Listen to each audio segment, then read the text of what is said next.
जिसकी प्रतीक्षा में हम सभी हैं। सर के विद्वतापूर्ण उद्बोधन के लिए हम सभी प्रतीक्षा हैं। प्रोफेसर संजीव कुमार शर्मा सर का जो आज के इस कार्यक्रम के डिस्टिंग्विश्ड गेस्ट कीनोट स्पीकर हमारे बीच पधार चुके हैं और पहले आ चुके हैं, तो हम सभी उनका उद्बोधन सुनेंगे। और chief guest and chairperson of the session, that is inaugural session, professor Surendra Pratap Singh sir, honourable vice chancellor Narayan Mithila University, उनका प्रेसिडेंस होगा। उसके बाद vote of thanks doctor A P. Gupta, Rashtriya Seva योजना के कोऑर्डिनेटर, ललित नारायण मिथिला विश्वविद्यालय दरभंगा। सर ये हमारा इनॉग्रल सेशन है। उसके बाद टेक्निकल सेशन में जो 2 बजे से लेकर 5:30 बजे तक संचालित होगा, उसमें professor Manoj Dikshit, former vice chancellor, RML, Awadh university Ayodhya, professor Sushma Yadav, former vice chancellor, BPS महिला विश्वविद्यालय Haryana, Kalam, professor Shri Prakash Mani Tripathi, honourable vice chancellor, IGNTU Madhya Pradesh, professor Vishnu Charan Chaudhary, former head of department of political science, Brahmapuri university Orissa, और तमाम ऑर्गेनाइजिंग कमेटी, जिसमें चेयरपर्सन हमारे head of the department professor Jitendra Narayan होंगे। मुझे को chairperson की जिम्मेदारी दी गई है। Professor Jay Kumar Jha, university department of political science, discussant होंगे, और रैपोर्टर डॉक्टर मुकुल बिहारी वर्मा। यह संक्षिप्त कार्यक्रम है जिसकी जानकारी अनिवार्य रही है और मुझे इसकी जानकारी देनी भी थी। जो हमारे इस कार्यक्रम का सब थीम है, उसमें पहला है doctor B.R. Ambedkar and Indian constitution. आप सभी जानते हैं कि पिछले 7 दशकों से हिंदुस्तान का संविधान सर्वोच्च दस्तावेज है, जहां प्रेसिडेंट से लेकर के प्यून तक उसी के दायरे में होते हैं। सर्वोच्च न्यायालय से लेकर के निचली अदालत तक उसके अधीन कार्यरत है। हम सभी हिंदुस्तान वासियों को अपने संविधान पर नाज है, क्योंकि इस संविधान ने इस देश को एकता के सूत्र में बांध कर रखा है। यह अनूठा प्रलेख है, और यह केवल राजनीति विज्ञान के छात्रों के लिए नहीं, आम नागरिक के लिए, आम आवाम के लिए अमूल्य धरोहर, और जिसके निर्माण में महान विभूतियों का योगदान रहा है। लेकिन ड्राफ्टिंग कमेटी के चेयरमैन के रूप में डॉक्टर B.R. अम्बेडकर को विशेष रूप से रेखांकित किया जाता रहा है। आप जानते ही हैं, जब उनकी पैदाइश 19वीं सदी में होती है, 20वीं सदी उनका कार्य क्षेत्र रहता है, या वह काला अवधि है जिसमें उन्होंने हिंदुस्तान के लिए काम किया, और 21वीं सदी में उनका प्रभाव देखने को मिलता है। तो एक ऐसा है व्यक्तित्व जिसका जन्म 19वीं सदी में हुआ हो, कार्यकाल 20वीं सदी रही हो और 21वीं सदी को भी प्रभावित करता रहा हो, उद्वेलित, आंदोलित, अनुप्राणित और अभिप्रेरित करता रहा हो। कई विचारों अब हमारे बीच आज के चीफ गेस्ट चेयरपर्सन तालियों की का अभिनंदन, स्वागत।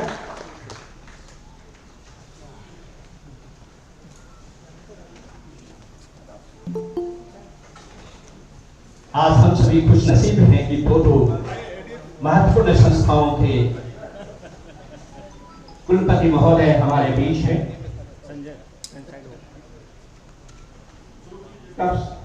जी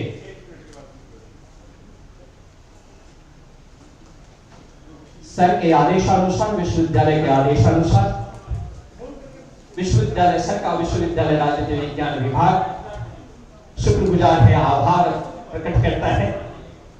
सर ने जो फेक रिपोर्ट्स किया हमारे ऊपर, सर ने जो कहा कि आपका विभाग ही डॉक्टर बी.आर. अम्बेडकर की जयंती मनाएगा, 131वीं जयंती मनाने के लिए हम सभी यहाँ एकत्रित हुए हैं। हमारे बीच प्रतीक कुलपति महोदय पधार चुकी हैं, उनका अभिनंदन है, स्वागत है।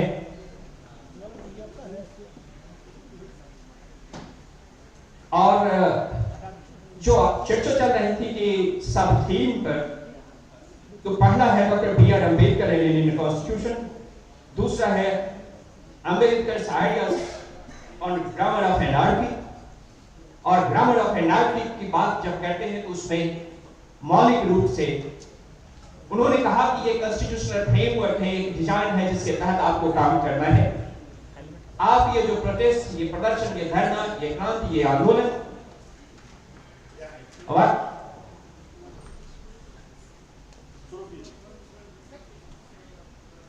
President of the organizing committee, Professor Jitendra Naran sir is requested kindly invite and take the honorable guest to the dais so that this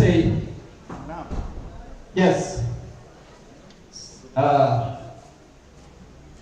chief guest and president of the session, Professor Surendra Pratap Singh, distinguished guest Professor Sanjeev Kumar Sharma sir, distinguished guest and keynote speaker Professor Joy Sinha, guest of honor, Honorable Pro Vice Chancellor Lalit Narayan Mitra University Darbhanga, Professor Mushtaq Ahmed Sahab, guest of honor, Registrar LLB Darbhanga. Kindly come to the dais and glorify the station itself.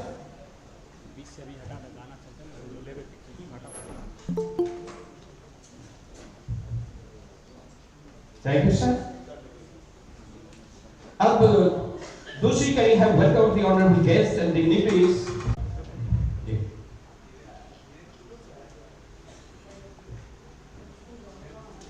Honorable Vice Chancellor of Lalit Narayan Mitra Universities, sir is requested to felicitate the distinguished guest, Professor Sanjeev Kumar Sharma sir, and he is the keynote speaker. Students Chanda, Shashi Chandra, Manya, Nandini, all of them are requested to come and assist to the felicitation of honorable distinguished guest with father, chadar, mementos, and a bouquet. Sir live चल रहा है sir, बताइए। ये live चल रहा है। 20 से थोड़ा साइड होकर के आप लोग फोटो लिया करिए। अखबार नवीशों से अनुरोध है कि दूसरों को भी अवसर दे।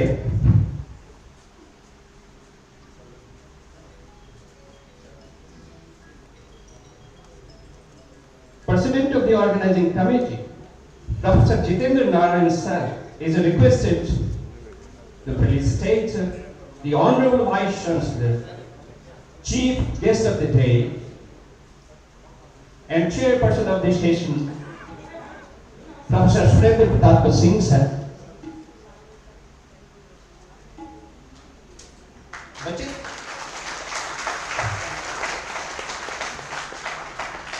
Chanda, Sasi Chandra, Manya, Nandini.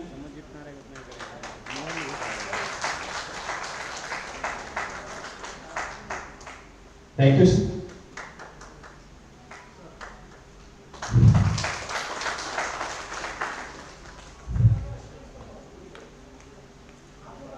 Next. The organizing secretary, Munishwar Yadav, is requested to felicitate the Honorable Pro Vice Chancellor, ma'am, the eminent physicist, and Honorable Pro Vice Chancellor, Lalit Narayan, Mithila University, the guest of honor. So Munishwar Yadav is requested to go there. Thank you very much.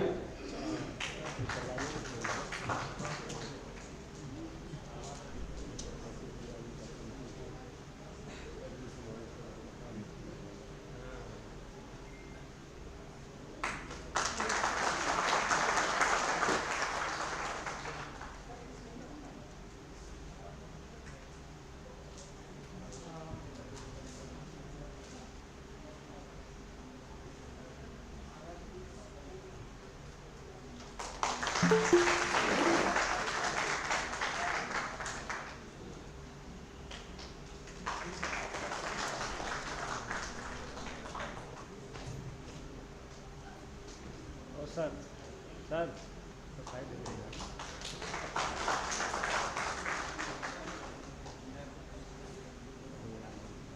Sanjay PAN card हटावा करा।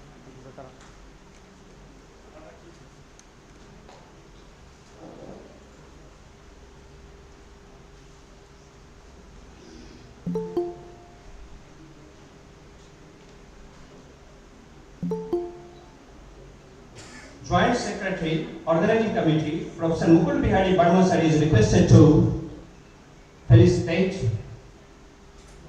the Honorable Registrar, the guest of honor of this inaugural session. On behalf of the University Department of Political Science,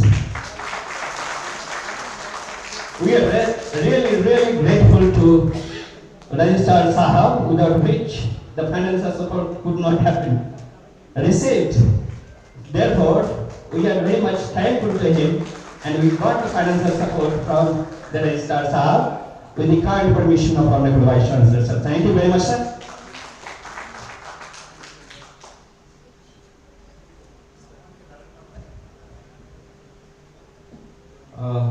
The next event is the lighting of lamp and garlanding Ambedkar's photo. So the proper beginning of the session will start only after lighting of the lamp. President, Joint Secretary, and convener of the organizing committee, students Chanda, Sasi Chandra, Manya, Nandini, and others are requested to come to the dais and assist the honorable guest.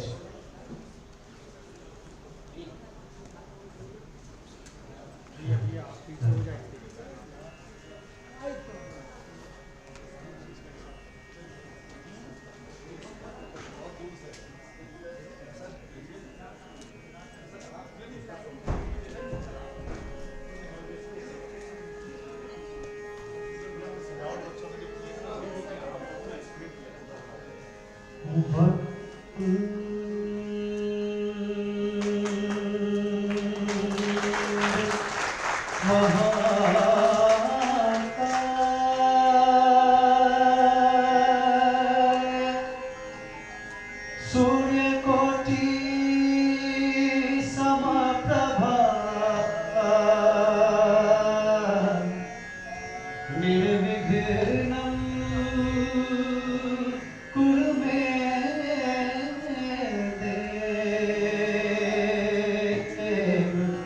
Now guests are requested to offer the first tributes to Dr. B.R. Ambedkar's statue that is there inside the hall. All the members of the organizing committee are requested to pay the full tributes. Kindly assist. Please extend the helping hand to the honorable guest, the chief guest, the distinguished guest, the guest of honor.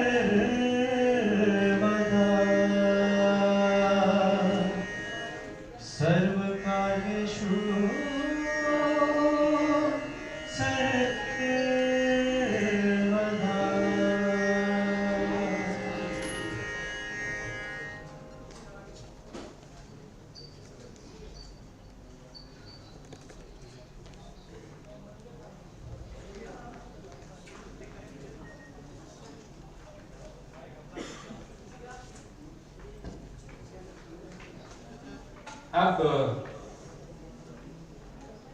Bihar राज्य गान जो हमारे संगीत और नाट्य शास्त्र विभाग के छात्रों के द्वारा प्रस्तुत किया जाएगा। अब ये हमको बताएंगे senior professor of the department क्या करना चाहिए। हम लोगों को उठकर खड़ा हो जाना चाहिए।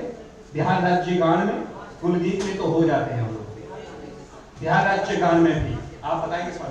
Okay, thank you very much.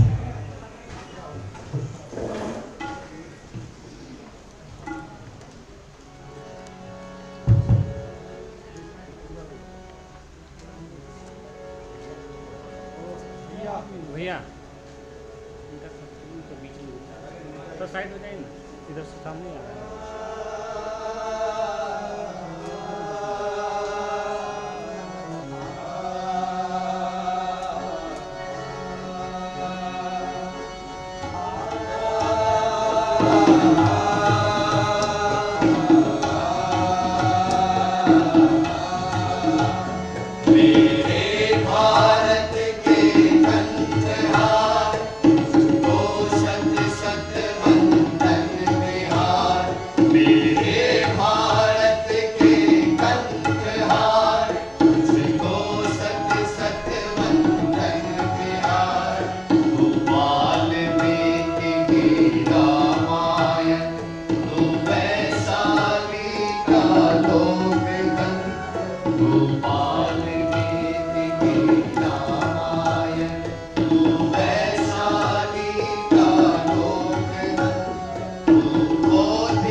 इसके बाद कुलगीत जो यूनिवर्सिटी का कुलगीत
प्रौद्योगिकी के साथ प्रबंधन, प्रौद्योगिकी के साथ प्रबंधन, रंजन युग जन क्रीड़ा, विविध सत्र विषयादि सुशिक्षा, विविध सत्र विषयादि सुशिक्षा, हर क्रीड़ा, मिथिला भरत भूमि भूमंडल, विश्व तिलक उद्गाता, ऊर्ध्वगाम घोषित सर्वोपरि, अभिनव मनुज विधाता, इंद्रावुदित महामणि मणिमय, मूर्ति महल परित्राता, नारायण युग ललित विश्वविद्यालय ज्ञान प्रदाता, इंद्रावुदित महामणि मणिमय, मूर्ति महल परित्राता। Thank you sir, thank you जी, थैंक यू वेरी मच। अब आप सभी देवी और सज्जनों के स्वागत भाषण के लिए, अभिनंदन के लिए मैं अपने ही विभाग के विभागाध्यक्ष राजनीति विज्ञान के बुद्धज्ञ विद्वान प्रोफेसर जितेंद्र नारायण सर को मंच पर आमंत्रित करता हूँ और वे सब्जेक्ट का relevance of political ideas and philosophy of doctor Ambedkar today उसका विषय प्रवेश भी करेंगे। जो introduction to the subject professor Jitendra Narayan sir.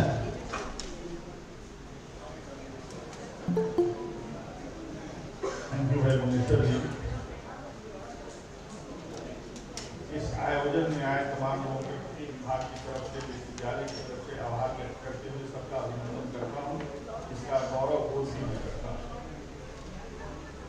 आज का दिन वैसे तो हर दिन ऐतिहासिक है जो विश्वविद्यालय में कार्यक्रम होते हैं, लेकिन जब माननीय कुलपति जी के निर्देश के बाद मुझको ये विश्वविद्यालय स्तर पर भव्य आयोजन की जिम्मेदारी दी गई तो समय से मैं सोचने लगा कि कुछ तो विशिष्टता है, ऐसे संकेत नहीं मिलता।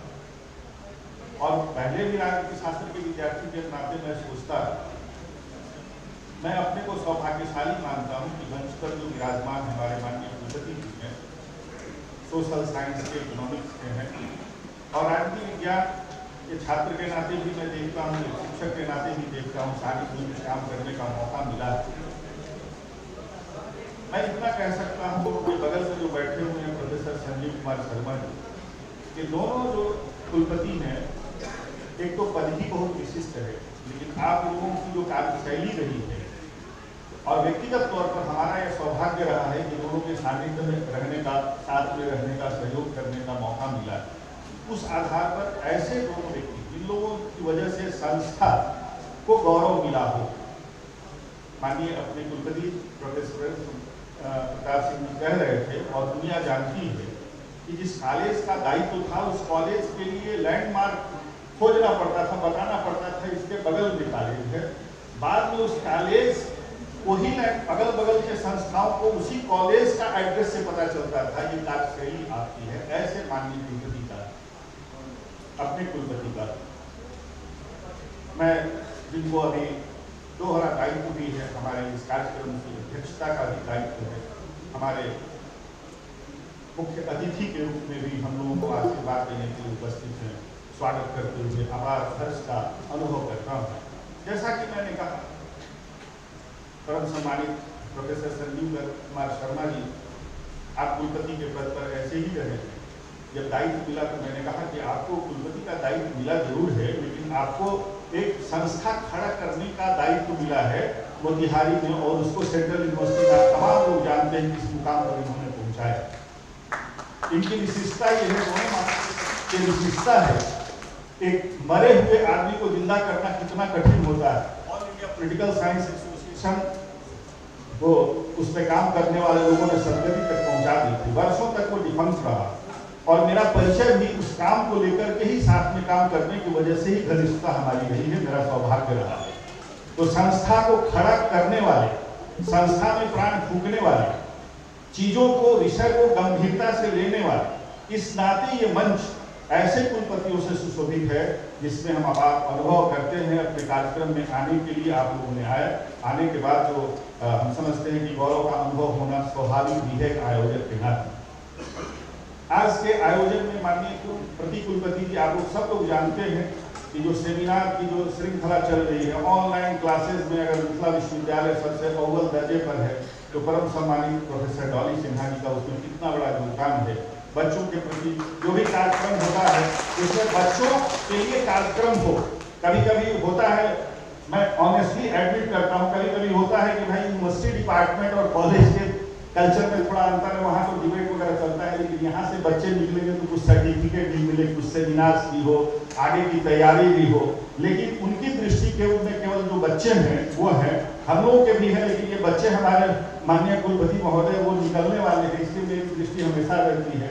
तो ऐसे संवेदनशील प्रति कुलपति का भी अभिनंदन करते हुए निश्चित तौर पर कोई भी गौरव का अनुभव करेगा, मैं भी अनुभव कर रहा हूँ। डॉक्टर प्रोफेसर मुश्ताक अहमद साहब के बारे में मैं केवल इतना कह सकता हूँ कि जब प्रिंसिपल के रूप में आप योगदान करना चाह रहे थे, मैंने कहा कि भैया इतना पढ़ने लिखने वाले आदमी हो, तुम मत दायित्व में लेते। उन्होंने एक वादा किया था कि भाई साहब मैं इसको कभी छोड़ूंगा नहीं, और सम्मानित रजिस्ट्रार के पद पर रहते हुए भी उसमें कभी कभी पूछते हैं कभी अच्छा करें। उन्होंने हमको लिखने के लिए भी अबुल कलाम आजाद पर इनके जर्नल के लिए भी बस किया। ऐसे संवेदनशील साहित्यकार कुलपति के पद को सुशोभित करने वाले भाई मुश्ताक जी का मैं तहे दिल से स्वागत करता हूँ। तमाम लोगों का हमारे विधायक को कुछ ऐसे लोग आए जो अमूमन जाते नहीं, वो कह रहे थे कि आपके डर से आए। हाँ, डर है, प्रेम का डर है, सहयोग का डर है। ऐसे डरे हुए मित्रों का विशेष अभिनंदन करता हूँ। ऐसा ही डर प्रेम का बना रहे। तमाम अपने जो कलीग्स हैं, हमारे जो छात्र हैं, वही हमारी ताकत है। सब लोगों का अभिनंदन करते हुए अपार गौरव का भी मैं अनुभव कर रहा हूँ। दूसरा भी दायित्व तो भाई डोनेशन इंजीनियर विषय के प्रवेश देगा। तो मैंने जहाँ से प्रारंभ किया था कि सम्मानित परम श्रद्धेय कुलपति जी का जो और मुश्ताक जी का विशेष आग्रह था कि भाई साहब कर दीजिए, तो मैं सोचने लगा कि क्या करूँ। अम्बेडकर साहब के बारे में सब लोग जानते हैं, अलग अलग ढंग से जानते हैं, कई कारणों से पूछते हैं, लेकिन मैं तो राजनीति शास्त्र का विद्यार्थी हूँ। जब मैं गौर करने लगा तो हमको लगा कि आज विश्व का जो माहौल है और अपने जो देश का माहौल है खासकर उसके परिप्रेक्ष्य में क्यों नहीं ऐसे बिंदुओं की तलाश की जाए जो उनकी छटपटाहट थी संविधान बनाने के पहले भी, संविधान बनाते वक्त भी, जो उन्होंने बातें कही। मुनेसर जी से मेरा मतलब फिलॉसफी में सब आता है कि आइडिया जो है उसका थोड़ा लिमिटेड कॉनोटेशंस भी होता है, ऑब्जेक्टिव भी। तो कुछ बातें उन्होंने थॉट्स ऑन पाकिस्तान में कही। कॉन्स्टिट्यूएंट असेंबली में जो बातें कही उसका टाइटल किया था ग्रामर ऑफ एनार्की। मैं निजी तौर पर ये मानता हूँ कि आज इस दौर से दुनिया गुजर रही है जहाँ तबाही मची हुई है, वहाँ भी अगर अम्बेडकर हुए होते, उनकी सुनी गई होती, तो ये दुर्गति नहीं होती जो हो रही। मैं ऐसे नहीं कह रहा हूँ, मुझको मालूम है कि भले प्रो भाई सांसद साइंस की होने की रिसर्चर है, रिसर्च की बात होती है, दो तो हमारे अपने फैकल्टी के निष्णात विद्वान हैं। मैं कह रहा हूँ तो इसका एहसास मुझको है कि कोई गलती होगी तो समाधान भी हो जाए। मेरा अपना मानना है निजी तौर पर। और जो मैंने आपको कहा, ये संविधान की बात होती है, संविधान बनाते वक्त भी उनको जो आज देश में जो कोई परिस्थिति दिखाई, आज के बाद हम जब विचार करते हैं जो परिस्थिति दिखाई पड़ती है उसका एहसास था। वो दार्शनिक मिजाज के लोग थे। और आज के बच्चों के लिए अम्बेडकर की पूजा अनेक कारणों से लोग करते हैं, पूजा अच्छी चीज, लेकिन उनके महत्व को अगर ज्यादा समझ करके पूजित किया जाए तो दिल में उतर जाती है, बात दिमाग में चढ़ जाती है। वो होनी चाहिए, क्योंकि ऐसी शख्सियत आधुनिक कालखंड में भारत में संभवतः विरले आपको मिलेगा। मैं ऐसे नहीं कह रहा हूँ कि उनकी जयंती है इसलिए कह रहा हूँ। मैं जब गौर करता हूँ इतना बड़ा राष्ट्रभक्त आज की पीढ़ी में, ग्लोबलाइजेशन के दौर में परम सम्मानित कुलपति हुए, सब लोग चाहते हैं कि हमारा बच्चा पढ़े तो क्यों पढ़े और क्या पढ़े तो सीधे विदेश चला जाए, अच्छी मोटी कमाई उसकी हो। ग्लोबलाइजेशन के दौर में ये चीजें बहुत साफ तौर पर रेखांकित की गई और इस व्यक्ति को देखिए, झंझावातों को झेलता हुआ, थपेड़ों खाता हुआ, अपमान सहता हुआ, शिक्षा के प्रति इस आदमी का जो समर्पण था। कभी कभी मैं कहता हूँ माननीय कुलपति कि जो पढ़ने लिखने में शिद्दत से नहीं लगा हुआ है, फेरा फेरी करके जिंदगी जीना चाहता है, वो अंबेडकर का नाम न ले तो अच्छा है, उसको उसकी इजाजत नहीं होनी चाहिए। क्यों मैं कहता हूं कि जो आदमी अपनी पत्नी को खत लिखता हो, ये कहता हो कि देखो पैसा नहीं है तो गहना बेच लो, जो करना है करो, मैं अभी पढ़ाई कर रहा हूं, अंतिम समय तक वो आदमी पढ़ता रहा और पढ़ने की बात करता है। और केवल करता नहीं ना, पढ़ने का जो मतलब है, जो माननीय कुलपति महोदय रिसर्च मेथोडोलॉजी में भाई साहब बैठे हुए हैं, मेरे परम आदरणीय मित्र, हाइपोथेसिस जो बनती है और उसका जो फैक्ट्स जो कलेक्ट होता है, देखिए अम्बेडकर के सारे फैक्ट्स को आप देखिए, फैक्ट्स के अलावा वो बात ही नहीं करता यार। तर्क के आधार पर पराजित और होना और करना उस व्यक्ति को पता था कि इससे बेहतरीन धरती नहीं हो सकती, तो आदमी अमेरिका में बस सकता था और बस भी जाता तो वो सम्मान नहीं मिलता जो हिंदुस्तान में मिला। इस बात का एहसास था क्योंकि उस आदमी को हिंदुस्तान की संस्कृति का किसी से बेहतर ज्ञान था। कास्ट एलियनेशन को सर पढ़ा जाए और देखा जाए, पूरा का पूरा तर्क शास्त्र है, तर्क पर खड़ा उतरेगा, क्योंकि मालूम है कि हिंदुस्तान की धरती बादे बादे जाते तक तो बोधा की धरती है। शास्त्रार्थ करिए, जो सही है वो सही है, गलत है यही है। रेजिमेंटेशन, मुश्ताक भाई, regimentation of idea has never been the characteristics and features of the Indian political system और entire philosophy. He was opposed to the regimentation, इसीलिए उसने बहुत सारे ऑफर, बहुत कारणों से मैं संकेत में बात कर रहा हूं, उसने स्वीकार नहीं किया। हिंदुस्तान का आदमी फक्कर फकीर होता है, अपनी आजादी नहीं खो सकता। आप कह दीजिए मैं मान लूंगा, नहीं है। शास्त्रार्थ की हमारे यहाँ परंपरा रही हो, शास्त्रार्थ में महिलाएं जाति, रंग, भेद, लिंग का असर नहीं होता है। शंकराचार्य से शास्त्रार्थ करने वाली धरती पर मैं खड़ा हूँ, भारतीय की धरती पर मैं खड़ा हूँ। तो अम्बेडकर साहब को पता, और मैं एक बात इसलिए प्रारंभ में नहीं की कि वो आदमी कहीं रह सकता, यही क्यों है। और आज के बच्चे जो सीधे निकलते हैं, उनको अम्बेडकर को पढ़ने की ज्यादा जरूरत है। क्यों अम्बेडकर साहब, और आज ऐसा क्यों हुआ? क्योंकि पक्का राष्ट्रभक्त था। जिस राष्ट्र ने हमको दिया, अगर वहां घर में अपमान भी होता है तो घर हमारा है, उसको ठीक करने का दायित्व तो हमारा है, ट्रांसफॉर्म करने का दायित्व तो हमारा है। घर छोड़ करके भाग जाएंगे अच्छे घर में, ऐसा नहीं है। मातृभूमि हमारी है। माता बुढ़ी हो गई तो उसको छोड़ देंगे क्या? अगर उसको बीमारी हो गई तो समाज में बीमारी है, समाज में ट्रांसफॉर्मेशन है, और उसके लिए उसने दूसरा कोई आधार नहीं स्वीकार कर। माननीय कुलपति महोदय, प्रति कुलपति महोदय, रजिस्ट्रार साहब, हमारे तमाम डीन, सोशल डीन हमारे हैं, प्रोफेसर हैं, प्रिंसिपल हैं, मेरे छात्र हैं, रिसर्चर्स हमारे। एकमात्र धरती है, संजू जी उसके आधिकारिक विद्वान है, लोगों ने काम किया, किताब उन्होंने रिलीज किया, हमारा भी उसमें कार्य लोगों ने डाला है। माननीय कुलपति महोदय, प्रति कुलपति महोदय, भाई मुश्ताक, दुनिया में एकमात्र मुल्क है हमारा जिसने राज्य की संस्था पर कभी अविश्वास खड़ा नहीं किया, संवैधानिक व्यवस्था के बाहर की कोई बात नहीं, और इसके लिए पाश्चात्य दुनिया को धर्म, बैठे हुए हैं इंडियन हिस्ट्री के विद्वान, धर्म बड़ा की राज्य बड़ा के लिए मध्यकाल का पूरा संघर्ष वही रेखांकित करता है। और जब संविधान बना तो भी उस समय भी हमारा संविधान था, राजधर्म था, प्रजा हिते हितं राज्यः, प्रजा सुखे सुखं राज्यः।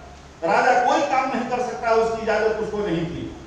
लॉ की बैठी हुई है सोनी सिंह जी, कोई काम नहीं हो सकता, जूरिस्प्रूडेंस का प्रिंसिपल यही है, आप नहीं कर सकते। और इसीलिए अम्बेडकर साहब को ये जो जिम्मेवारी दी गई, आप लोगों को सबको पता है, मैं कहना नहीं चाहता, दूसरे लोग दूसरे में इंटरेस्टेड है। Thanks to Sardar Patel once again, और दूसरे लोग उसमें शामिल थे कि कहा गया अम्बेडकर को ये चाहिए, क्योंकि जिसको अपने तासीर जिसकी नहीं मालूम हो, उसकी दवा वो क्या करेगा। तो हिंदुस्तान की तासीर मालूम है, तो जिसको मालूम नहीं हिंदुस्तान का संविधान नहीं बना सकता है। और संविधान इतना पुख्ता बनाया कि अगल बगल आप देख रहे हैं घमासान मचा हुआ है, तबाही मची हुई है, गुर्बत से लोग जिंदगी बसर कर रहे हैं। इतने झंझावातों में हम खड़े हैं, संविधान है, लेकिन आज क्यों इतना जरूरी हो गया? क्योंकि लोग संविधान का किताब लेते हैं और अम्बेडकर की तस्वीर लेते हैं और अम्बेडकर साहब ने जितनी बात कही उसके विपरीत आचरण करते हैं।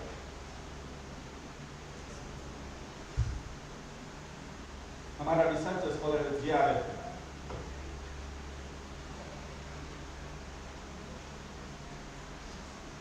नाम है सद्दाम हुसैन, उसने कल सर एक पोस्ट किया और हम लोग सर 6 बजे तक भी बैठते हैं तो 2 घंटा जरूर किसी विषय पर बात करें, इस पर बात करें। उसने पोस्ट किया कि और जयंतियां तो 2 दिन मनाई जाती है, उसी दिन बात होती है। ये खास शख्स ऐसे हैं कि जयंती भले और उनके पुण्यतिथि मनाए 2 दिन, लेकिन रोज बात होती है, कई कारणों से बात होती है, लेकिन अम्बेडकर के बिना बात पूरी होती नहीं है। चाहे सोशल जस्टिस की बात हो, चाहे संविधान की रक्षा की बात हो, चाहे हाई कोर्ट को मानेंगे कि नहीं मानेंगे उसकी बात हो। और इस आदमी को बहुत सारे ऑप्शन थे, व्यक्तिगत अहम परिवार के लिए हर आदमी काम करता है। माननीय कुलपति महोदय के सामने भी दोनों को दायित्व है, अधिकारी लोग बैठे बहुत बात मन की नहीं होती है, जानते हैं कि गलत कह रहा है, लेकिन परिवार चलाने के लिए, संस्था चलाने के लिए कुछ बात मान लेनी पड़ती है और उसमें अपनी बात छोड़ करके मान ली जाए, ऐसे शख्स थे अम्बेडकर। आप सब लोगों को पता है, इसमें सब विद्वान लोग बैठे हैं, संकेत में हम कह रहे हैं कॉम्प्रोमाइज किया उन्होंने, बहुत सारी छोड़ दिया क्योंकि मुल्क उनका था। जानते थे आज में कल शास्त्रार्थ करने वाली धरती इसका परिणाम निकाल लेगी, उनको भरोसा था इस चीज पर, क्योंकि रेजिमेंटेशन ऑफ आइडियाज इस देश में नहीं चलेगा, चलेगा तो संविधान चलेगा। लेकिन फिर भी आशंका हुई, उन्होंने उनका भाषण जरूर निकाल के देखिए, नवंबर 25, 1949, जिसको कहते हैं, वो लिखते हैं need to give up the grammar of anarchy. तो इस मुल्क पे चल रहा है कि हम इसको नहीं मानेंगे, रोड जाम कर देंगे, किताब ले लेंगे, ये कर देंगे, वो कर देंगे। उन्होंने वार्न किया, सॉल्यूशन भी दिया। इसीलिए मैंने कहा कि आज उनके आइडियाज को थॉट्स ऑफ पाकिस्तान पर क्या कहा, इशूज ऑफ माइनॉरिटी पर क्या कहा, खुल के कहते थे। डर उनको नहीं होता, डर उसको नहीं होता है जिसको चिंता इस बात की नहीं मेरा क्या हो। राष्ट्र के लिए जो सच्ची बात है बोलने की आदत बेबाकी से अगर राजनीति में कोई बोलता रहा होगा तो उसमें सरदार पटेल जी थोड़ा सा देखते थे, देख के बोलते थे, आदमी देख के नहीं। इसलिए जैसी जैसी बातें इस व्यक्ति ने कही वो सब यथार्थ है, सच है। और आज तमाम बच्चों को पढ़ने की, बुजुर्गों को पढ़ने की उसकी आवश्यकता बनती है, इसलिए मैंने ये विषय रखा। उन्होंने उसमें साफ कहा कि देखो ये संविधान बना रहे हैं हम, लेकिन संविधान के प्रति अगर आदर नहीं होगा, अपने हिसाब से कहेंगे कि कोर्ट कहा कि हमारे हमको सूट करता है, कोई भी कहे तो उसको मानेंगे और नहीं तो हम नहीं मानेंगे। जज से ज्यादा हमको ज्ञान है। Everybody will decide each and every case by herself और हिमसेल्फ। संविधान नहीं चले और संविधान मान लीजिए कि कोई गलती करता है कि उसके लिए बना हुआ है, कोर्ट बना हुआ है, कोर्ट उसको गार्जियन आप सबको ही हो जाएंगे, कोई सेक्शन हो जाएगा, कोई रिलीजन हो जाएगा, कोई कास्ट हो जाएगा। तो उन्होंने वार्न किया है, एनार्की का ये लक्षण नहीं चलेगा, टूट जाएगा। इसलिए सब लोगों को कहा कि अवॉइड कीजिए, आपका जो भी गृहांश हो पूरा मैकेनिज्म बना के दे दिया संविधान का। कहा कि इसके भीतर जितने भी प्रॉब्लम्स है 370 का भी समाधान इसी से होगा, ट्रिपल तलाक का भी इसी से होगा, मंदिर का भी इसी से होगा, कास्ट का भी इसी से होगा, क्रीड का भी इसी से होगा, क्रीमी लेयर का भी इसी से होगा। आप इसको मानिए। और ऐसे नहीं कहा था, निष्णात विद्वान था। बादशाह को कोट करना मेरी मजबूरी नहीं है, लेकिन चूंकि वो विद्वान इतना बड़ा है कि उसको कोई डिनाई नहीं कर रहा है। अरस्तु को कहता है that man is separated from law and justice is worst of all animals। किसी भी जानवर से निकृष्ट हो जाता है जब कानून को छोड़ देता है, नहीं मानता। माननीय कुलपति महोदय उसने बड़ी कमाल की बात कही, कितने भी बड़ा मुश्ताक भाई जहाज हो, केस के इतना बारीक छेद उसमें कर दो, आज नहीं तो 100 वर्ष के बाद टूटेगा। बहुत सारे मुल्क डूब गए जो कानून को नहीं मानते रहे। कानून किस आधार पर होना चाहिए, तीसरी बात उस व्यक्ति में जो आज कहा जा रहा है सोशल जस्टिस, केवल डेमोक्रेसी नहीं, लिबर्टी, इक्वालिटी, फ्रेटर्निटी का नाम लेने वाला हम लोग पाश्चात्य का बड़ा नाम कर देते हैं। साथ रूसो हो गया, कमाल फ्रेंच रेवोल्यूशन की बात हम कर देते हैं। लेकिन इस व्यक्ति ने जो बात कही, आज पूरी दुनिया में माननीय कुलपति महोदय तो वाइस चांसलर स्टार्स का तमाम मित्रों, आज दुनिया का कोई कोना बाकी नहीं है जहां सोशल जस्टिस की बात नहीं होती। और उसको रेखांकित किया, सबका साथ, सबका विकास और सबका विश्वास। टेक्नोलॉजी बदल गई लेकिन ये करना पड़ेगा। You cannot deprive any section of the society. भेदभाव से नहीं करना पड़ेगा। अब परिणाम भी देख रहे हैं, हिंदुस्तान की जनता बहुत सयानी है, बहुत सयानी है, क्योंकि यहाँ की जो धरती है विशेष रूप में रची गई। लोग कहते थे सर कि अब सब लोगों को स्मरण होगा कि स्मार्टफोन कहाँ से आएगा, कौन करेगा, नहीं करेगा। एक दिन भाजी वाला उसको कारण का पैसा निकाल कर दीजिए ना, क्या कर रहे, ठेला के साथ लगा हुआ टेम्पो नहीं आता, लॉक कर देते हैं। हिंदुस्तान की ताकत पर भरोसा यहाँ के दार्शनिकों को था, इसलिए पूरा पुनर्जागरण का इतिहास हमको केवल पुष्ट करने के लिए हुआ, स्वाभिमान भरने के लिए हुआ। अर्थशास्त्री निष्णात विद्वान है माननीय कुलपति महोदय, देश के विदेशियों के आने से पहले, अंग्रेजों के आने से पहले जीडीपी में वर्ल्ड का सबसे बड़ा हमारा कंट्रीब्यूशन। ये धरती ऐसी, मार्क्स जब विचार करता है तो उसको समझ में नहीं आता है कि कैसी धरती है, सब इतना इतनी तरक्की है तो संघर्ष क्यों नहीं हुआ एग्रीकल्चर सोसाइटी की। ये विशिष्ट और अजीम धरती है, धर्म की अवधारणा वाला धरती है, जिसके समानांतर कोई चीज नहीं और कोई समझता था, कोई व्यक्ति समझता था। इसीलिए संविधान भी पुख्ता बनाया, वार्निंग भी करके गया वह व्यक्ति, सबके बारे में समझा के गया। सबका मुल्क है, लेकिन सबको इस मुल्क की हिफाजत का दायित्व भी है, और दायित्व एक ही है कि संविधान में विश्वास करना, ज्यादा शिद्दत से करना, इसी से रेड्रेसल लेना। इसीलिए कह दिया कि give up the grammar of anarchy. तो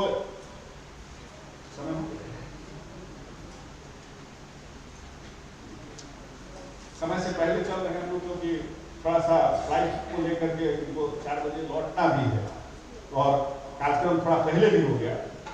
मैं केवल इतना संकेत में कहना चाहता हूँ, विषय के संबंध में हमको कुछ नहीं कहना है, हम जिनको सुनने आए हैं अपने मित्रों को मैंने कहा भी है कि आज हमारे जो डिस्टिंग्विश्ड गेस्ट हैं और जो हमारे चीफ गेस्ट हैं, आज उन्हीं लोगों को सुनेंगे। इसीलिए आप लोगों को जो समय है अब हम छोड़ रहे हैं, और समय आप लोग थोड़ा बढ़ा लेंगे, क्योंकि जब पे सुनना चाहते आपके भाई को भी सुना है लोगों ने संगीत, आज में दरभंगा के साथ को आलोकित करके गए कभी महान लोग, और मैंने कहा कि उनके बड़े आ रहे हैं, आप लोग सारी जगह सुन।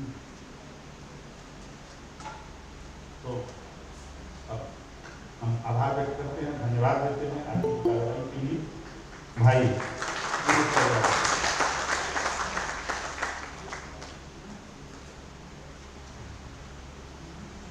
आभार सर, धन्यवाद।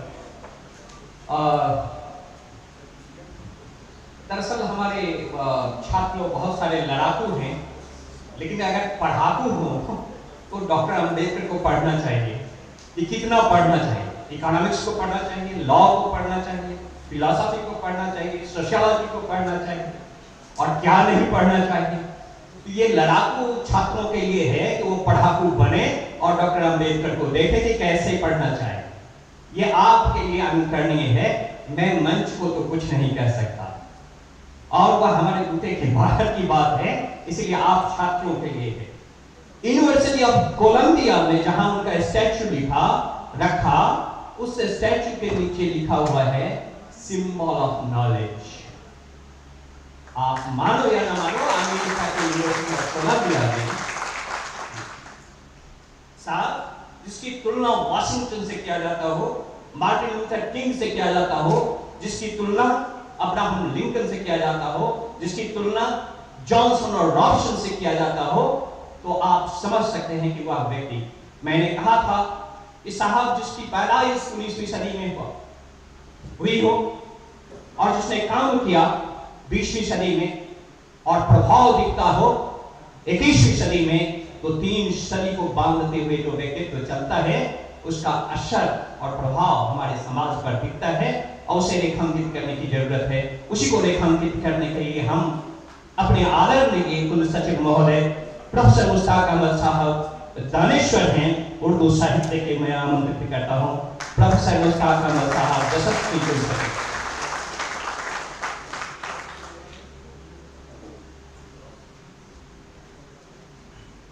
शुक्रिया प्रोफेसर मुलेश्वर जी,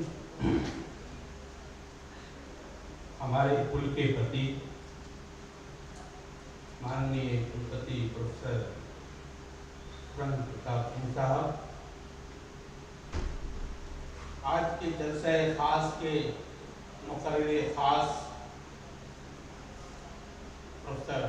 संजीव कुमार साहब, मंच पर उपस्थित हमारे विश्वविद्यालय की माननीय प्रतिकुलपति प्रोफेसर डॉली सिन्हा साहिबा, विश्वविद्यालय के समाज विज्ञान के संकाय अध्यक्ष सह राजनीति शास्त्र के अध्यक्ष प्रोफेसर जितेंद्र नारायण जी, उसी विभाग के विद्वान शिक्षक और आज के विवेक जयंती के उद्घोषक प्रोफेसर मनेश्वर जी, सभागार में उपस्थित विभिन्न विभागों के विभाग अध्यक्ष जी, प्रधानाचार्य, शिक्षकगण, छात्र छात्राओं, मीडिया के भाइयों, सबसे पहले तो विश्वविद्यालय की ओर से राजनीति शास्त्र विभाग के प्रति आभार कि विगत 2 वर्षों में कोरोना की जो भयावह स्थिति थी उसके कारण बाबा साहब अम्बेडकर की जयंती पर अलामती जलसे हुआ करते थे। इस साल जब हालात साजगार हुए हैं तो पूर्व की भांति बाबा साहब के मर्तबा और मकाम के मुताबिक आज ये जलसा मुनक्किद हुआ और इस मौका पर एक ऐसे खास मुकर्रिर को दावत दी गई है जिसके बारे में बौद्धिक जगत का हर व्यक्ति परिचित है। मैं साहित्य का छात्र हूँ। राज ने कहा था कि सुना है बोले तो बातों से फूल झड़ते हैं, सुना है बोले तो बातों से फूल झड़ते हैं, ये बात है कि चलो बात करते हैं। तो जितेंद्र नारायण जी ने जिस मुकर्रिर को यहाँ बुलाया है उनके बारे में फराज ने बहुत पहले ये बातें कह दी कि सुना है रात को उसे चांद तकता रहता है, सुना है रात को उसे चांद तकता रहता है, सुना है बामे फलक से उतर कर देखते हैं। इसलिए आज मैं इस मौका पर ऐसे मुकर्रिर और आपके दरमियान बहुत देर तक मुखिल नहीं होना चाहता, लेकिन बाबा साहब अम्बेडकर को जितना मैंने पढ़ा, छात्र जीवन में अखबारी ज्ञान के साथ समय समय किताबों से वास्ता हुआ और विगत 5 वर्ष पहले नरेंद्र यादव की किताब जब 3 कॉलम में आई तो उसे पढ़कर समग्र रूप में मुझे समझने का मौका मिला। 5 साल पहले 3 कॉलम में उनकी किताब आई। मैंने जो समझा वो ये है कि बाबा साहब 2 है, एक गुलाम भारत का बाबा साहब है और एक आजाद भारत का बाबा साहब। गुलाम भारत का बाबा साहब है जो बौद्धिक जगत में अपनी खुद को स्थापित करता है। आजाद भारत का बाबा साहब है जो बागी है, बगावत करता है। और किससे बगावत करता है? अपनों से बगावत करता है। आजादी से पहले दुनिया को साबित करता है कि ज्ञान जो है वो सर्वोपरि। भारत जो जातीय व्यवस्था में जकड़ा हुआ था, जिसमें पैदाइश को ज्ञान का अपने आप को अधिकारी समझता था, उसको चैलेंज करता है वो शख्स और साबित करता है कि भीमराव अंबेडकर के बगैर संविधान प्राप्त नहीं होता। लेकिन जब भारत आजाद होता है तो वो सबसे पहले सामाजिक क्षेत्र में बागी होता है, राजनीतिक क्षेत्र में बागी होता है, अपनी पार्टी बनाता है और आखिरी में वर्षों की जकड़न जो धार्मिक है उस सनातन धर्म को चैलेंज करके बात करता है। सामाजिक क्षेत्र हो, राजनीतिक क्षेत्र हो, धार्मिक क्षेत्र हो, हर क्षेत्र में अगर वो खुद को स्थापित करता है तो मात्र और मात्र अपने आइडियल से, फिलॉसफी से, जिसकी तरफ प्रोफेसर जितेंद्र नारायण इशारा कर रहे थे और आज का इन्होंने किया। बाबा साहब गुलामी के वक्त में जितने प्रासंगिक हुए, बल्कि मजबूरी बन गए भारत की। आजादी के बाद अपनी बगावत से एक ऐसे तबके को जगाया तो तबका अपने आप को ये समझता था कि इस धरती पर इंसानियत में उसका शुमार नहीं हो रहा। अजमत आदम का एहसास कराया।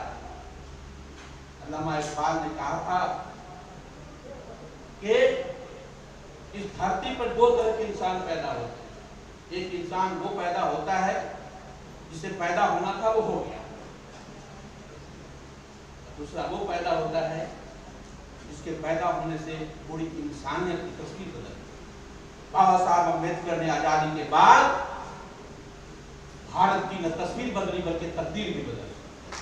आज अगर कर रहे हैं जो बाबा साहब को मानते नहीं थे, जो बाबा साहब को नजरअंदाज करते थे, आज उनकी जो मजबूरी बन गई है। इसीलिए मैंने पहले ही कहा कि मैं आज बहुत देर और उनके दरमियान खड़ा नहीं रहूंगा, लेकिन खास करके जो दलित वर्ग, और यहाँ एक बात साफ सुन लीजिए, पढ़े लिखे लोग हैं, कि दलित सिर्फ जो जाति व्यवस्था में दलित में पैदा होता है वो दलित नहीं है, बल्कि दलित तो वो है जिसके पास इंसान दूसरे इंसान को इंसान नहीं समझता, वो सबसे बड़ा दलित है।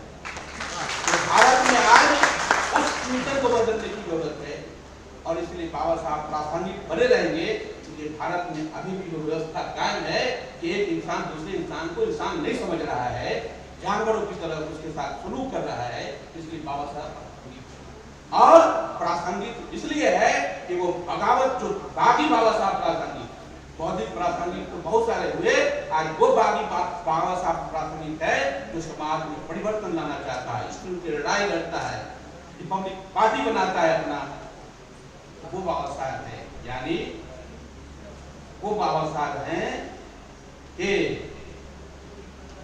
इन्होंने चुनाव हारने के बाद कहा था कि भारत में चुनाव हारना और जीतना प्रजातांत्रिक व्यवस्था है, लेकिन मन से हार जाना आदमियत की मौत। तो बाबा साहब ने ऐसे क्षेत्र से चुनाव जीता और ये साबित किया कि मन से जो हार जाता है उसकी मौत होती है। इसीलिए आज का ये सेमिनार प्रोफेसर संजीव शर्मा साहब की आमद से मैं समझता हूँ और भी विशेष हो गया है। मेरे मित्र प्रोफेसर असलम आपके यहाँ सदर उर्दू हैं, तो आपके बारे में बताते रहते हैं, उर्दू के जलसे में भी आप जाते रहते हैं, आपका साहित्य से सरोकार है। तो मुझे खुशी हुई कि आप यहाँ आए हैं बाबा साहब को श्रद्धांजलि देने के लिए। बस एक साहित्य का छात्र होने के नाते एक शेर कह के विदा होना चाहता हूँ कि तू बेमिसाल है, तेरी मिसाल क्या पूछूं, तू बेमिसाल है, तेरी मिसाल क्या पूछूं, मैं कुछ नहीं मगर अपनी मिसाल पूछूंगा। शुक्रिया।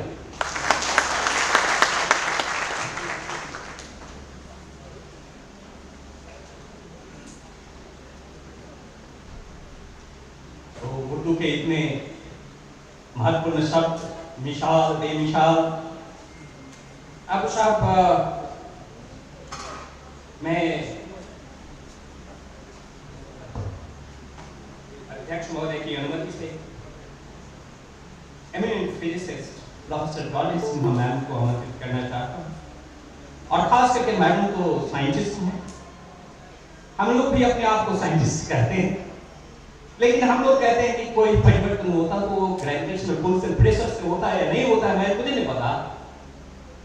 हम लोग कहते हैं कि जहां कहीं भी सोशल ऑपरेशन होता है, पॉलिटिकल डिस्क्रिमिनेशन होता है, इकोनॉमिक एक्सप्लॉयटेशन होता है, तो वह कभी कभी समाज में भी वायलेंट अर्थ को क्रिएट करता है। तो इस तरह से एक सोशल साइंस और एक फिजिसिस्ट के बीच आज देखना है कि क्या क्या नई चीजें उभर कर आती है। मैडम को मैं सारा आमंत्रित करना चाहता हूँ। धन्यवाद।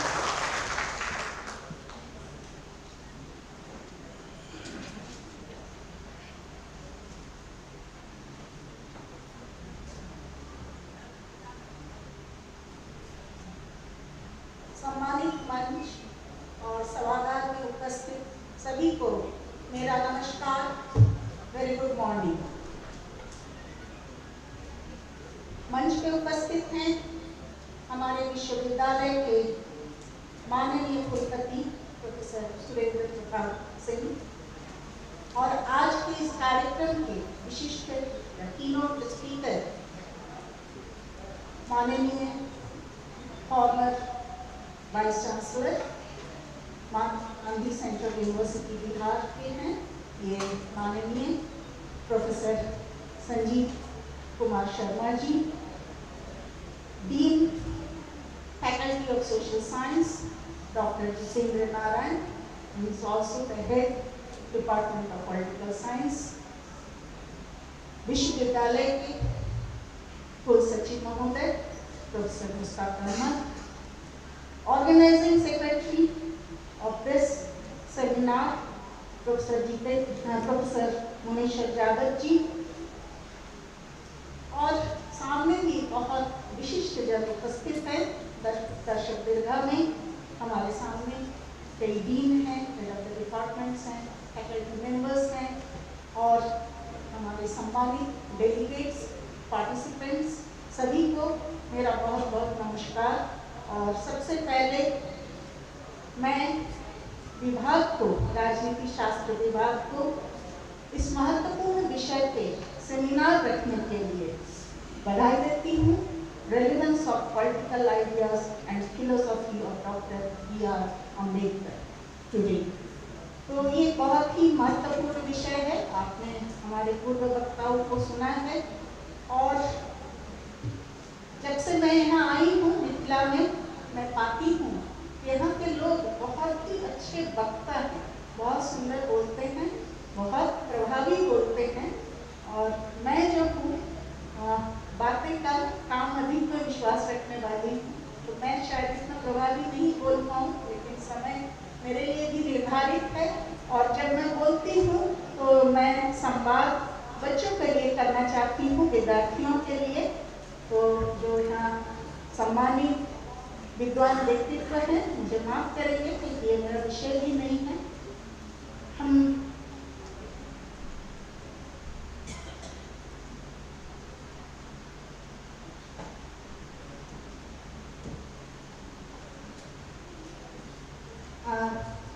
हम सभी जानते हैं कि आज विशेष दिन है। भारत रत्न से सम्मानित डॉक्टर B.R. अम्बेडकर, जो भारतीय संविधान के मुख्य वास्तुकार, एक विशिष्ट विद्वान, एक दार्शनिक, एक दूरदर्शी और एक सच्चे राष्ट्रवादी थे। उनका आज जन्म दिवस है, जन्म जयंती हम मना रहे हैं। तो इस विशेष दिन पे मैं, जिनको आदर से बाबा साहेब भी कहा जाता है, तो बाबा साहब B.R. अम्बेडकर जी को नमन करती हूँ। मैं नमन करती हूँ उन सभी विशिष्ट व्यक्तियों को जिन्होंने बाबा साहब को भारत चीफ कमेटी को चेयर करने का जो है सिद्धांत लिया।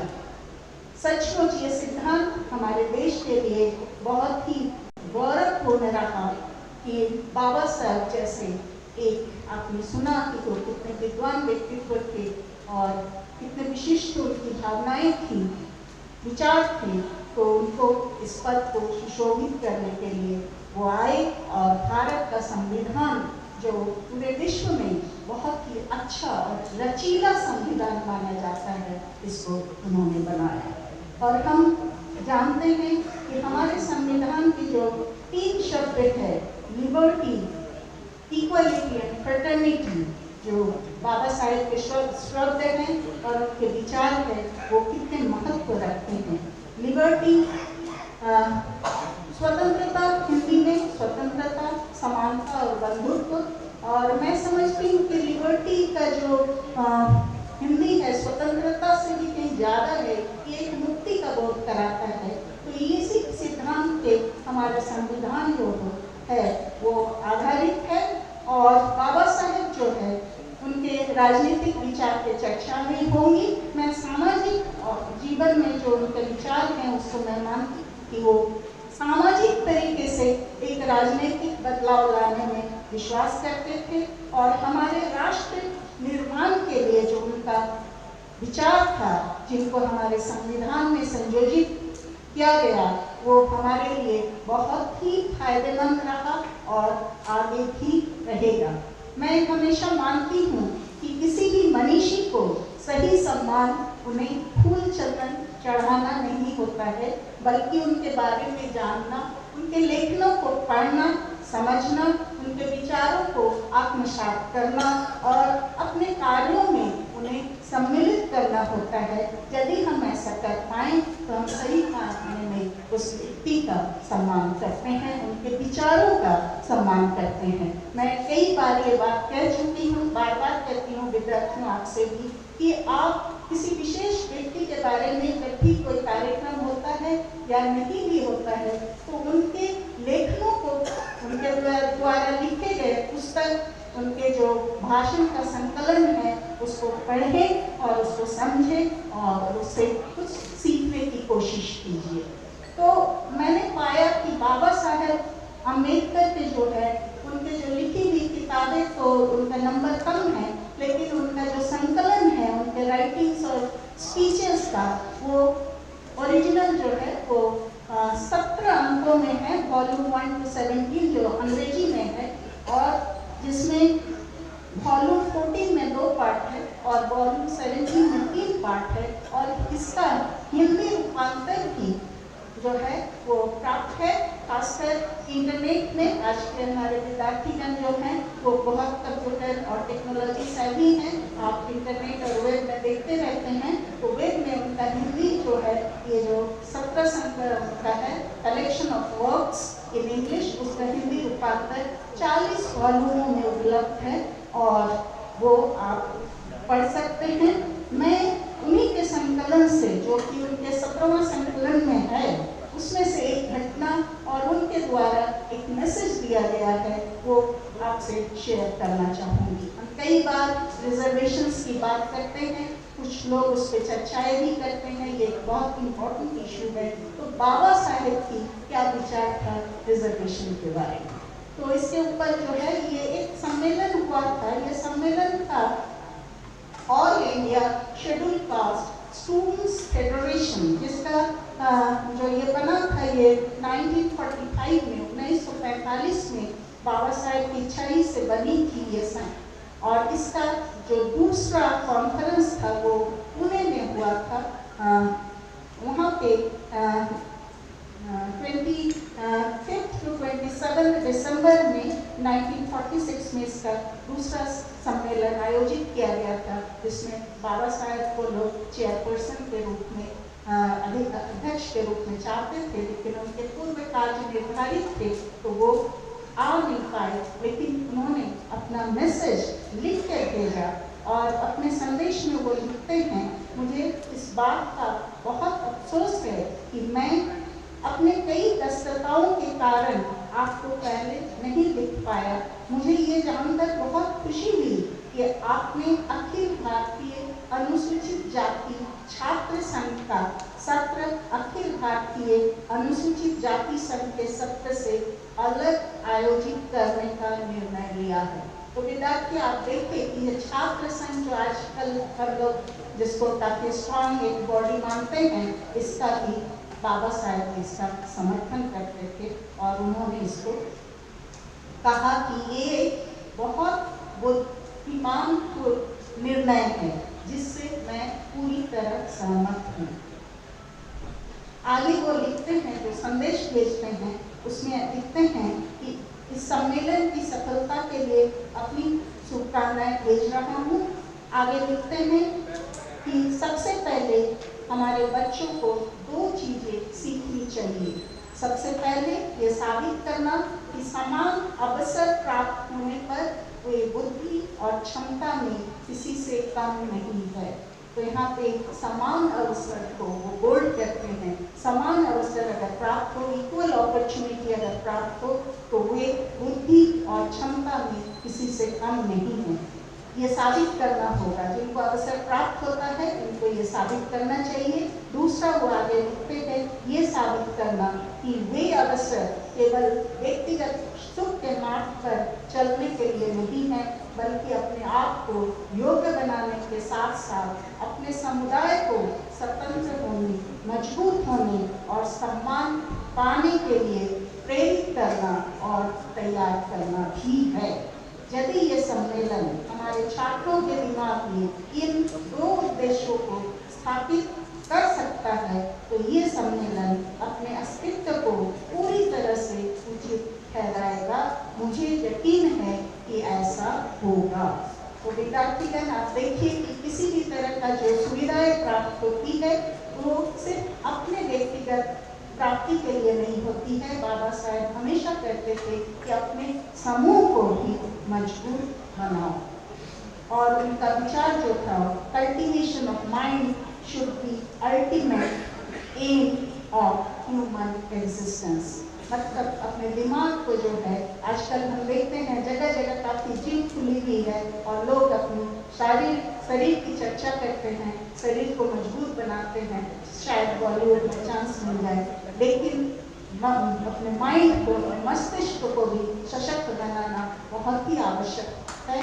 और जैसा कि आप देखते हैं कि बचपन से कितने दर्शन में, जो हमारा जाति दर्शन जो भारत में था उस समय काफ़ी हद तक था, उसके लिए वो लड़ाई करते रहे, और वो लड़ाई जो टकरावे हुई, वो लड़ाइयाँ हुई, उससे वो अपने आप को मजबूत करते गए, उससे वो टूटे नहीं।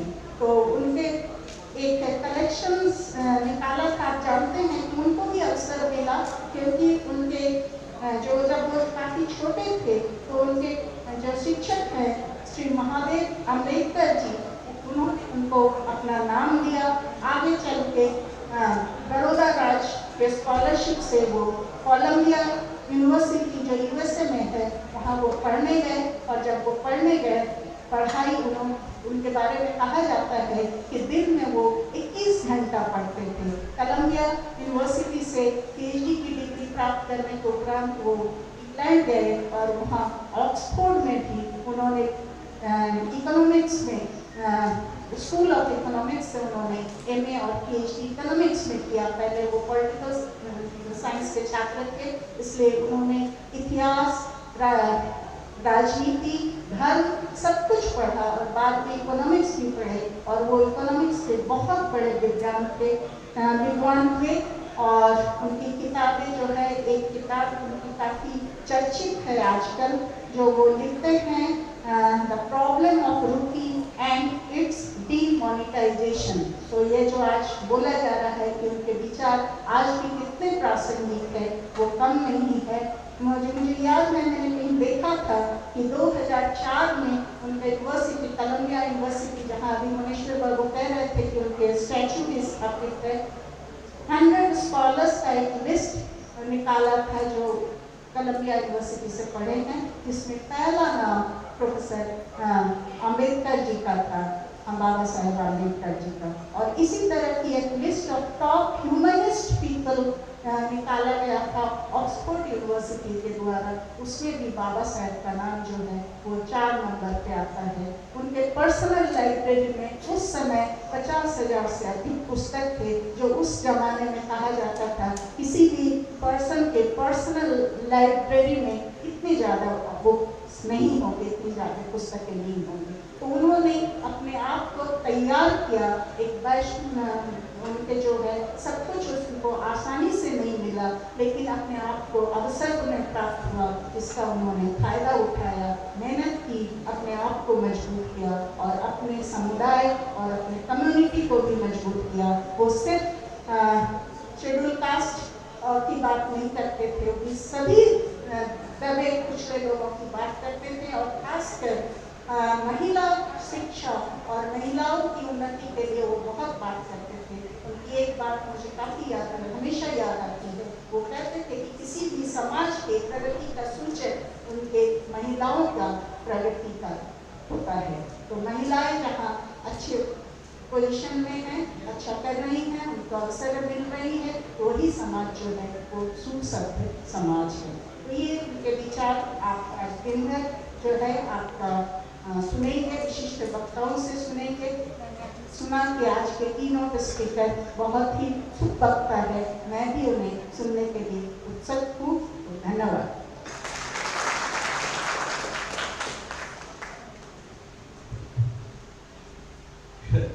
आपने एक वैज्ञानिक को सुना और किस तरह से अनुसंधान होता है वह छात्र छात्राओं के लिए मैम ने अनुप्राणित किया। उन्होंने बताया कि इतने वॉल्यूम से, जो मुझे भी याद नहीं है, और फिर उन्होंने प्रेस से भी बताया। इतना ही 100 जो स्कॉलर्स हैं उसका भी नाम बताया, फिर ह्यूमैनिस्ट हैं उनका भी नाम बताया। तो ये जो रिसर्च करने का अंदाज है वह हमारे लिए प्रेरणा का स्रोत है। कैसे आप रिसर्च करते हो, अनुसंधान करते हो, खोज करते हो। छात्र छात्राओं के लिए जो मैम ने हौसला अफजाई की, मैं हृदय की अंतिम गहराई से आभार व्यक्त करता हूँ मैडम का प्रति। धन्यवाद मैम। हम आपका आमंत्रित करते रहेंगे अपने विभाग में। अब इसको सुनने के लिए अब आप जानते हैं कि सर ने लैंड किया और डायरेक्ट यहाँ पहुँच गए। तो डायरेक्ट फ्लाइट यदि कैंपस में होता तो सीधे यहाँ हवाई अड्डा से उनको आना पड़ा। हम सभी आभार व्यक्त करते हैं और ऐसे सशक्त हस्ताक्षर जो 2 दशकों इंडियन पॉलिटिकल साइंस एसोसिएशन के जनरल सेक्रेटरी और ट्रेजरर, जहां शून्य बजट था वहां 50 लाख का अभी कोष में राशि। सर ने फिर एक हमारा IJPS Indian journal of political science उसके एडिटर थे। फिर इन्होंने एक और काम किया कि हिंदी भाषी छात्रों के लिए इन्होंने फिर से उसे हिंदी अनुवाद भी करवाया। सर संस्कृत और हिंदी इंग्लिश तीनों भाषा के समान अधिकारी हैं, सेपरेट जर्नल। और सर के लिए और क्या कह सकता हूँ मैं, सब बहुत कम है। और आप farmer vice chancellor Mahatma Gandhi Sanskrit university का आप कर्तव्य होने से सर का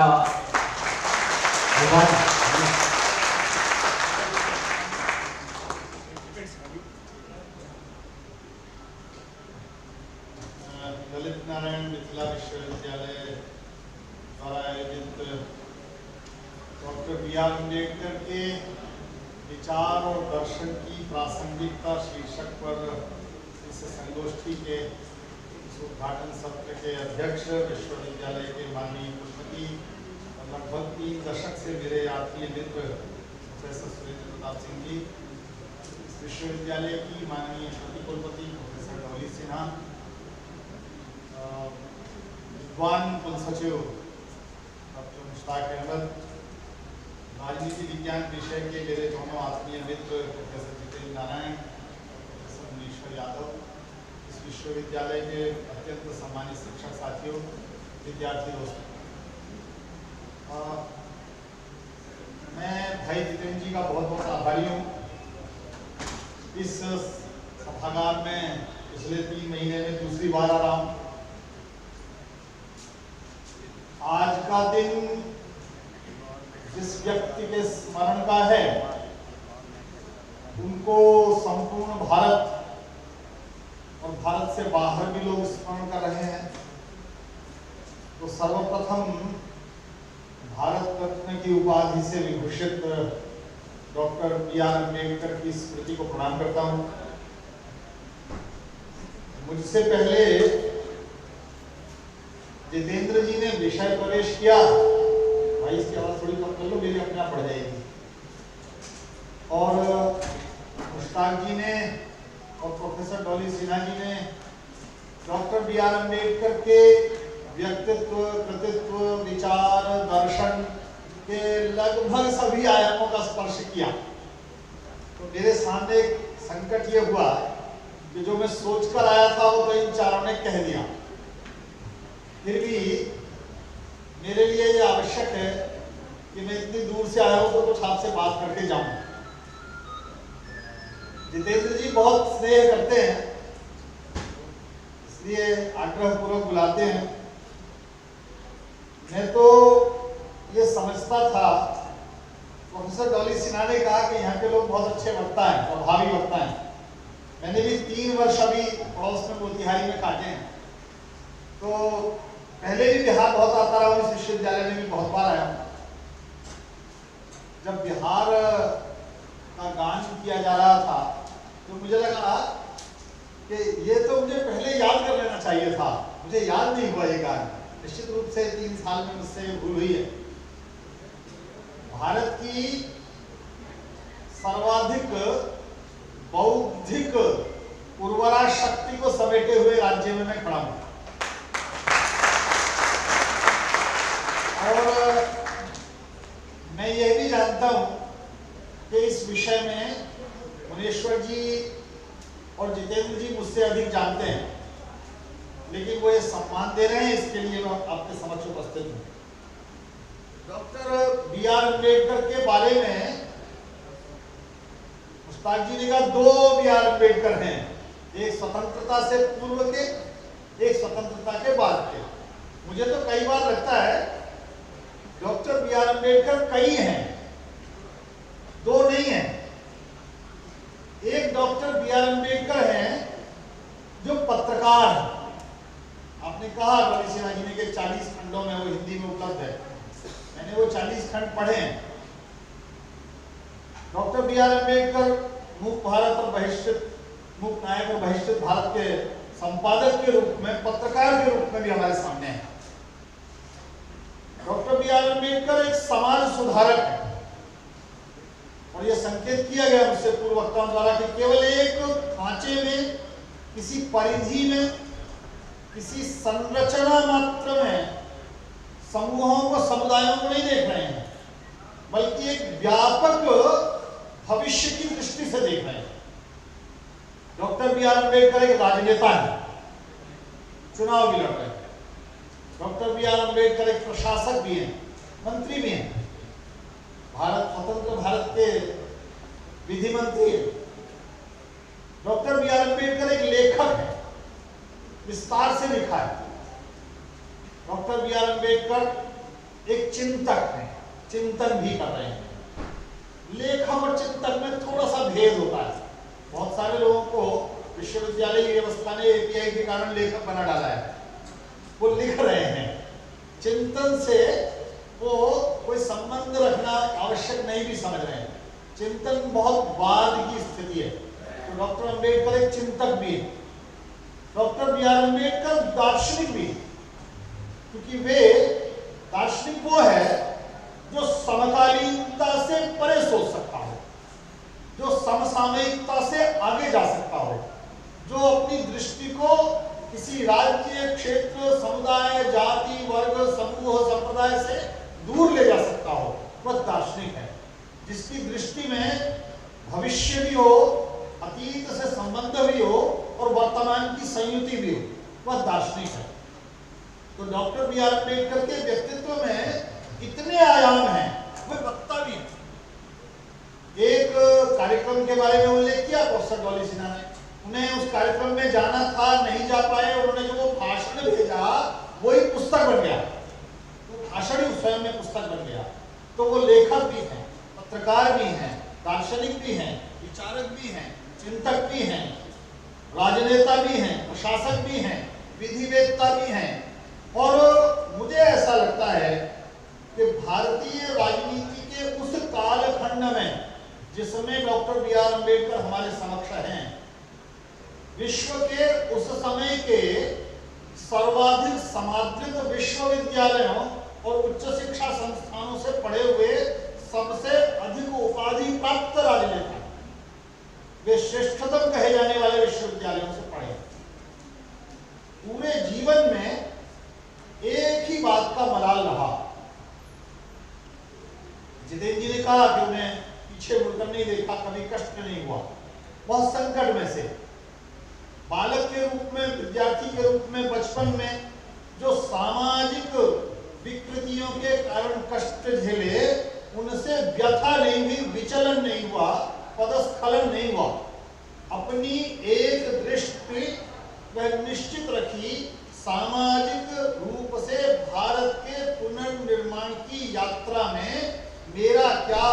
राजस्थान हो सकता है, यह विचार रखा।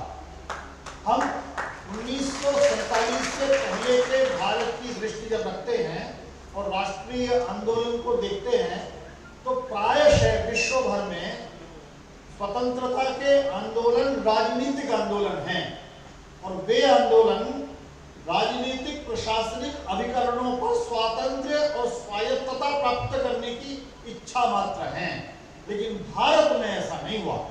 भारत में राष्ट्रीय आंदोलन भारत के स्व का जागरण था और वो ऐसा जागरण था कि प्रत्येक क्षेत्र में लोग इस बारे में विचार कर रहे थे कि भारत इस परतंत्रता से बाहर निकलेगा तो कैसा बनेगा, वह केवल एक राज्य के रूप में, एक व्यवस्था के रूप में कैसे खड़ा होगा।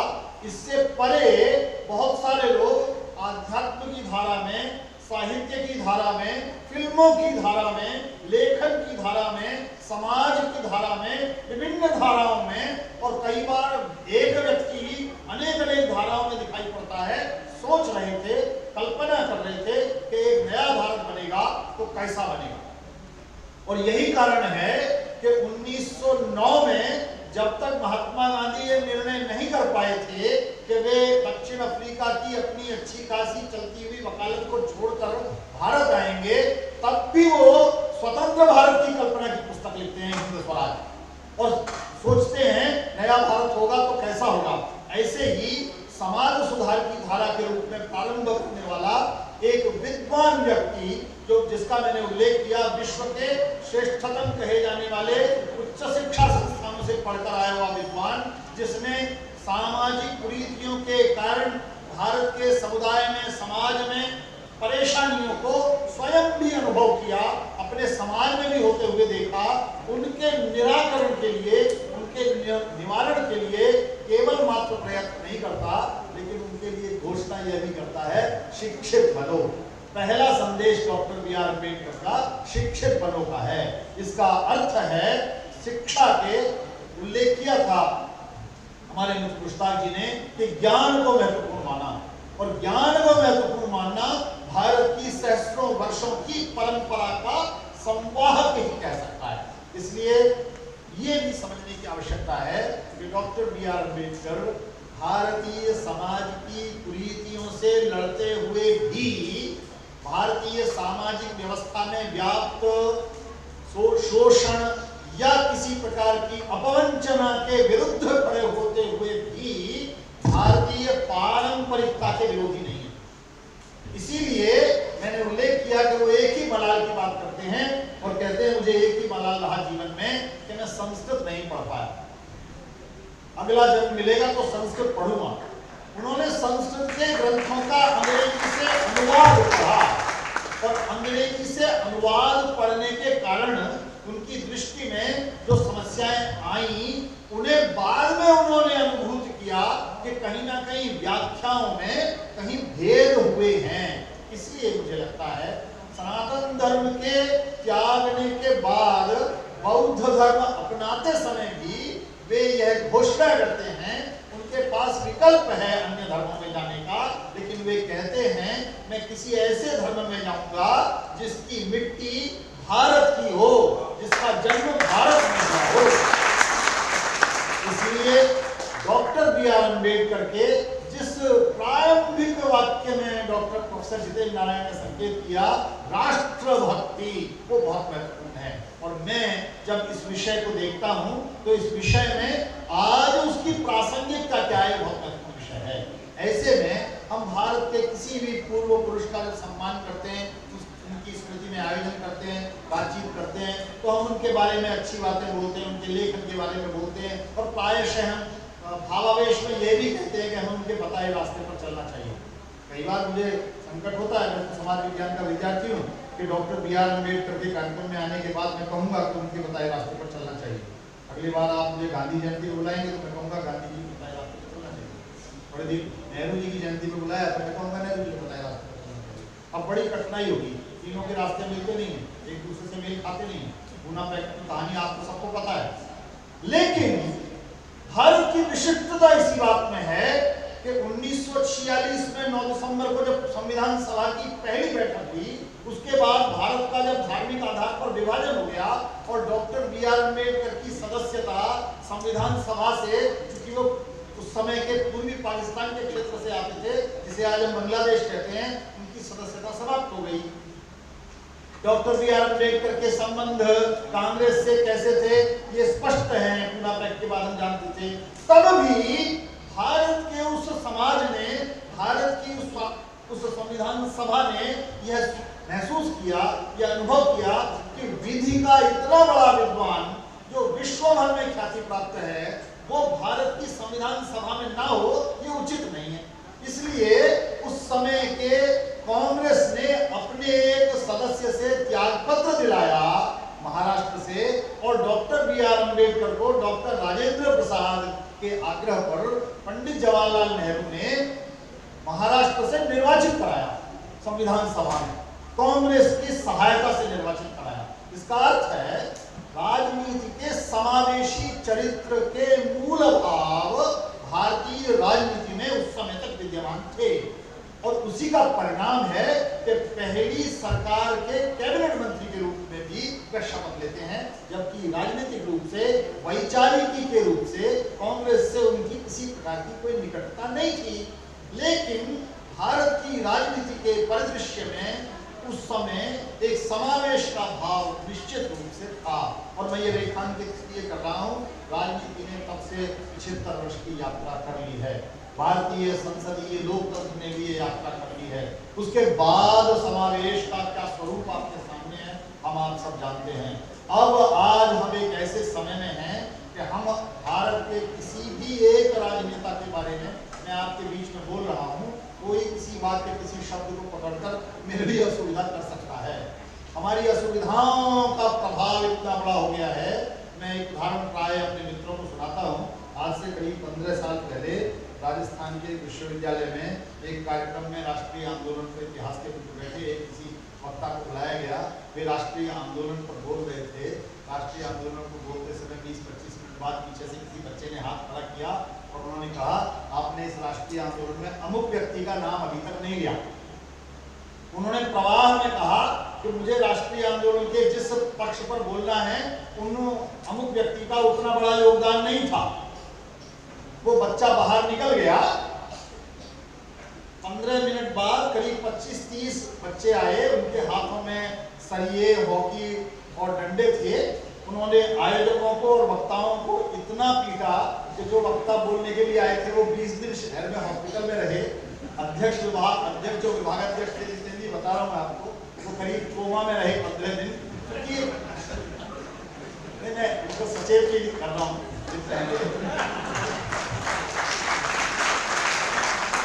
ये घटना मैंने आपको किस लिए सुनाई? इसलिए सुनाई कि 1947 में एक व्यक्ति जिसके सामने अनशन तोड़ने के लिए, गांधी जी का अनशन तोड़ दिया जाए, इस बात की रिक्वेस्ट करने के लिए पंडित मदन मोहन मालवीय जाते हैं। डॉक्टर बी आर अम्बेडकर को बनाने का काम पूना पैक्ट में स्वयं व्यक्तिगत रूप से महामाना पंडित मदन मोहन मालवीय ने किया। महात्मा जी का जीवन महत्वपूर्ण है, आप इस पर इतना आग्रह ना करें, अपने आग्रह को त्याग दें, और वो पूना पैक्ट को हमने आपके सामने जाना। और वह डॉक्टर बी आर अम्बेडकर संविधान सभा में आवश्यक रूप से आए, इसका प्रयास महात्मा गांधी और डॉक्टर राजेंद्र प्रसाद और पंडित जवाहरलाल नेहरू कर रहे हैं। और आज का समय हम इतनी यात्रा कर चुके हैं, इतनी यात्रा कर चुके हैं कि भारत के किसी एक राजनेता के बारे में मैं यहाँ से कुछ बोलूँ तो कुछ लोग मुझे एक पक्ष में रख देंगे, कुछ दूसरे पक्ष में रख देंगे। हमारी जो शक्ति है सच को सहन करने की, हमारी जो शक्ति है एक दूसरे के साथ चलने की, हमारी जो पारंपरिकी है, आनो भद्रा ततो यंतु विश्वता, विश्व भर से जो भी श्रेष्ठ विचार हम तक आ जाए, वो परंपरा से हम निश्चित रूप से स्खलित हुए हैं, निश्चित रूप से च्युत हुए हैं। और वह जो च्युति है उसके लिए विचार करते समय डॉक्टर बी आर अम्बेडकर की आवश्यकता है। प्रोफेसर डॉली सिन्हा ने संकेत किया, उनके शिक्षक थे महादेव अम्बेडकर, उनका नाम है।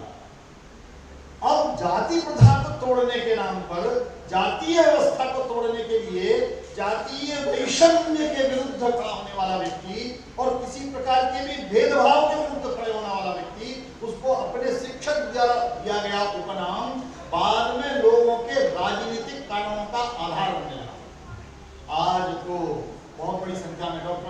अम्बेडकर के कई पुस्तकों का उल्लेख मित्रों ने किया है। आप में से बहुत सारे मित्र जानते होंगे कि अब तो अम्बेडकरवादी, गांधीवादी और साम्यवादी तीनों एक हैं, जबकि साम्यवाद की आलोचना में गांधी और अम्बेडकर में कोई आपस में प्रतियोगिता जैसी लगती है। गांधी भी जितनी आलोचना करते हैं साम्यवाद की, अम्बेडकर उससे अधिक करते हैं। वो पूरी संपूर्ण भारतीयता के लिए उनको खतरा मानते हैं। लेकिन विषय ऐसा बदलता चला गया सामाजिक विज्ञानों में और सामाजिक विमर्श में कि हम आज ये निर्णय नहीं कर पा रहे कि हम किस राजनेता के कितने पक्ष को स्वीकार करते हैं। तो अब फिर से लौटता हूँ, डॉक्टर बी.आर. अम्बेडकर के मैंने बहुत सारे पक्ष बताए, दो पक्ष और हैं। और वे पक्ष हैं, कुछ लोग हैं जो ये मानते हैं कि डॉक्टर बी.आर. अम्बेडकर भारतीय सामाजिक व्यवस्था में परिवर्तन के सूत्रधार होने के कारण एक ऐसे पदस्थान पर पहुंच गए हैं जहां उनके बारे में प्रशंसा तो की जा सकती है, समालोचना नहीं की जा सकती, लगभग पूजा की जा सकती है, बस इससे आगे नहीं। यदि कोई भी उनकी समालोचना के कोई शब्द बोलेगा तो वो उसके लिए बहुत समस्या हो जाएगी, वही कोमा में जाने का संकट आ जाएगा। और एक कुछ लोग ऐसे अभी तक चले आ रहे हैं जो ये मानते हैं कि डॉक्टर बी.आर. अम्बेडकर जैसे अन्य सामान्य राजनेता थे उतने तक सीमित हैं।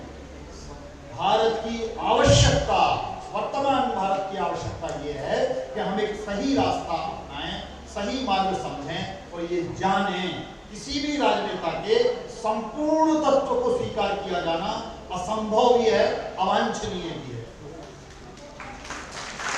भारत ने कभी भी किसी भी विचार को अंतिम विचार नहीं माना। भारत का प्रत्येक ऋषि कहता है नेति न इति, यह इति नहीं है, इसके आगे कोई और आएगा।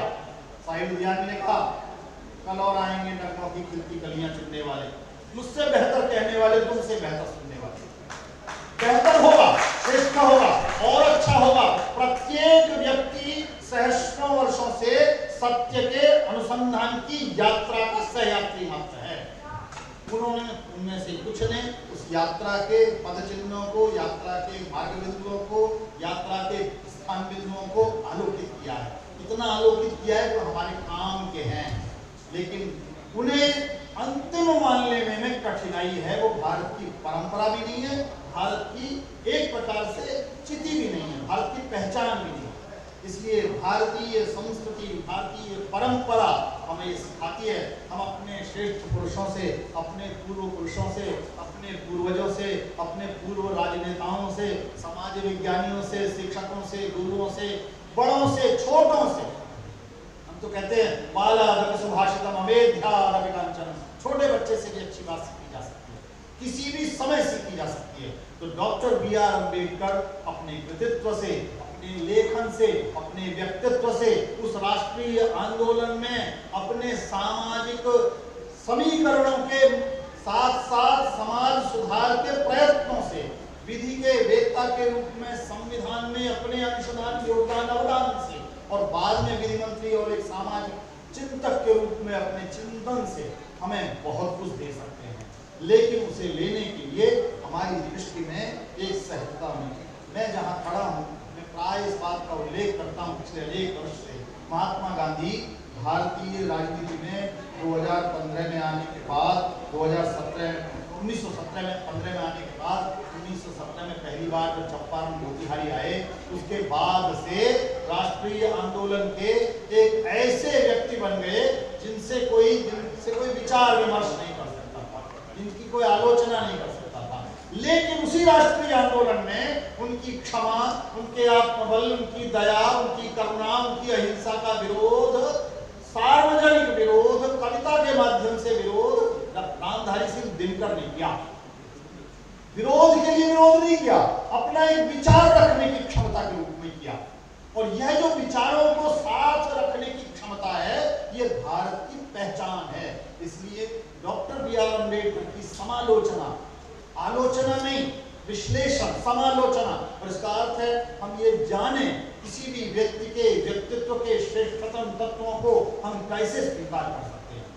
यजुर्वेद कहता है यथेमां वाचं कल्याणीं आवदानी जनेभ्यः, मेरे पास जो भी श्रेष्ठ बात हो, मेरे पास जो भी कल्याणकारी विचार हो, मेरे पास जो भी अच्छा हो, हम शिक्षक क्या करते हैं, जितना भी पढ़ते हैं उसे अपने विद्यार्थी तक पहुंचा दें। तो जिसके पास जो भी श्रेष्ठ विचार है वो अधिक जनों तक पहुंच जाए, अधिक व्यक्तियों तक पहुंच जाए, समाज के प्रत्येक क्षेत्र तक पहुंच जाए, ये मुख्य बात है। और भारत का यह विचार डॉक्टर बी आर अम्बेडकर की प्रासंगिकता को और पुष्ट करता है। हमारे मन में ये बात आए कि डॉक्टर बी आर अम्बेडकर जैसा व्यक्ति, जितेंद्र जी ने प्रारंभ में बहुत अच्छी बात की, उन्होंने कहा वे विचलित नहीं होते। बर्फेरी कहता है निंदन तु नीति निपुणा यदि वास्तवंतु, नीति में निपुण लोग निंदा करें या स्तुति करें, प्रार्थना वंदना, लक्ष्मी समा विशद गच्छतु वा यथेष्टम, लक्ष्मी आती हो आए या उसे जहां जाना हो वहां चली जाए। अद्यैव वा मरणमस्तु युगांतरे वा, आज ही मृत्यु हो या युगों के बाद हो, न्याय्यात् पथः प्रविचलन्ति पदं न धीरा, धीर पुरुष न्याय का जो पथ है उससे प्रविचलित नहीं होते।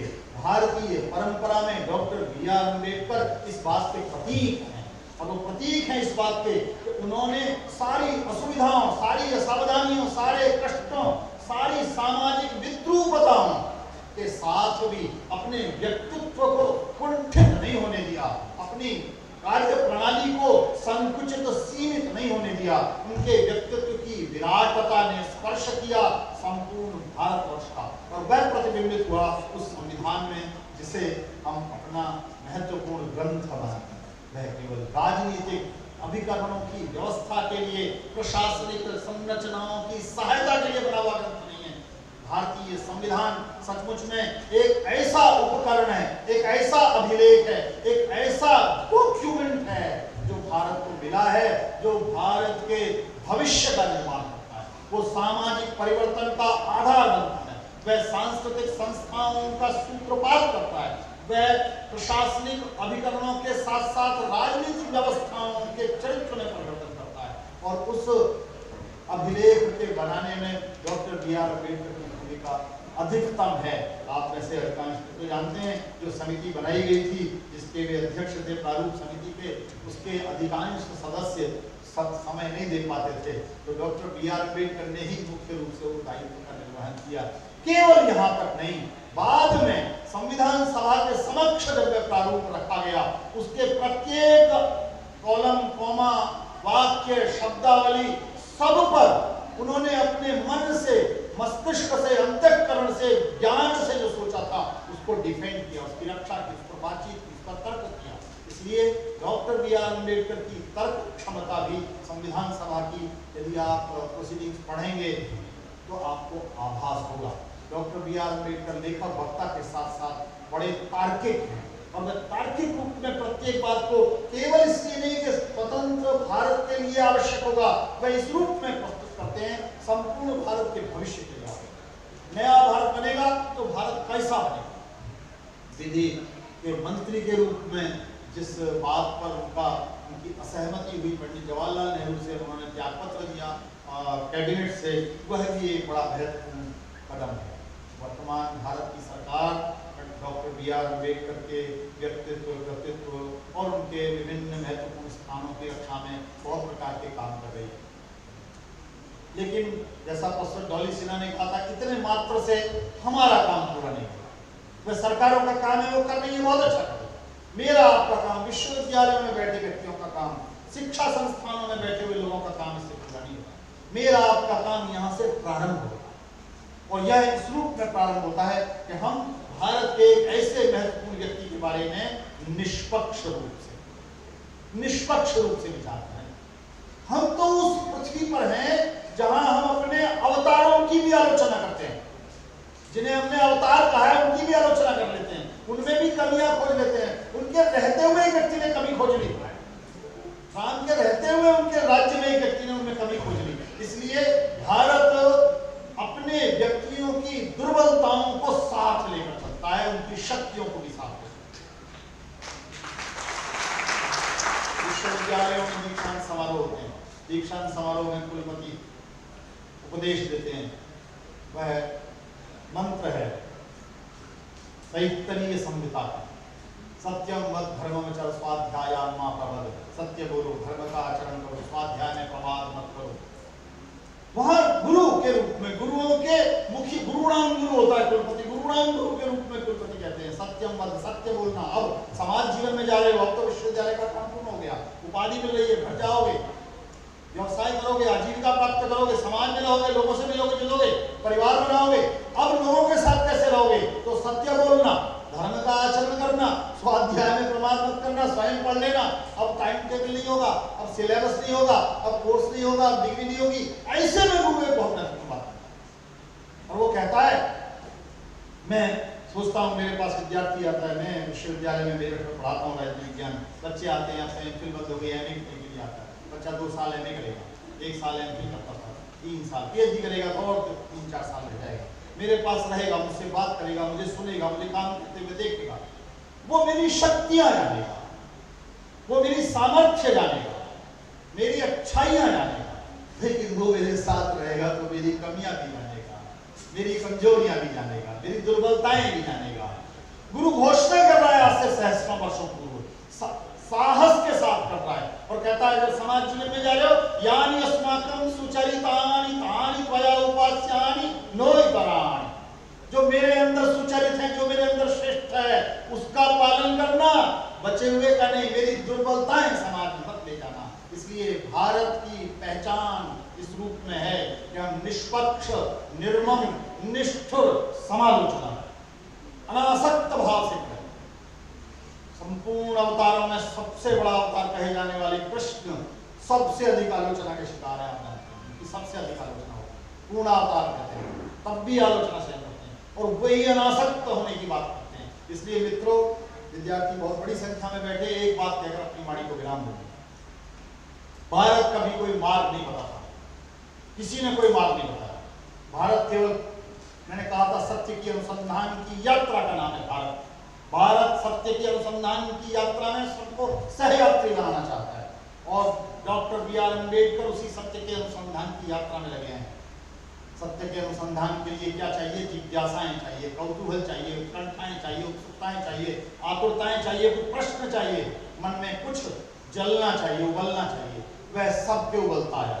एक छोटे से बच्चे के मन में आ गया, ये पिताजी गाय दान में दे रहे हैं, मुझको किसको दान में दोगे सारी संपत्ति?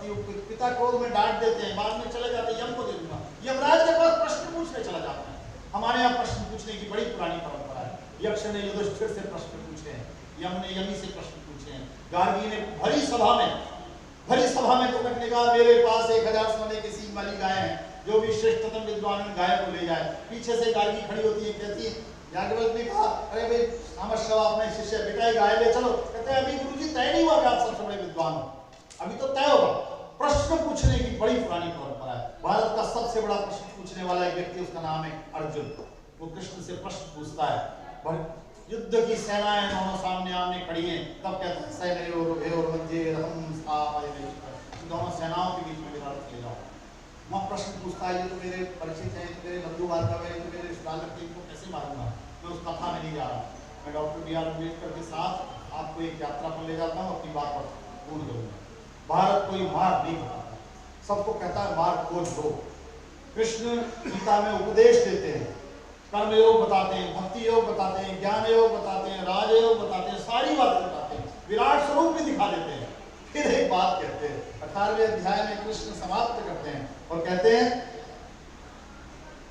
इति ते ज्ञानम आख्यातम, मेरे पास जितना भी ज्ञान था वो इति है, यहाँ पूर्ण हो गया, इससे ज्यादा अर्जुन मैं तुझे ज्ञान नहीं दूंगा। इति ते ज्ञानम आख्यातम गुह्यतरम मया, मेरे पास गुह्य से गुह्य, गोपनीय से गोपनीय, श्रेष्ठ से श्रेष्ठ जो ज्ञान था वो मैंने आख्यातम नरेट कर दिया, वर्णित कर दिया, बता दिया। विमृश्येतम अशेषेण, इस पर अशेष रूप से विचार कर लो। जितेंद्र भाई ने कहा था रिसर्च मेथोडोलॉजी, आजकल हम कहते हैं होलिस्टिक वे में विचार कर लो, कहते हैं कृष्ण। लेकिन करना क्या है? 18 अध्याय तक उसे बताना क्या चाहते हैं? कहते हैं, यथेच्छसि तथा कुरु, जो इच्छा करे वो करना, मैं नहीं बताऊंगा। भारत की परंपरा मेरे विद्यार्थी मित्रों आपसे कहती है, प्रश्न पूछो, जानो, यथेच्छसि तथा कुरु, जैसा कहेंगे वो करो, जो आपका अंतःकरण कहे, जो आपका मन मस्तिष्क कहे मैं अनेक वर्ष से पहली कक्षा में विद्यार्थियों से कहता हूँ, बेटा एमए में आए हो पढ़ने के लिए, 2 साल अपने इस मस्तिष्क पे ताला लगा दो, ये हृदय से चलना। एक बच्ची ने एमए फर्स्ट सेमेस्टर में एक बार मेरे से पूछा, सर ये तो गलती करेगा, दिल से चलेंगे तो गलती करेगा। मैंने कहा बेटा 20-21 साल इसको गलती करने दी है, 2 साल इसे भी गलती करने दो। ये इसलिए कहता हूँ, हम हृदय से, अंतःकरण से, जिस भी विचार से, जिस भी बात से, जिस भी संस्था से, जिस भी प्रदेश से, प्रांत से, राज्य से, राष्ट्र से जुड़ जाते हैं, उससे हम सचमुच में जुड़ जाते हैं। मस्तिष्क हमें आकलन करना सिखाता है, कैलकुलेट करना सिखाता है। वो जातियों में बांटता है, वो धर्मों में बांटता है, वो क्षेत्रों में बांटता है, वो भाषाओं में बांटता है। हृदय नहीं बांटता, हृदय की भाषा करता है। इसलिए मित्रों, डॉक्टर B.R. अम्बेडकर की समालोचना में हम निष्पक्ष रूप से ये विचार करें, पढ़ें, विश्वविद्यालयों में, विभागों में, इन कार्यक्रमों से आगे जाते हुए, ये कार्यक्रम आवश्यक है, इनसे आगे जाते हुए अपने शोधार्थियों के साथ, अपने विद्यार्थियों के साथ, अपने शिक्षक साथियों के साथ उनके उन अकादमिक आयामों की चर्चा करें, उनका विश्लेषण करें, जो भविष्य के भारत के निर्माण में हमारे सहायक हो सकते हैं। मैं आशावादी व्यक्ति हूँ। प्रसाद जी के पंक्ति से अपनी वाणी को विराम दूंगा। शक्ति के विद्युत कण जो व्यस्त विकल बिखरे हैं, हो निरुपाय, समन्वय उनका करे समस्त, विजयी मानवता।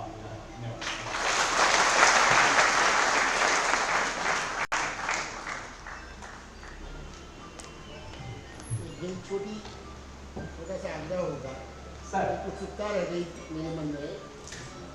सबसे मैं सुनना चाहता था डॉक्टर अम्बेडकर साहब का राज्य समाजवाद पर विचार। अच्छा, हाँ सर, मैं सुनना चाहता हूँ। अच्छा सर, इसके लिए हम आयोजन बाद में करेंगे। सर एक और, इन्होंने तो कहा कि कृष्ण ने अंतिम रूप से कह दिया कि अब मैं कुछ नहीं बोलूंगा, और मैं डिस्ट्रिक्ट से ये कहने के लिए आया हूँ कि आपको फिर से विचार रखने होंगे, और आपने सही कहा है। और करतल ध्वनि से हम स्वागत करेंगे ललित नारायण मिथिला विश्वविद्यालय के प्रांगण में। सबको फिर से बुलाएंगे और राज्य समाजवाद पर चर्चा हो। अब कविवर कुमार विश्वास के अग्रज में, तो फिर आप इनको फिर से बुलाना होगा, सुनना होगा। और कई बार हम केवल विश्वविद्यालय हमारे लिए कुछ सहयोग राशि दे दे, तो हम तो यह कार्यक्रम करते रहेंगे सर। और by the order of the chair is requested to come to the dais and please. Sir.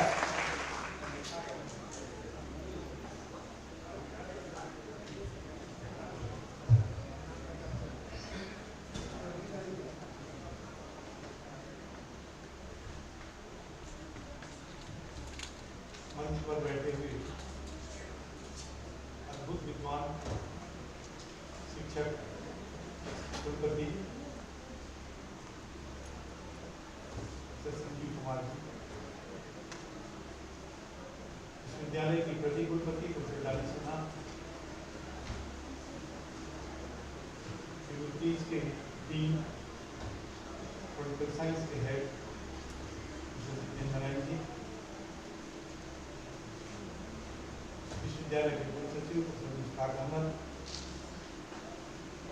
और कार्यक्रम को संचालित करने वाले विभाग प्रोफेसर यादव, सामने बैठे हुए विश्वविद्यालय के विभिन्न संकायों के संकायाध्यक्ष, विभागाध्यक्ष, प्रोफेसर, महाविद्यालयों के प्राचार्य, शोध छात्र, छात्राएं, विद्यार्थी समुदाय और मीडिया। वो मंच अपने आप में बड़ा महत्वपूर्ण हो जाता है, जहाँ ऐसे विद्वान मंच पर बैठे हों जिनका सुना हमने। जो विषय आज का है, इस पर सभी को हम सबने सुना, एक अलग अलग बातों को सुना, सबको समन्वित करके सुना। उस मंच के माध्यम से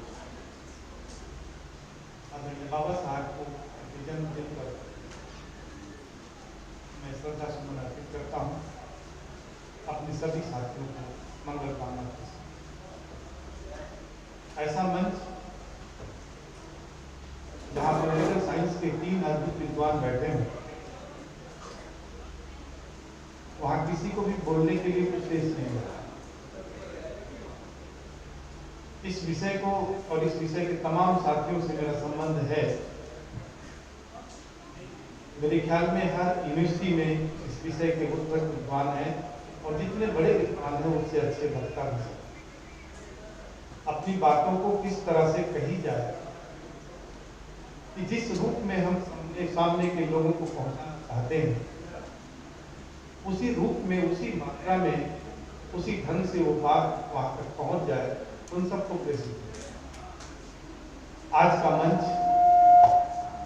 इसी बात का मंच था कि सभी वक्ताओं ने जो कुछ कहा और आप तक जितना पहुंचाना चाहते थे, वो सारी बातें वहां तक पहुंच गई। इतनी सरल भाषा में, इतनी अच्छी तरीके से जो कहने की कला थी, बात को समझाने की कला थी, वहां तक पहुंची। बाबा साहब के बारे में जितनी भी चर्चा किया जाए, जितने भी रूप उनके बनते हैं, वो सब चर्चा के माध्यम से अगर हम करना चाहते हैं तो 1 घंटे 2 घंटे का विषय नहीं होगा। वो किताब जो बताई गई, जिसकी चर्चा की गई, जो 40 वॉल्यूम में है, तो शायद उसको पढ़ने में महीनों का अगर साथ करेंगे तो इसकी चर्चा करने में महीनों निकल जाएंगे।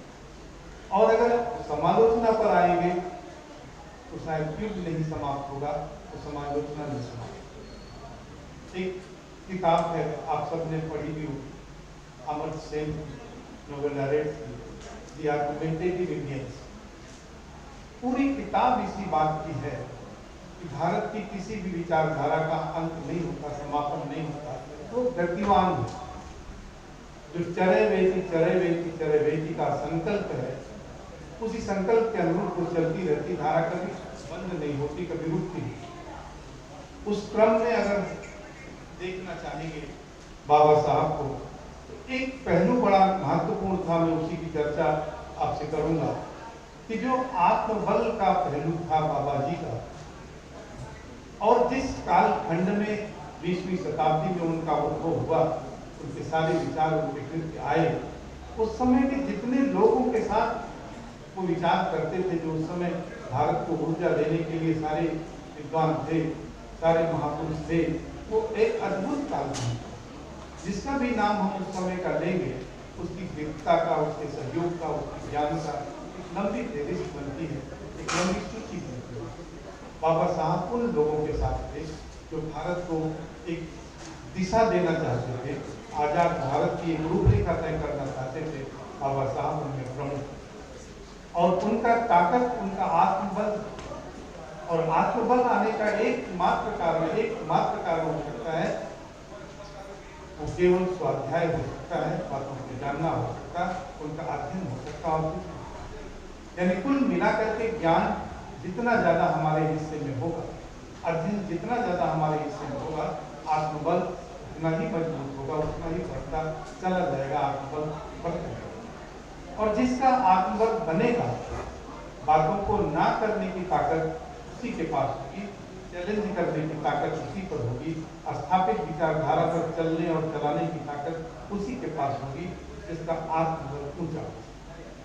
अगर हम इसको सामान्य तरीके से देखें तो किसी भी देश के लिए, प्राणी मात्र के लिए 3 ऐसी जरूरतें बनती हैं जो बाबा साहब ने हमको बताया और पहले से चली आ रही, कि हमें दर्शन में विश्वास करना होगा, नीति में विश्वास करना होगा, और करते हैं जिसको दौलत का गुमान हो, पूंजी का घमंड हो, करे। हम घमंड नहीं करते हैं, लेकिन हमको गौरव है, इस बात का गौरव हमको है। इस बात का भी गौरव है कि हम मानते हैं जो हमको प्रोफेशन मिला है, उसका हमको फक्र है, और उस फक्र के साथ हम जीते भी हैं। और हमारे जो शिक्षक हैं और होने वाले हैं, जो वहाँ बैठा हुआ, ये भी बड़ा बैठा था, अभी देखिए कोई देखेगा तो कहेगा, क्योंकि हमको भी जो है उसी तरह से तैयार किया, जैसे तुम लोगों को ठोक पीट करके, बात करके तैयार किए। तीसरा फक्र है शिक्षक होने का।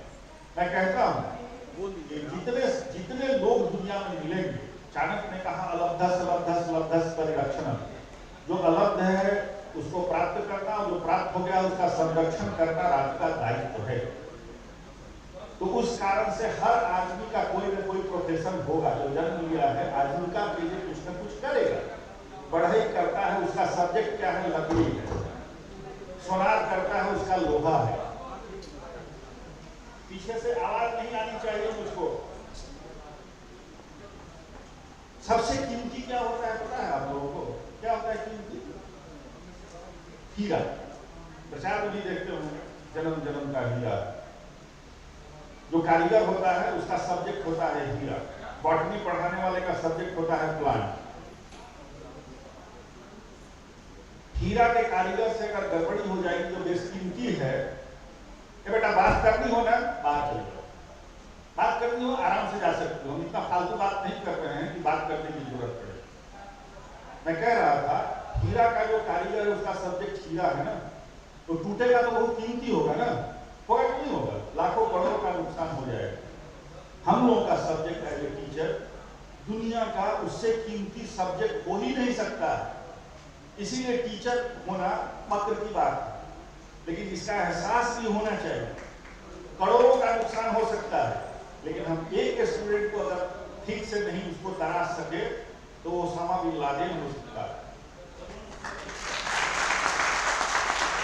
आतंकी हो सकता है, दुष्चरित्र हो सकता है, महिलाओं के साथ जितनी अभद्रता होती है उसके लिए कारक हो सकता है। हमारी जिम्मेवारी बड़ी है, और माँ बाप दुनिया का सबसे बेशकीमती औलाद चीज होती है। उस औलाद को बड़े विश्वास के साथ शिक्षक के पास समर्पित करता है ना, तो हमारी जिम्मेवारी भी उतनी ही बड़ी। इसलिए जो लोग इसमें हैं, रिसर्च पेपर पढ़ने वाले हैं, इसमें अधिक कामयाब होता है शिक्षक हो, और शिक्षक प्राइमरी का हो कि यूनिवर्सिटी का, सब एक ही काम में लगे हुए। छोटा हीरा तराशता हो या बड़ा हीरा तराशता हो, तो हम सब लोग किसी की औलाद को तराशने में लगे हुए, और उससे कीमती दुनिया में कुछ नहीं होता है। उसके लिए सारे कुकर्म करते हैं। कितने नेता जेल में सड़ रहे हैं, उनके बेटा बड़े बड़े कार पर चल रहे हैं, उतने सड़ रहे हैं नहीं, पत्नियां ऐश मौज कर रही हैं, लेकिन जेल में सड़ रहे प्रशासन। किसके लिए? औलाद के लिए। धृतराष्ट्र पूरे अपने बेटा के प्रेम में सारा सब कुछ चौपट कर दिया ना, और वो औलाद गुरु को दिया जाता है कि लो इसको तराशो, इसको ठीक करो। अब बताइए कि हम लोग से ज्यादा बेशकीमती सब्जेक्ट किसी का है? और उसमें भी पॉलिटिकल साइंस दुनिया का सबसे पावरफुल हमारा सब्जेक्ट है, राज्य है। हम कहेंगे तो मेडिसिन बनेगा, हम कहेंगे तो टीका बनेगा, हम टीका अलाउ करेंगे तो टीका चलेगा, हम कहेंगे 18 साल में ब्याह होगा कि 21 साल में ब्याह होगा, मतलब स्टेट कहेगा। And that is our subject and we are associated with that subject. भाई सांसद के करीब रहने वाला कितना ताकतवर होता है, किसी पद पर होता है हम जानते हैं। हम लोग तो स्टेट के साथ रहने वाले हैं, तो कैसे पावरफुल हम लोग हैं? हम लोग जो विश्लेषण करेंगे, हम लोग सब में हस्तक्षेप करने का अधिकार रखते हैं ना।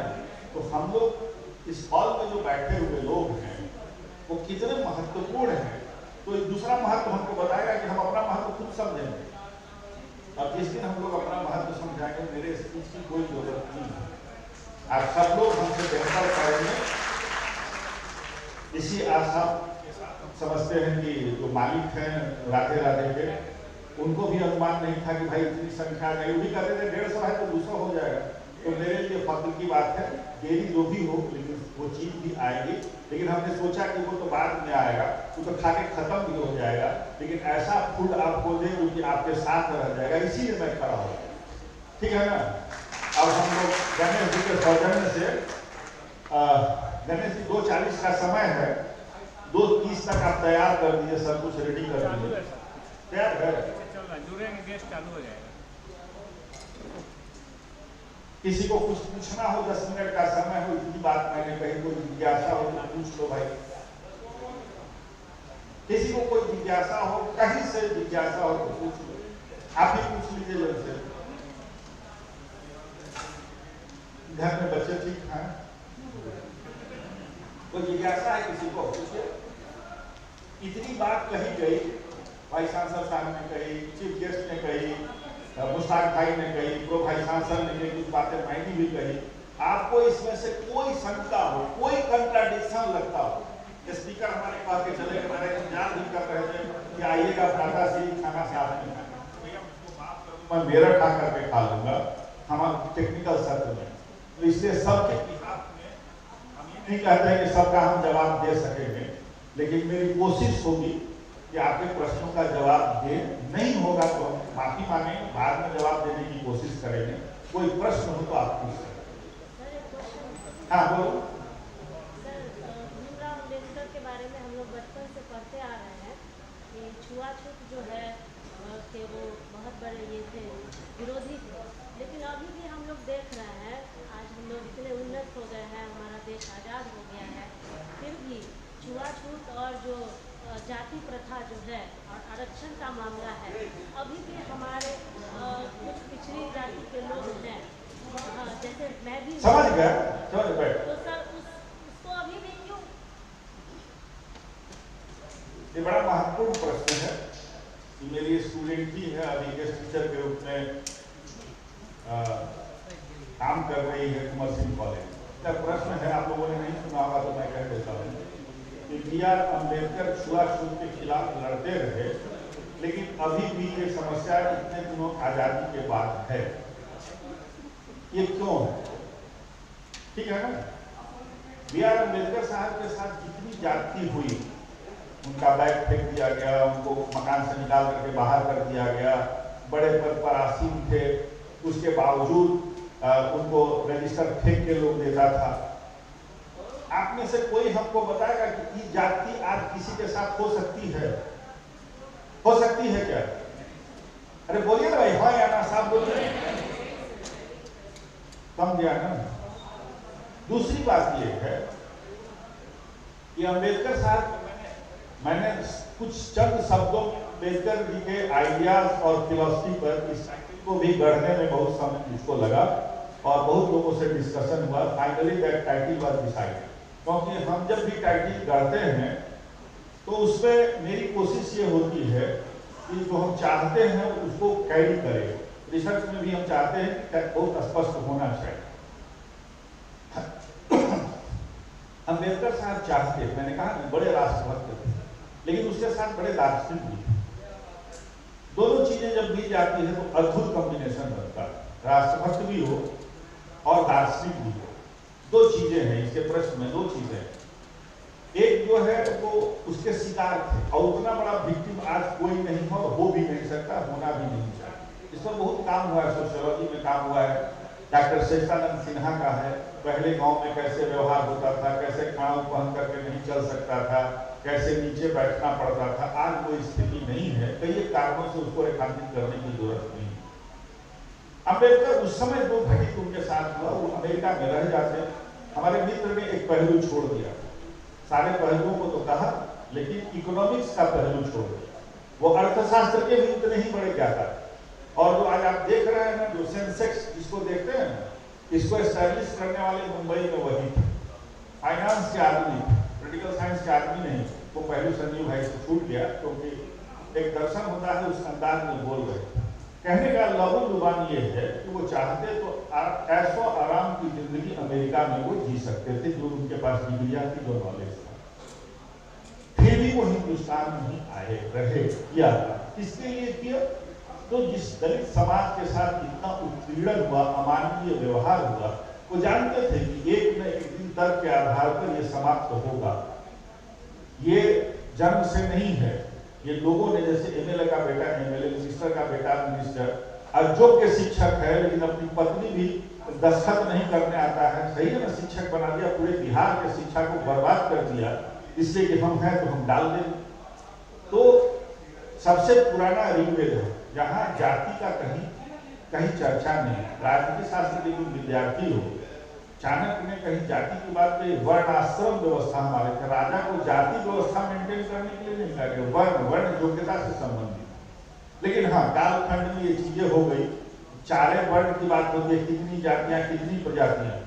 और ये छुआछूत जो है वो देखा देखी, जितने धर्म के लोग हैं यहाँ बैठे हुए हैं, हमारे मित्र लोग बताएंगे, उनमें भी जातियां हैं, उसमें भी छुआछूत है कि नहीं? ईमान की बात है कि छुआछूत, बैठने नहीं देते, शादी ब्याह नहीं होता, और क्या होता है? ये मानसिकता बन गई, और उसमें जो बाहर से भी जो लोग आए, पहले गांव में काका चाचा सब जाति के लोगों को उनके बिना काम नहीं चलता। डिवाइड एंड रूल की जो पॉलिसी है वो इसके लिए ज्यादा जिम्मेवार है। ऐसा नहीं कहते कि पहले से नहीं था, लेकिन उसका स्वरूप दूसरा था। वो काम करने के तरीका का स्वरूप था, लेकिन सबका सम्मान था। आप लोगों को जो लोग देहात से, इसमें बहुत लोग आए होंगे बड़े पैमाने पर, इसकी तकदीस करेंगे कि जो अन्न जो आता था जब उसकी गौनी होती थी तो जो रखा जाता था तो वहाँ सबका हिस्सा बढ़ जाता था कि बढ़ई का है, ये इसका है। गांव में जितने लोगों से सहयोग मिलता है सबका हिस्सा वो लेके जाते थे, तब मालिक के घर में उसका हिस्सा। हमारे यहाँ ये व्यवस्था है। इसीलिए गांधी आप लोगों ने पढ़ा है, वो कहते थे क्लास स्ट्रगल में गरीब का नुकसान हो। चाकू सजमन पर गिरे कि चाकू पर सजमन गिरे, कटते कटी सजमन, कमजोर कटेगा। संघर्ष में कमजोर का नुकसान होगा। सहयोग करके किसी के बिना किसी का काम चलने वाला नहीं है। अपना शरीर हमारा ऑर्गेन देखिएगा, आपको पॉलिटिकल साइंस में या सोशल साइंस में या साइकोलॉजी में पढ़िएगा तो हम लोग आंगिक सिद्धांत पढ़ते हैं।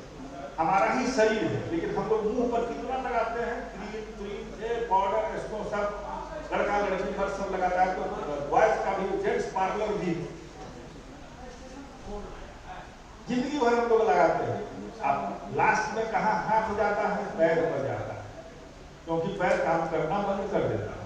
तो सारा दिमाग लगता है चलेंगे कैसे, हमको प्रॉब्लम है चलेंगे कैसे। तो सब हाथ रात में बैठ करके उसी का सिकाई करता है।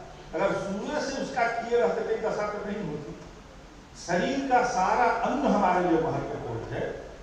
महत्व की दृष्टि से अलग अलग है। दिमाग में चोट लगता है तो कहते जल्दी कराओ, क्योंकि खत्म तो शरीर किसी काम का नहीं हुआ। तो वर्क के हिसाब से इंपॉर्टेंस अलग अलग होगा, लेकिन अंग हमारा है, उसकी कद्र होनी चाहिए। ये हमारा दर्शन कहता है, पॉलिटिकल साइंस का भी कहता है, सोशियोलॉजी का भी दर्शन कहता है। लेकिन स्वभाव से एक दिन में खूनी क्रांति होकर परिवर्तन का इतिहास हिंदुस्तान का बेटा नहीं है। हमारे यहाँ धीरे धीरे परिवर्तन होता है। आपको एक प्रकारांतर से एक बात करना चाहते हैं कि हमारे क्लास में मैं तो बताया ना 9484 से ही बच्चियां कम आती थी, और जो बच्चियां आती थी मुस्लिम समुदाय की नहीं आती थी बच्चियां, बहुत कम बच्चियां आती थी। अब आप देख लीजिए बच्चों से ज्यादा किसी बैच में बच्चियां होती हैं, और उसमें भी 50% से ज्यादा कभी कभी जमशेद भाई उसमें मुस्लिम बच्चियां होती। तुम्हारे प्रश्न का जवाब मुस्लिम बच्ची के जवाब से ही बता देते हैं, कहे कि बहुत दर्शन की बात करने से आपके समझ में नहीं आएगी। सब तरह के इसमें हैं, बच्चे हैं हमारे। एक दिन हमको बोली वुमेन एम्पावरमेंट पर की चर्चा चल रही थी, बोली सर कोई परिवर्तन नहीं हुआ। महिलाएं आसानी से कहती पुरुष प्रधान समाज है, कोई परिवर्तन नहीं हुआ। लेकिन घर में 1 इंच नहीं जमशेद जी चलेंगे बेगम के आदेश के लिए, ये हर घर की कहानी है। लेकिन सब कहेगा कि नहीं चलता, काम गलत बोल रहे हैं, चलेगा ही नहीं। खाना वो देती है, बच्चों की परवरिश करती है, चलेगा कहाँ से? आपके माँ बाप की सेवा वो करती है, चलेगा ही नहीं ना। वो अगर कल सो जाए तो आप भूखे रह जाइए। कोई रीति रिवाज उसके बिना नहीं चलेगा। ये बात तो सही है, लेकिन कहने में लोग कह देते हैं नहीं। तो इसीलिए पुरुष प्रताड़ित समाज ही बना हुआ। उसने हमको कहा कि कोई वुमन एम्पावरमेंट सर नहीं हुआ, आप गौर कीजिएगा। नहीं हुआ बेटा, क्या हुआ? दादी जान लड़ते थे, अब रिजर्व हो गया है तो मेरी दादी लड़ रही, परिवर्तन हुआ। फिर सर क्या परिवर्तन हुआ? कहीं नहीं उसको जाने देते। हमें तो कभी कुछ कहा नहीं, बड़ा दबंग बची थी। यहाँ वार्ड काउंसिलर बड़े थे, नामी आदमी, नाम हमको याद नहीं रहता, उनकी पोती थी। हमें तुमने कहा नहीं? हमने कहा ना, बड़ा दबंग थी, बोलने में विदेश करा। तुमने कहा ना, क्या कहा? दादी को जाने को मैं जाऊंगा सर। क्या बोले? चलो तुम्हारे, हंस के बोले, हंस के गौर करना, हंस के बोले तुम्हारे मतलब की चीज है, तुम जाओ।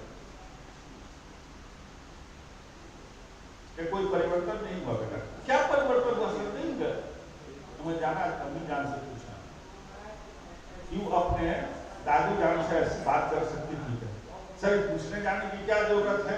उसी के अल्फाज है, अभी बताते हैं तो अभी भी नहीं बोलती है।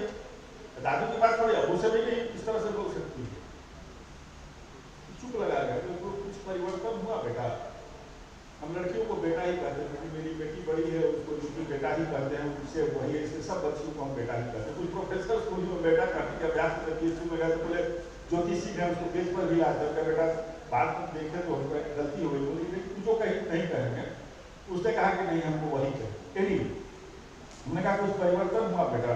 तो क्या परिवर्तन हुआ? बोले कि अम्मी से नहीं, हम बता देते हैं, नहीं बोलेगी, हम चुप लगा, कुछ नहीं बोले, केवल उसको देखेगा।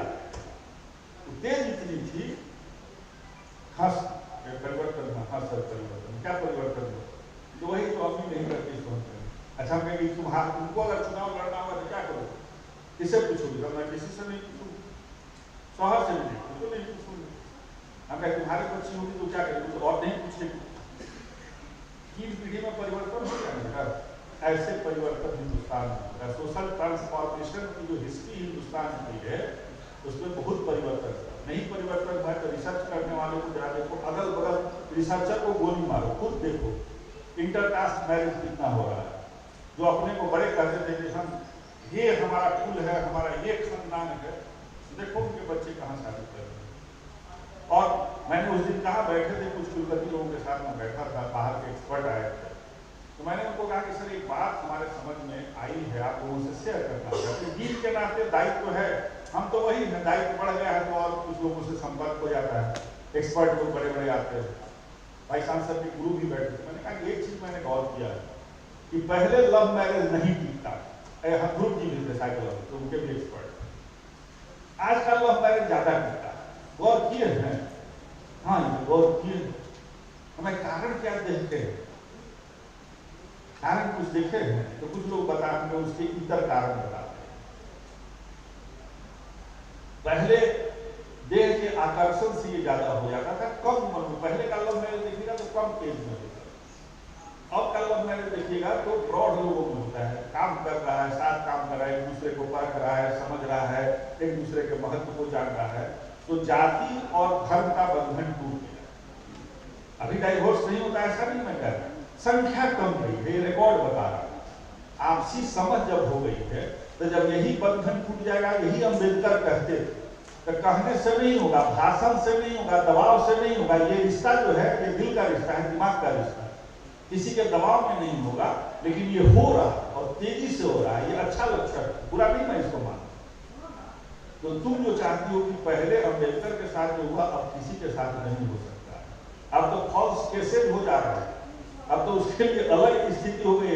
हमको एक आदमी से झंझट था, कुछ लोग लगे, झंझट हमको नहीं था, हमारा चेहरा उनको पसंद नहीं, मेरी आवाज पसंद नहीं, मेरा अंदाज उनको पसंद नहीं, तो वो एक आदमी को तैयार किए हुए थे कि हजम है, इसे कुछ केस करवा देना। इसका अउपयोग हो रहा, डरता है लोग, जो एससी का क्लास का लोग है, बहुत सारे केसेस फंसाने के लिए क्या करते थे, फंसाने के लिए लोग कर देते। तो इसलिए लेकिन ये समाज बड़ा समझदार है।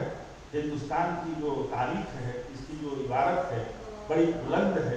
यहाँ एक से एक झंझावात को झेल गया, एकमात्र अजीम मुल्क है जो राज्य की संस्था को, मैंने सबके सामने कहा, सब तो निष्णात विद्वान ही है ना, चुनौती में नहीं देता। हमने जितना पढ़ा उसके आधार पर कहते हैं कि राज्य की संस्था है तो हम लोग हैं, ये मजबूत है। आज हमारे इंडियंस को कोई हाथ नहीं दिखाएगा। अभी कितने बच्चे हमारे आए, कितने लोग आए, कोई छुआ नहीं, हिंदुस्तान का झंडा लगा लिया तो उसको यूक्रेन वाला छू रहा है ना रसिया वाला छू रहा है। गांव में छोड़ो ना इसको, यूक्रेन को, गांव में जो दबंग परिवार है उसके कुत्ता बिल्ली को भी कोई नहीं छूता है, उसका बकरी खा जाएगी तो कोई बोलेगा बोलेगा। जो गरीब का जो परिवार है, कमजोर परिवार है, दबू परिवार है, उसके महिलाओं को सब भौजिए कहता है, कहावत है कि नहीं? तो राष्ट्र मजबूत है तो हम मजबूत हैं। आर्थिक दृष्टिकोण से अभी श्रीलंका की जो बदहाली है सबके सामने है। वहां के लोगों की क्या हालत है, पाकिस्तान के लोगों की क्या हालत है, यूक्रेन की हालत क्या है, अफगानिस्तान की हालत क्या है, हमारी हालत क्या है, कि यहीं से टूट के बना बांग्लादेश, उसकी हालत क्या है, और पाकिस्तान की हालत क्या है। तो राज्य की संस्था को हमारे पुरखों ने माना। बैठक में है दीपक महाराज, लेफ्ट के लोग आइडियोलॉजी वाले, दुनिया का केवल एक मात्र दार्शनिक हुआ मार्क्स जो कहता है स्टेट विल विदर है। कहीं स्टेट विदर अवे किया? जहां करेगा वहां तबाही होगी। इसको सशक्त करना, लेकिन सशक्त किसके लिए करना? राज्य के लिए, व्यक्ति के लिए सशक्त करना। इसीलिए पहले भी कमांड था, प्रजा हिते हितम राज्य, प्रजा सुखे सुखम राज्य। आज संविधान में भी है, इक्वलिटी है, लिबर्टी है, फ्रेटर्निटी है, उसी को फॉलो किया गया है। राज्य व्यक्ति के लिए, लेकिन राज्य का होना जरूरी है। जो हम लोग राजनीति शास्त्र के विद्यार्थी के नाते हम लोग देख रहे हैं ये स्थिति है। 10 मिनट बच गया है। ठीक है, तुम संतुष्ट हो बेटा? हाँ सर, संतुष्ट तो है। बैठो, अब तुम संतुष्ट भी पढ़ना पड़ेगा, सबका जवाब हम ही नहीं देंगे। जाके अम्बेडकर को कास्ट एलिमिनेशन है अंग्रेजी में, उसका हिंदी तर्जुमा होगा, मुंबई से निकली है, उसको पढ़ लेना, ठीक है ना? नहीं तो थॉट की किताब तुम पढ़ी नहीं हो ठीक से, जाके थॉट की भी किताब है तथली वाली थी, उसमें भी बी.आर. अम्बेडकर को पढ़ लेना। डिस्टेंस की किताब है, उसमें बढ़िया लिखा हुआ है, उसको भी तुम पढ़ लेना। खाली क्वेश्चन करने से नहीं होगा, कुछ खुद पढ़ना भी पड़ेगा ना, सब तुमको पका पकाया मिल जाए नहीं। बैठो, और किसी को कुछ पूछना है 5 मिनट हम समय और दे सकते हैं, कोई भी हो, ठीक है? अब आ जाओ, उतना दूर से नहीं सुन पाए, जल्दी करो।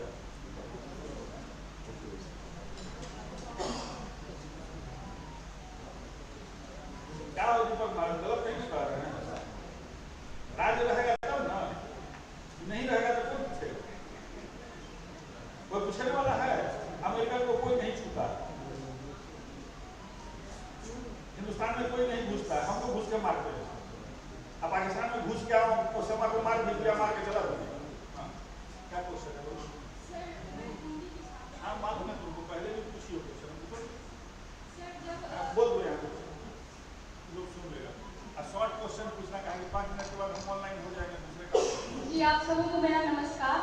मेरा आपका प्रश्न है कि जब ऋग्वेद में ब्राह्मणों मुखमासी बाहु राजन्य कृतः उरु तद्वैश्य पद्भ्याम वम शूद्रो अजायतः की बात होती है, और आज हमारे समाज में जो है सो जातियों का विभाजन, मैं चूंकि साहित्य छात्रा हूँ और एक उत्सुकता है, और खास करके सर इस उत्सुकता को जिज्ञासा को शांत करेंगे कि ये जो विभाजन है SC, ST, gender, EWS quota, इससे ये विभाजन के आधार पे क्या एक हमारा धर्म भारतीयता नहीं हो सकती है क्या? और ये विभाजन जो है सो आर्थिक रूप पे हो, क्योंकि एक ब्राह्मण का बेटा ही ब्राह्मण क्यों और वो इसका अधिकार क्यों ले? तो सर एक निवारण है।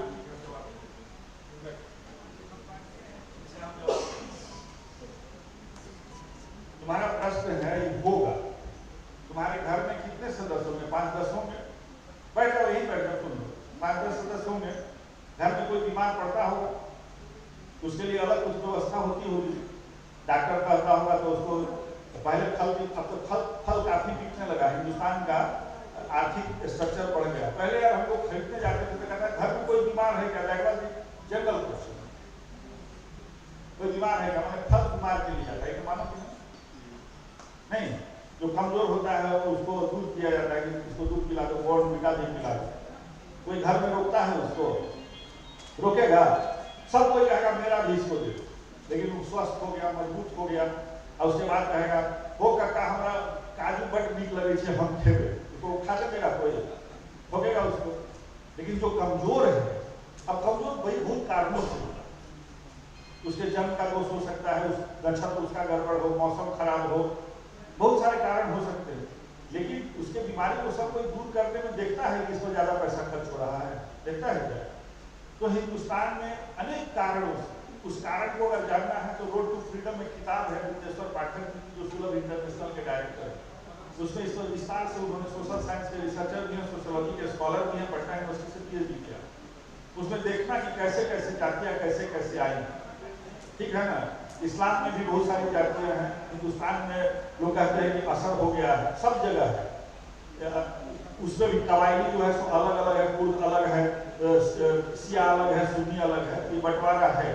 लेकिन तुम्हारा जो प्रश्न है बड़ा इंपॉर्टेंट प्रश्न है, उसका सीधा सा जवाब ये है कि वेद में जो बात कही गई वो सही है, बाद में स्वार्थी लोगों ने उसको बनाया, ठीक है ना? और जो कमजोर हो गया, पिछड़ गया है, ये तो मानो लोग उसके साथ अन्याय हुआ है, तो उसको अवसर मिलना चाहिए। ऐसे समझो ना कि वो भूखा आदमी आए, वो दूध दही मलाई खा के आया, और दोनों को दौड़ा दो, कहो दौड़ में आके तुम बराबर करो, करेगा? ये गलत होगा ना।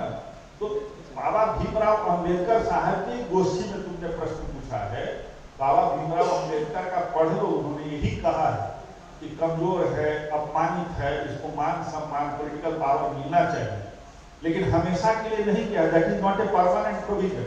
लेकिन आज की तारीख में पॉलिटिकल जो हमारे लीडर्स हैं हर पार्टी के, वो स्वार्थी हैं, शॉर्ट साइटेड है, हिंदुस्तान का हर प्रोविजन, एक माइनॉरिटी का प्रोविजन है, सुनिएगा जमशेद भाई, हमसे पूछा गया था उस समय रजत शर्मा का आज की बात आती थी, उस पर उन्होंने पाया था, हम बहुत वर्ष पहले मोमी साहब वाइस चांसलर हुआ गया उस समय काफी विभाग माइनॉरिटी इंस्टीट्यूशन को लेकर चल रहा, तो हमको तो कहीं माइक लगा रखा है, बेवकूफ समझता है, कहीं खड़ा कर देता है, तो क्वेश्चन पूछने लगा, कहा 2 मिनट बोलने लगा, कैसे कहता है, वो कंटिन्यू किया 5 मिनट, उसमें 3 आदमी का इंटरव्यू हुआ, मेरा सुशील मोदी का मोदी साहब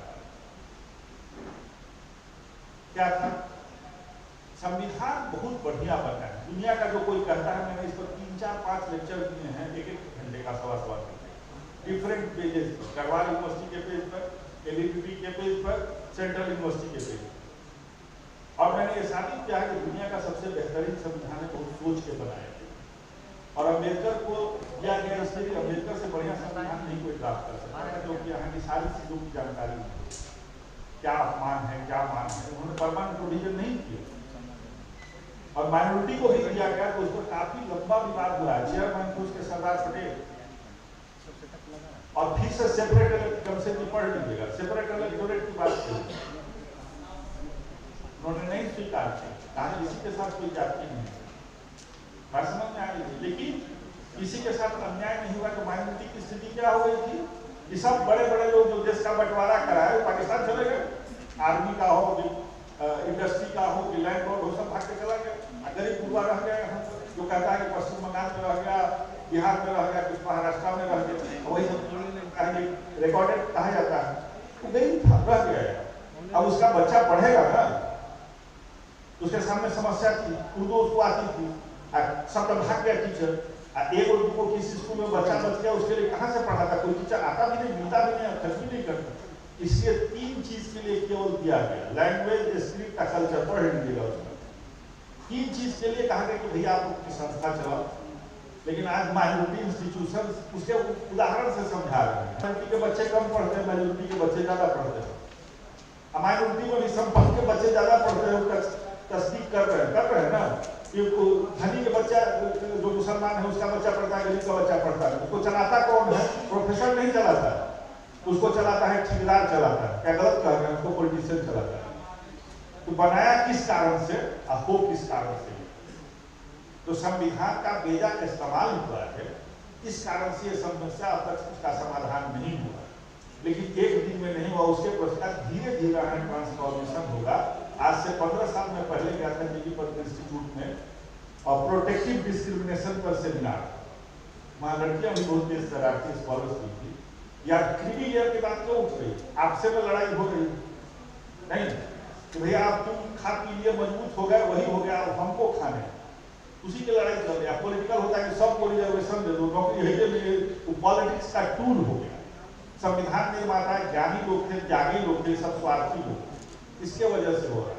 जब तक इन पर जनता लगाम नहीं लगाएगी, ऐसे ही आप जात के आधार पर चुनिएगा, धर्म के आधार पर चुनिएगा, तो ऐसे ही नेता पैदा हो, उसको रोकिए, आपके हाथ में पावर है, चलेगा, संविधान में कोई गड़बड़ी नहीं। समय हो गया, चालू कीजिए।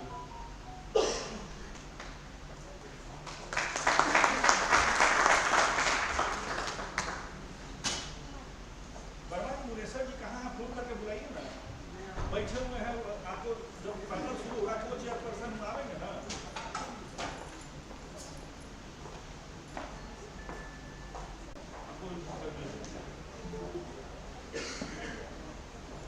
आप लोग सब लोग को नाश्ता मिल गया, अरे पीछे नहीं मिला, सबको हो जाएगा, उसके बाद हमको देना, मेरे लिए मत लाना, सबको दे दो, उसके बाद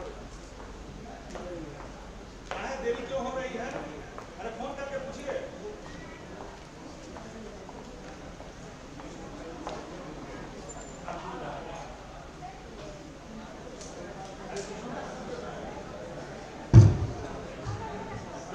आ रहा है रास्ते में।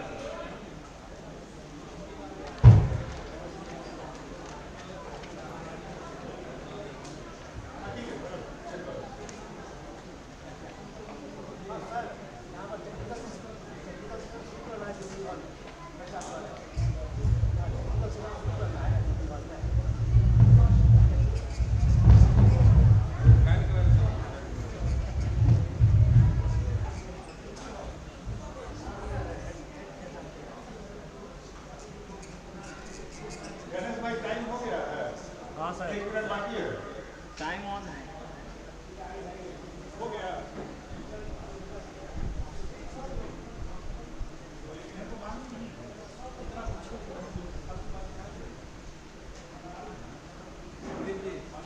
सर यहाँ से मत जुड़िए, इको करेगा बहुत। हाँ सर, शुरू कर सकते हैं। इको करेगा sir. I have pleasure to welcome you all offline and online. This is a matter of privilege and pleasure at the same time as the President of the organizing committee to welcome you all connected online, present offline in this hall. Since it has been made very clear, properly underlined by the Vice Chancellor, ex-Vice Chancellor Professor Sanjeev Kumar Sharma, and our Honorable Vice Chancellor Student Pratap Singh Ji, Pro-Vice Chancellor, Registrar, and by the person Muneshwar Jadhav conducting the entire proceedings of the inaugural session. And I have pleasure to welcome distinguished scholar. Yes, they have verified the post of the Vice Chancellorship at the same time. They are so kind enough to me and to the department that they have spared their valuable time in spite of their busy schedule, important busy schedule. I requested them, and since I have a kind of relationship as a student of political science and a teacher of political science, that they have kindly spared their valuable time, and accordingly they will join us. Honorable ex-Vice Chancellor Professor Sushma Yadav, she is a scholar par excellence, having the responsibility of the BPS Mahila Vishwavidyalaya, Kanpur, Kalan, Haryana at a point of a time in the past. Still she is professor of public administration in a most prestigious institute, that is Indian Institute of Public Administration, New Delhi. She is also the member of UGC, and moreover, she is a scholar par excellence, and she has kindly consented to address all of us on this important occasion of the national seminar on the topic everybody knows, that the relevance of political ideas and philosophy of Dr. B.R. Ambedkar today. And she will join us at 3 p.m. and that will be introductory lecture for this guest lecture for this session. And most of the people present here as a teacher must know Professor Sri Prakash Gani Tripathi ji. He is Honorable Vice Chancellor of the Indira Gandhi National Tribal University, Madhya Pradesh. He has written many books on many dimensions of the political science. And he is like my elder brother. He is so busy because of the pre-scheduled arrangements in Madhya Pradesh at a large scale. But when I requested, sir, he agreed. Yes, I will spare some time and he will inform when he will join. So far as Professor Manoj Dixit is concerned, he is also the ex-Vice Chancellor of our university, and to his credit, many books on public administration, and at the same time he has established many records in public life and earned many awards at the same time. And fortunately, he is also a very close friend of mine, and he has given me blank check of time that whenever I will need, he will be there as a guest speaker, and he is already joined. Kya kehne se? He is there, correct. And he will continue to the last. So I will also welcome Bade Bhai Professor Manoj Dixit, Vice Chancellor of our university. And I am fortunate that Professor Vishnu Charan Chaudhary ji asked me that Dr. Narayan kindly sent me the link. Then I requested, sir, kindly oblige all of us by being the part as a guest speaker. We feel obliged, and he agreed so happy that he will conclude this session, or in the meantime, he is a person of such a high caliber that he has been awarded Lifetime Achievement Award. Few days back in the All India Political Science Conference held in the University of Meghalaya. Therefore, I feel fortunate enough being a student of political science and an association with such a great persons, and they have agreed to oblige all of us with their valuable lecture. And I welcome all our dignitaries, seniors, by virtue of their knowledge, by virtue of their post. They are so high and so kind to me that I have no words to express my gratitude and thanks to them. Even then, I welcome all of them, including those who have joined directly, that is done as offline. You all are welcome, my research scholars, my colleagues, my teachers. I have privilege to welcome you all. The session is ready to begin, and since Professor Vishnu Charan Chaudhary ji is with all of us, and it is privilege that Professor Manoj Dixit Bhai ji has said me that whenever you will request me, I will be there. Therefore, since Professor Sushma Yadav ji, Honorable Vice Chancellor, will be with all of us after 3 p.m. and if Professor Manoj Dixit, Honorable Vice Chancellor of the University, I would like to request you, sir, to kindly at least give some direction to this technical session, this panel. Professor Manoj Dixit, Honorable Vice Chancellor of our University, please, right. Thank you very much.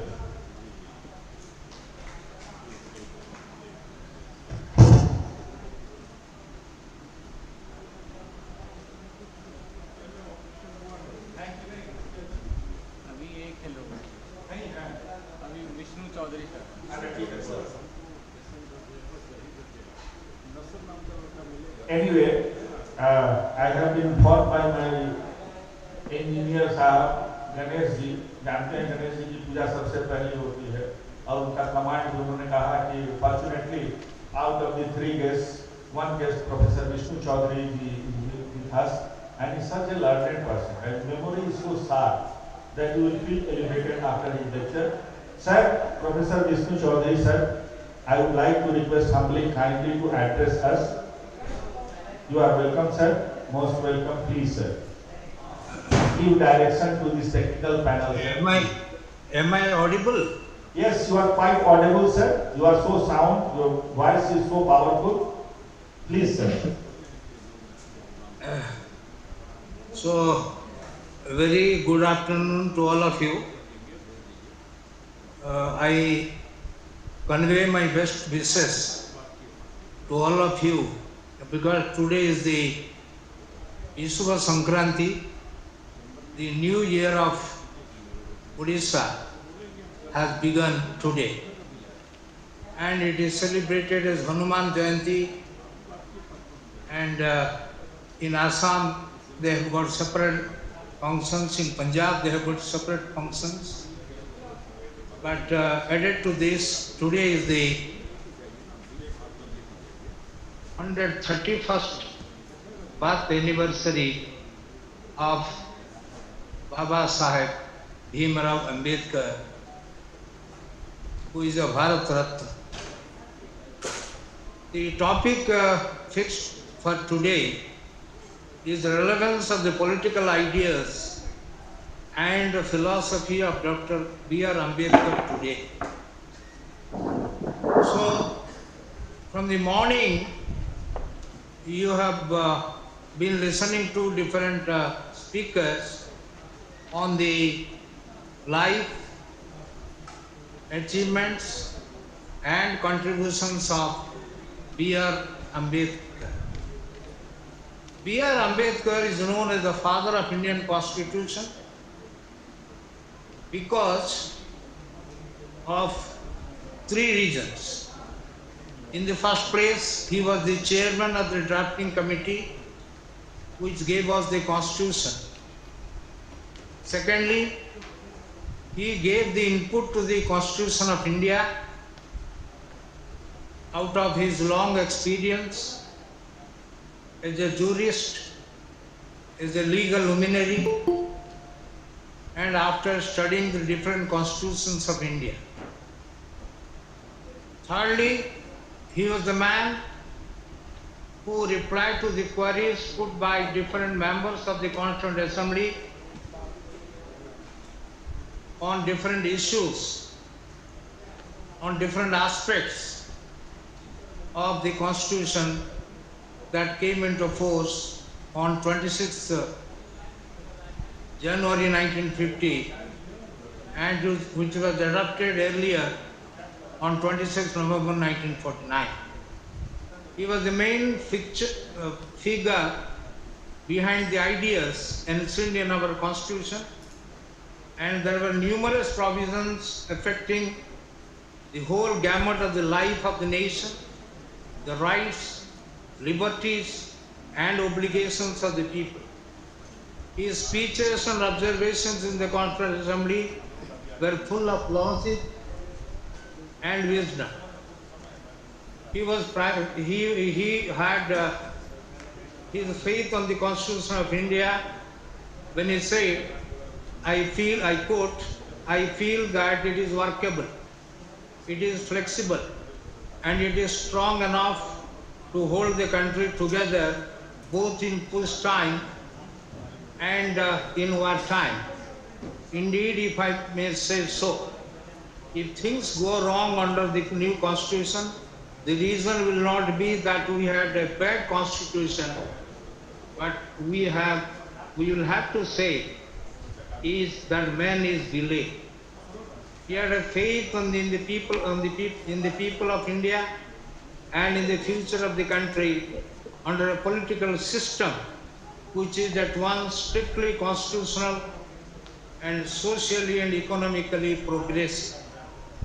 He was a man of immense erudition and foresight, and that was what was reflected in the Constitution. I will divide his ideas and contributions under 3-4 major heads.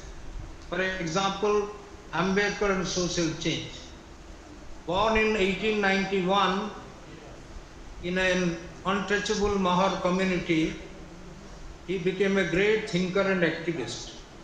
At that time, India had no industrial base and its agricultural sector was also backward. The Hindu social order was based on Chaturvarna system. The Sudras, that is untouchables, were at the lowest level. They were exploited and oppressed by the caste Hindus. Ambedkar regarded the Varna system as utterly repellent and absurd. It had completely disabled the depressed classes and made their life wretched. He said, I quote, there cannot be a more degrading system, that is the Chaturvarna system, which deadens, paralyzes and cripples the people from helpful activity, unquote. The mission of Ambedkar therefore was the liberation of the untouchables from the bondage of caste Hindus. The movement for the liberalism of the depressed classes gained strength and finally attained success with the advent of Ambedkar on the scene. He was a mighty advocate of social transformation. For example, when we compare Karl Marx with that of Ambedkar, for Marx, the social change is the result of the clash of material forces in a dialectical manner called dialectical materialism. But for Ambedkar, it was the role of the man which is the center of social change. The central concern of Ambedkar was to free the untouchables from the degraded existence. He was much pained to see the treatment given to the Hindu society, to the untouchables, to the unapproachables and unseeable. He wrote, I quote, "The untouchables are those who cause pollution only if they touch. The unapproachable are those who cause the pollution if they come within a certain distance. The unseeable are those who are not allowed to come out during daytime because their sight itself was enough to cause pollution according to the Hindu society." Ambedkar stated, life of the deprived classes had been worse than slaves. So for bringing change in the society, he wanted that there must be change of the moral, material, social and spiritual life of the people. Hinduism has failed to elaborate or elevate the untouchables, bring them enlightenment and hope, because Hinduism is overwhelmed with the fear of pollution. Hence there is a need to untouchables to liberate themselves from the bondage of Hinduism.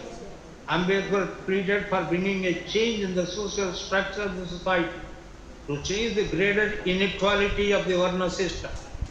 Brahmins dominated the superstructure. They had the superior status, as against the depressed classes who were in perpetual subjugation. So there was some sort of dominant subjugation syndrome. The aim of Ambedkar was to ensure a social revolution, to liberate the untouchable and to create a caste society and Samata Samaj. He pleaded for total destruction of Vedas and Smritis, upon which the social structure of the Hindu society is based. Ambedkar regarded the notion of Vedantic metaphysics, the avatar, racial evolution, the Varna system, the theological determinism, the supreme concept of Superman, the concept of charismatic leadership, and the Hindu revivalist ideologies are detrimental to the cause of social change. Ambedkar therefore advocated peaceful, non-violent, and constitutional means for bringing social changes through the instrumentality of the state. Dr. Ambedkar's views on democracy. When we talk about democracy in the Indian context, we talk mostly on the parliamentary system that we have adopted. We have adopted a parliamentary system because of different factors like historicity, familiarity, elasticity, and accountability. Ambedkar favored the most egalitarian and humanitarian principles. According to Ambedkar, democracy means a form of government where revolutionary changes in the economic and social life of the people are brought about without bloodshed. Poverty, illiteracy, and caste discrimination were the positive dangers to democracy. He advocated the concept, the principles of one man, one vote, one value that has been reflected in our universal adult suffrage, not only in the political life, but also in the social and economic life. Political democracy must be accompanied by social democracy. That was what Ambedkar felt.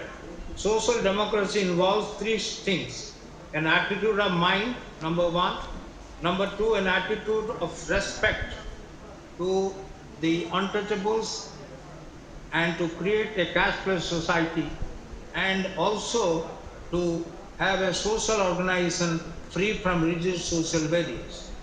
To him, democracy was incompatible and inconsistent with isolation and exclusiveness, resulting in the discrimination between the privileged and underprivileged.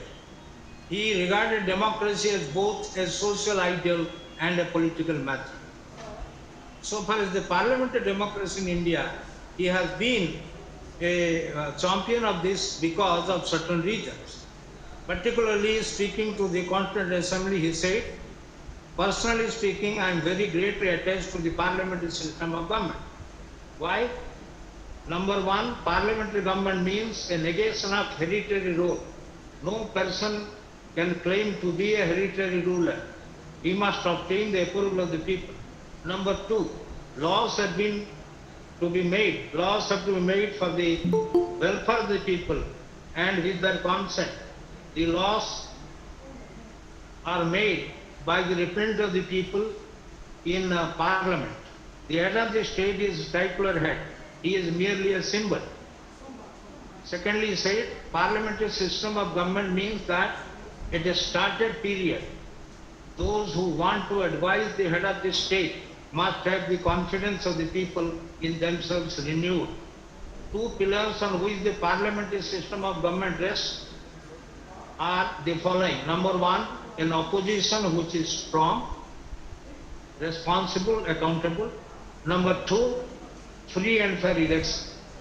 He cited some conditions for the successful working of democracy. Number one, there must not be any glaring inequality in society. The statutory provisions to safeguard the interest of the suppressed and oppressed people. Society must be based on principles of liberty, equality, fraternity in order to ensure social conditions. Annihilation of caste system is in the Hindu social order to bring a revolutionary change in the attitude and thinking of the Hindus. Existence of opposition, which is effective, subject to the scrutiny of the people. Equality in law and administration. There must not be any spoiled system unlike the United States of America. Number two, the permanent civil servants or the permanent civil service must implement the policy of the government without the fear of the executive. Then he talked about constitutional morality, which is very important. The constitutional conventions must be obeyed by the people scrupulously. There must not be a tendency of blind faith on the bhakti cult or the personality cult in terms of respect and loyalty to the leader. He also said minorities must always feel safe, no tyranny of the majority over the minority. Thus, democracy is not only a form of government but also a way of life through which social justice can be established. When we talk of Ambedkar, we talk of Ambedkar in terms of being a protagonist of social justice. Social justice is one of the subdivisions of the concept of justice. It is concerned with the distribution of benefits and burdens throughout the society. Social justice is the policy which seeks to prevent concentration of valuable resources of the community, like wealth, prestige and power in the hands of a chosen few. Social justice presupposes this, a social order which will enable the poor, the weaker sections to gain a respectable share by virtue of their ability, effort and need. Social justice means that every individual is given the fullest opportunity to develop his capabilities, and this opportunity is given to maintain number of persons in the society. Ambedkar was a protagonist of the idea of social justice. He observed, I quote, on 26 January 1950, we are going to enter into a life of contradictions. In politics, we will have equality, and in social and economic life, we will have inequality. In politics, we will be recognizing the principle of one man, one vote, one value. In social and economic life, we shall be, for reason of our social and economic structure, continue to deny the principle of one man, one value. His demand for autonomous political representation of the disadvantaged groups in the political institutions of decision making is to be considered in this country as a major move towards securing social justice. He wanted political safeguards for the depressed classes in the Constitution of India. He wanted reservation in public employment. He would give the social recognition and some sort of preponderance in social relation, prestige and power. He wanted assured employment so that economic uplift and amelioration of hitherto miserable conditions of the family.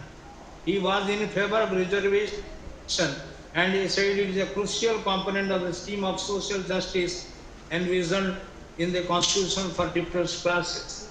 Thus, there are, under the framework of protective and promotional constitutional measures, the disadvantaged groups are getting empowered in the post-independence era. His desire was to raise the untouchables from the dust to dignity, which he called as the Manuski. But before I go forward, let me talk about reservation. It is a part of the inclusive growth.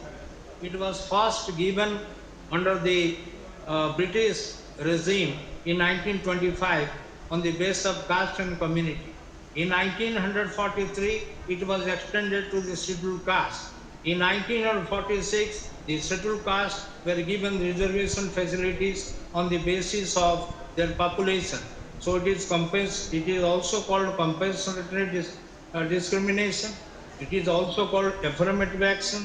It is also called positive discrimination. It is also called protective discrimination. For example, on this reservation issue, opinion is divided. There are many arguments given in favor of reservation, and equally arguments are given against reservation. But I am not going to dilate on that, except to suggest that Babu Jagjivan Ram, who was popularly known as Babuji, the former Deputy Prime Minister, he was very educated. He was physics honors from Patna University. He was the man who observed that is Hindustan mein ek Harijan kabhi Pradhan Mantri ban nahi sakta. When he was denied the opportunity aftermath of the resignation of Morarji Desai as the Prime Minister of India, he commented like this. When he was asked in 1985, in an interview to India Today, he said, I am for reservation not because it is a means of economic uplift, but because it is an instrument of social change. He elaborated saying, a shoemaker may make thrice the amount of a clerk does, yet does he have prestige? But if a Chamar's son becomes a sub-inspector, a Brahmin constable will have to salute him. Imagine what kind of social revolution it is when a Sriluka's son becomes a district magistrate. Similarly, his illustrious daughter, Meera Kumar, then Speaker of the Lok Sabha, in an interview to Hindu, Visakhapatnam, he said, he justified the positive discrimination when she said, reservation is certainly not a gift or a privilege, but the compensation given to the downtrodden people of the country who have been victims of inequality for ages. She has categorically asserted that the reservation for Dalits and oppressed classes will exist so long as the caste system and inequality among different communities remains in this country. Unquote. So coming to other aspects of what Ambedkar said, social reservation is for Manuski to give them human dignity. My social philosophy, Ambedkar said, may be said to be unseen in 3 words: liberty, equality and fraternity. This was what he told in 1954 over a speech over the All India Radio on October 4th. He had a vision which was twofold, which was before independence, and the other one was reflected in the Constitution. Ambedkar's endeavors were directed towards awakening of the depressed classes, their increasing consciousness of basic human rights, and securing the political, social, educational safeguards and of the untouchables. His philosophy was occupied with social amelioration, political enlightenment, spiritual awakening. He dreamt of India to be an egalitarian state, a casteless society. He was the man who said he entered the Constituent Assembly of India with the sole object of safeguarding the interests of scheduled caste. and not with the ambition of drafting the constitution. He was of the view that social justice alone could lead to social harmony and social stability and kindle patriotic feelings. To achieve this, the depressed classes have to educate, agitate, and organize themselves. So what was the impact? Impact of reservation. The emergence of Dalit elite taking advantage of protective discrimination. The SCs politically gained some position, but economically and socially not gained much. Bulk of them are agricultural laborers with little or no control over land, no ownership of land. The scheduled castes have a lower share in the civil services than their share in the population as compared to their share in population, but have a share in other governmental jobs. Dalits are most illiterate and agricultural laborers. So what is to be done? Poverty elevation with a priority for improving the lot of the landless laborers and marginal farmers. Then literacy, education of the scheduled castes must be given top priority. Housing must be provided for the urban Dalits. Distribution of land among the landless Dalits. So before I talk to other things, now we find there is a scheduled caste politics or Dalit politics. Why we say that scheduled castes have been used as vote banks for a long period. Many political parties and organizations which were formed to articulate the interest of the Dalits and to occupy political space. One of them is Bahujan Samaj Party of 1884 by Kansi Ram. He read the Annihilation of Caste book 3 times in the same night and was inspired. And his slogan was, Vote Hamara, Raj Tumhara, Nahi Chalega, Nahi Chalega. So he gave the slogan for achieving 4 P's: prestige, position, patronage and power for the Dalits. This has been. Now you find another thing that is very important and being debated in India is on secularism. Ambedkar, while participating in the debate in Parliament on the Hindu Code Bill in 1951, explained his concept of secularism as follows. I quote, a secular state does not mean that we shall not take into consideration the religious sentiments of the people. All that a secular state means is that the Parliament shall not be competent to impose any particular religion upon the rest of the people. This is the only limitation that the Constitution recognizes. So what are the major contributions? Because of paucity of time, I will be very fast because the gamut of discussion is very wide. What are his major contributions? Number one, he was a strong proponent of industrialization to empower the poor and give them opportunities. Second, he wanted agriculture alone cannot do it. Therefore, industrialization must be focused. He was a great champion of social justice. He favored egalitarian social order. He favored affirmative action, legislative measures, land reforms, poverty alleviation, health care, educational opportunities, and housing facilities for the scheduled castes.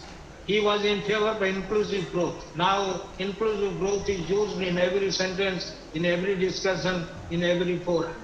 Society and policy. Inclusive growth in society as well as politics.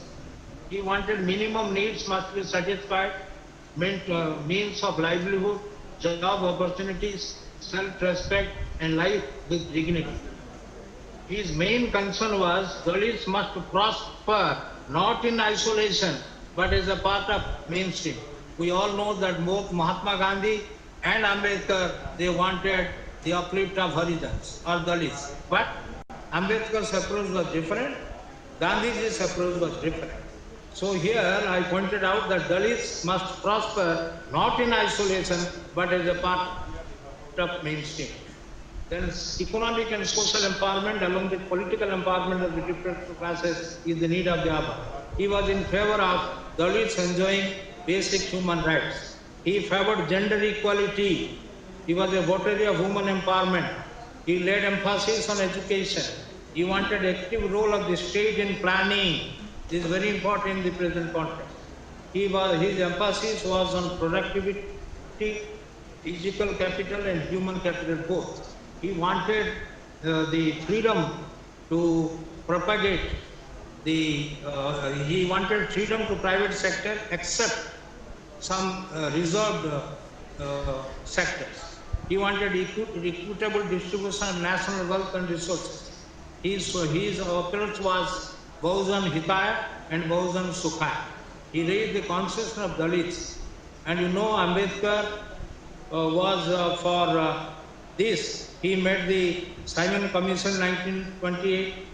He was also a party to the Pune Pact of 1932, and his approach has been very consistent in the years to come. Regarding the different parties that he formed, in 1936, 15th August, he formed the Independent Labour Party to fight for the working classes, particularly Dalits. In 1942, he formed the Scheduled Caste Federation, which was for the interest of Dalits. In 1956, 30th September 1956, he talked about the Republican Party of India, and he had started a training school for entrance to politics in 1956, but he died on 6th December 1956. So later on, the Republican Party of India was formed on 3rd October 1957, and the principles were constitutionalism, republicanism, Ambedkarism, progressivism, secularism, egalitarianism. So this is the approach for which he fought his entire life, and I am not going to deal with other matters. I will come to the concluding part of my remarks. Ambedkar said, unfortunately, I was born a Hindu. It was beyond my power to prevent that. But I can solemnly assure you that I will not die as a Hindu. On 14th October 1956, along with the presence of 6 lakh supporters of Nagpur, he joined Buddhism. Ambedkar stood for social transformation by ending untouchability. I came into the Constituent Assembly, he said, with no great aspiration than to safeguard the interests of the scheduled castes of the untouchables. Ambedkar had done a human service to the cause of the untouchables as the depressed classes. His independent thinking and action had brought about a phenomenal change in the status of untouchables. He had not only infused confidence in untouchables, but also awakened their caste Hindus. His other contribution is his entire life was a life of struggle, a life of sacrifice, a life of service. He stood for social liberation, economic emancipation, and political advancement of the untouchables. As a social reformer, as a political leader, and as a spiritual guide of untouchables, he played a unique role in shaping the mind and political outlook of the depressed classes. He brought about a social revolution of major significance in India. Ambedkar was a versatile person, one of the builders of modern India. He incorporated some of his strong views in the Constitution of India. His socio-economic and constitutional philosophy was reflected in the Constitution of India. In making the Constitution of India, his contribution was substantial, significant, and spectacular. Ambedkar was born among the very lot whose lot he wanted to change. He was an eminent social scientist who analyzed the causes behind the oppression of the Dalits and sought a scientific and holistic solution. He mobilized them and raised their level of consciousness and self-respect. It is unfortunate that the Dalits are subjected to some sort of extreme form of humiliation and degradation even today, or generations after generation. Equality remains only in pen and paper. Caste is meant to divide, not unite the people. I pay my homage to a great thinker, a genius, a philosopher, a revolutionary, a jurist par excellence, a prolific writer, a social activist, a critic, and a statesman, an economist, and a humanist, and a constitutional expert, and a visionary on his 131st birthday. But before I close, I feel it very relevant to quote his observation. because we are discussing in the present context. He said, however good a constitution may be, it is sure to turn out bad because those who are called to work it happen to be a bad law. However bad a constitution may be, it may turn out to be a good if those who are called to work happen to be a good law. The working of a constitution does not depend wholly upon the nature of the constitution. The constitution can provide only the organs of the state, such as the legislature, the executive, and the judiciary.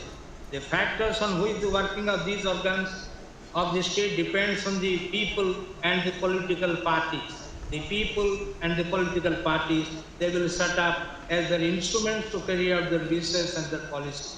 Who can say how people of India and their parties will behave?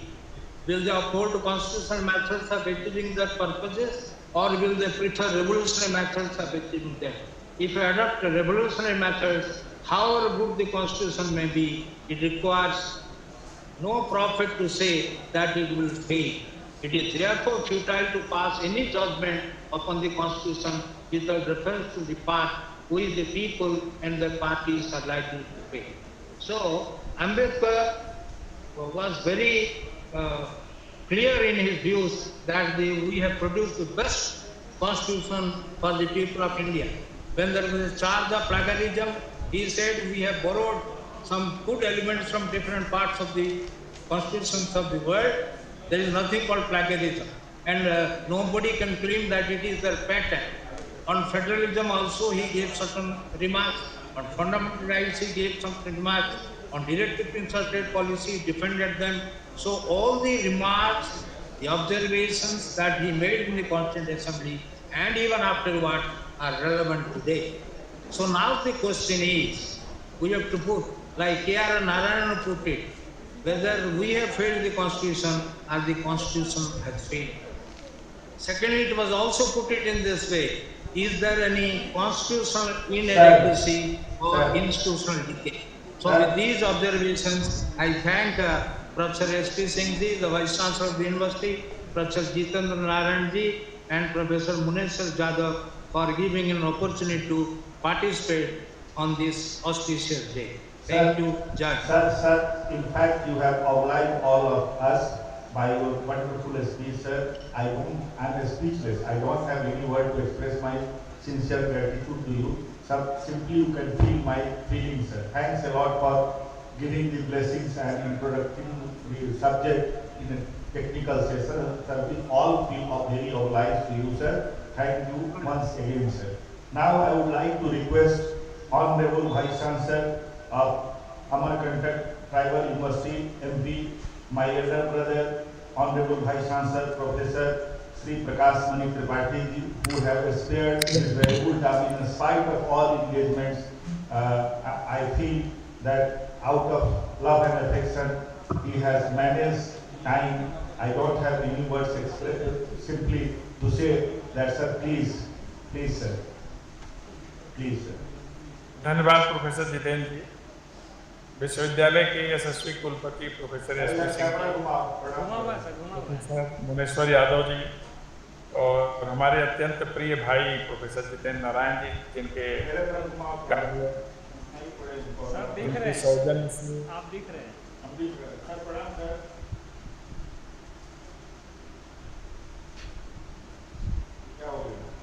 Sir travelling में है, गाड़ी में जा रहा है। यह मेरा संजोग है कि भाई जितेंद्र जी ने कई बार मुझे आउटपुट किया, लेकिन हर बार मैं या तो यात्रा में रहा या नॉट रीचेबल रहा। लेकिन इस बार हम लोग से मिलने का योग हुआ, आपसे संवाद करने का सौभाग्य मिला। अभी मैं विष्णु जी को सुन रहा था।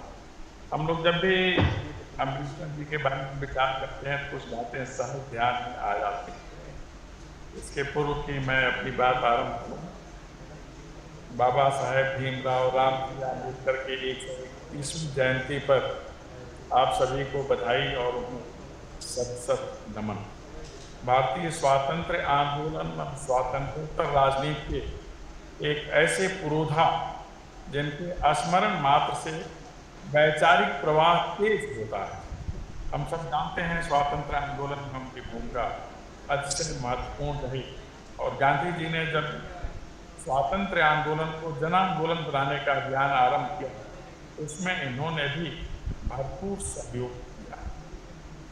हम उनके योगदान, अवदान और उनके विचारों की प्रासंगिकता पर जब विचार करते हैं तो कुछ बातें हमें सहज नहीं होती। एक ऐसा राष्ट्र नायक जो उनकी आवाज बना, जो मूक कहे जाते हैं, मूक नायक से महानायक बनने की जो उनकी यात्रा है, उनकी विचार, दर्शन और कर्म की यात्रा है, जिसमें समन्वय, सहयोग, संतुलन और सहभाग ये प्रमुख कारक हैं जिसे लेकर वह बढ़े।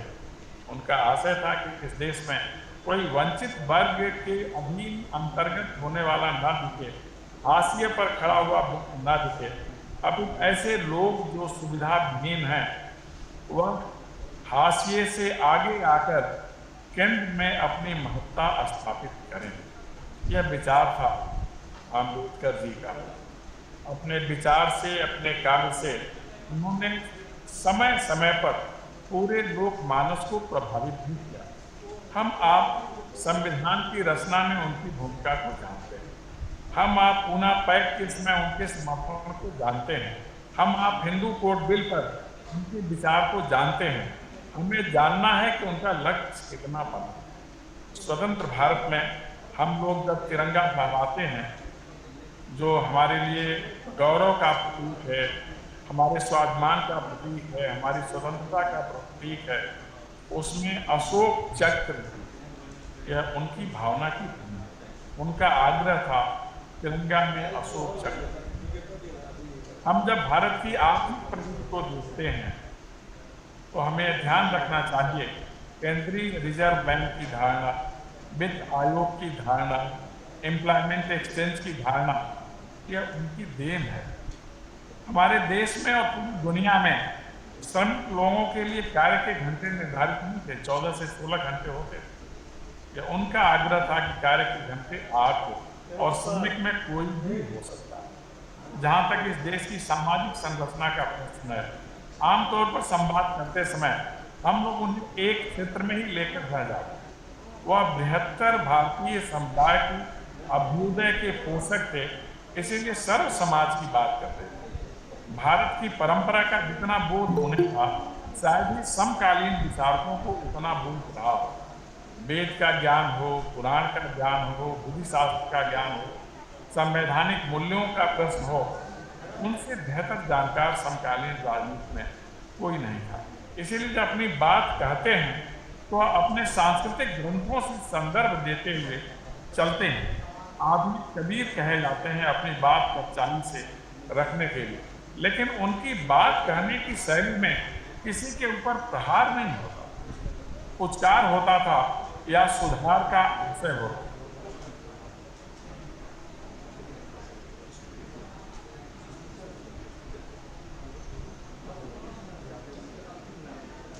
और राजनीति में शुचिता का प्रवेश हो, सबके लिए महत्व हो, इसके आग्रही कहलाए। हमारे यहाँ की परंपरा में शास्त्रों को लेकर बहुत कुछ ऐसा कहा गया जिसका कोई अर्थ नहीं है। जब अंबेडकर शास्त्रों को कोट करते हैं तो हिंदुस्तान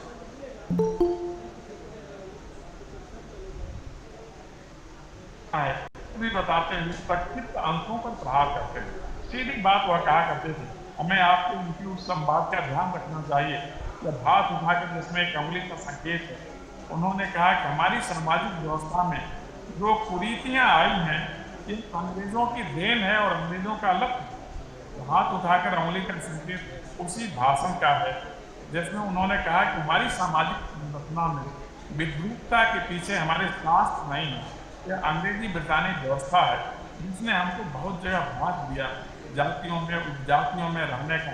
उन्होंने एक विशेष विधान ही कर दिया समय के साथ, जिसको लेकर सहमत किया और हमारी पुरानी परंपरा पर सीधे ग्रहण लग गया।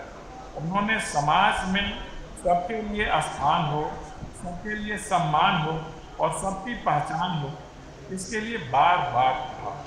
इसीलिए संदेश दिया कि हमें समर्थ बनने के लिए दो बातों का ध्यान देना चाहिए। हमें शिक्षित बनना चाहिए और संगठित होना चाहिए, तभी हम समर्थ हो सकें। यह शिक्षित और संगठित होने का संदेश स्वातंत्र्य आंदोलन के अंतर्गत दिया गया संदेश था, जो हिंदुस्तान से ब्रिटानी हुकूमत हटाने का एक बायसुना संकेत बना संदेश। हम लोग जानते हैं एक ऐसा व्यक्ति जो राजनीतिज्ञ भी है, समाजशास्त्री भी है, अर्थशास्त्री भी है, शास्त्री भी है, दार्शनिक भी है, विचारक भी है, लेखक भी है, वह उन लोगों की आवाज बना जो व्यवस्था में बोल नहीं पाते। इसीलिए मूक नायक है। मूक होना अर्थात व्यवस्था की स्थिति में अपनी बात न कर पाना। मूक होने और मौन होने में थोड़ा अंतर है। मूक वह होता है जो विवश होता है, कहना चाहता है लेकिन व्यवस्था में कह नहीं पाता, और मौन वह होता है जो किसी कारण से चुप हो जाता है। स्वयं का परिष्कार करना हो या परिवार में कोई विरोध करना हो या बृहत्तर संदर्भों में कोई बात कहनी नहीं। अम्बेडकर मूक नायक बने, उन मूक लोगों की आवाज बने जो व्यवस्था की स्थिति में थे, इसीलिए महानायक के पद को प्राप्त किया। हिंदुस्तान की जो सनातन परंपरा है उसमें भी उन्हें सुधार अभीष्ट था। इसीलिए सुधार किस सीमा तक हो, जब उनके अनुकूल नहीं हुआ तो उन्होंने बौद्ध धर्म के प्रति अपनी रुचि दिखलाई और वह बोधिसत्व कहलाया। एक ऐसा व्यक्ति जिसने सत्य का दिग्दर्शन किया, एक ऐसा व्यक्ति जो समरस समाज की बात करता है, एक ऐसा व्यक्ति जो सबरस समाज की बात करता है। सबरस अर्थात हिंदुस्तान सांस्कृतिक विविधता का देश है, हर प्रकार के लोग हैं, सबके लिए समन्वयवादिता होनी चाहिए। आज के संदर्भों में भी हम राष्ट्रीय शिक्षा नीति के दौर में हैं। माननीय प्रधानमंत्री जी बहुधा अम्बेडकर जी को कोट करते हैं, उनका महत्वपूर्ण करते हैं। बहुत कम लोगों को विदित होगा कि हिंदुस्तान में राजभाषा संस्कृत बने, इसके सबसे बड़े आग्रही अम्बेडकर जी थे। उनका कहना था कि हमारे शास्त्र, हमारा धर्म, हमारी मान्यताएं, हमारे यहाँ के मानवाधिकार संबंधी मूल्य सब संस्कृत साहित्य में हैं, इसलिए राजभाषा बनाने के लिए संस्कृत पर विचार किया जाना चाहिए। आज राष्ट्रीय शिक्षा नीति में संस्कृत के प्रति विशेष आग्रह है। हम सभी को यह भी ध्यान रखना है कि अम्बेडकर कितने बड़े राष्ट्रवादी थे। हिंदुस्तान का विभाजन उन्हें स्वीकार नहीं। लोहिया और दीनदयाल जी की तरह इनका भी आग्रह था कि हमें अखंड भारत चाहिए, हमारा समाज अखंड रहे, हमारा राष्ट्र अखंड रहे और हम निरंतर प्रगति पथ पर अग्रसर रहें। इसके लिए जरूरी है कि हमारा जो लोकतंत्र है वह दुनिया का मानक लोकतंत्र बने। बहुधा कहा करते थे, लोकतंत्र की सफलता के लिए आवश्यक है लोकतंत्र पर प्रभावी रहे, कभी तंत्र लोक पर प्रभावी न होने पाए। और हमारा लोकतंत्र तब आदर्श लोकतंत्र बनेगा जब यह तीन प्रकार की लोकतंत्र का समन्वित स्वरूप हो: राजनीतिक लोकतंत्र, आर्थिक लोकतंत्र और सामाजिक लोकतंत्र, जिसमें एक व्यक्ति एक वोट और प्रत्येक वोट का समान मूल्य हो। वही लोकतंत्र बेहतर लोकतंत्र होता है। कारण कि अब आधुनिक व्यवस्था में हिंदुस्तान में गणतंत्र से लोकतंत्र का विकास हुआ है। शासक विशिष्ट पीठ से नहीं आएगा, वह वोट से आएगा, विचार से आएगा, विमत से आएगा, सहमत से आएगा और अंततः सर्वानुमति से आएगा।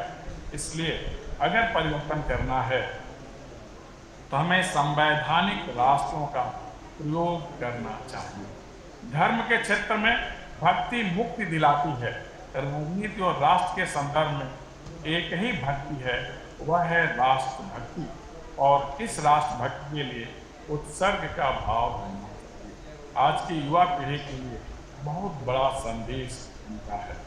वैज्ञानिक प्रवृत्ति का पोषण, सनातन मूल्यों का पोषण और भारत को अंतर्राष्ट्रीय संदर्भों में महानतम शक्ति बनाने का सपना अम्बेडकर जी का रहा है।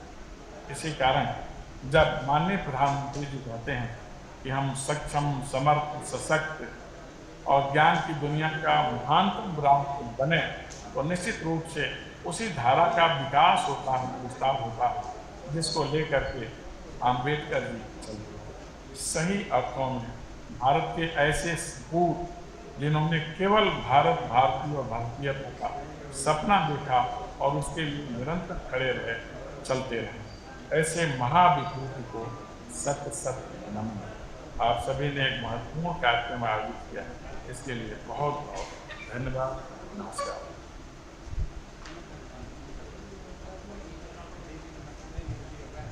सर, इतनी व्यस्तता और आप गाड़ी में रहने के बावजूद प्यारवश आपने जो समय दिया, जो बातें आपने कही, हमने आपके इंट्रोडक्शन में कहा था, इनॉग्रल सेशन में भी, टेक्निकल में भी, कि बहुत सारे बच्चे लेक्चरर बने हैं सर आपकी किताबों को पढ़कर। और इस विकट जो परिस्थिति है कार्य की वजह से, उसके बाद भी आपने जो समय दिया, ये गौरव भी बढ़ा, ज्ञान भी बढ़ा। अब बताइए सर, इसके लिए आभार व्यक्त करने के लिए मेरे जैसे व्यक्ति के पास क्या शब्द होंगे सिवाय भावनाओं के। उस तमाम आदर की भावनाएं मैं समर्पित करता हूँ। अपने को सौभाग्यशाली मानता हूँ एक विभागाध्यक्ष के दायित्व के नाते। जो ये दायित्व दिया गया था आपकी वजह से सर, आप लोगों की वजह से इसने गौरव प्राप्त किया है सर। बहुत बहुत धन्यवाद, बहुत बहुत आभार। Thank you very much sir.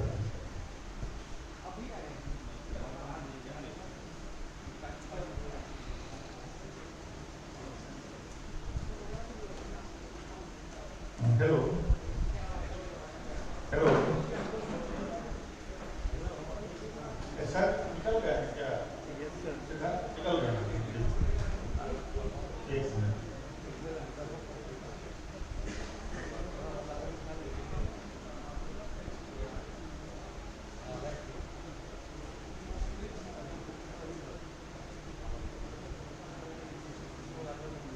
वो हम अभी जिन लोगों को लेना चाह रहे थे उसमें से दुर्भाग्य से वो लोग भी अति व्यस्त थे। उन लोगों ने वादा किया था और अभी तक नहीं जुड़ पाए हैं, इसलिए हम चाहते हैं कि इस पैनल को हम आगे बढ़ाएं। Therefore, it would be proper and people assembled here will agree with me that those who have joined us online, they should be given the preference. Therefore, I would like to request Husna Ara. She is lecturer in BRB College, perhaps Samastipur. Husna Ara, you are requested to present your paper. Kindly, Husna Ara. Husna Ara.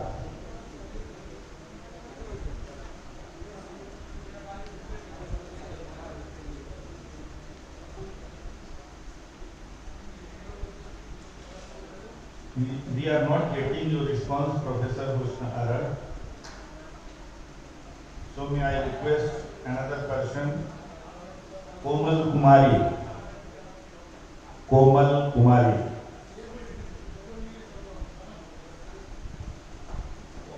Komal Kumari.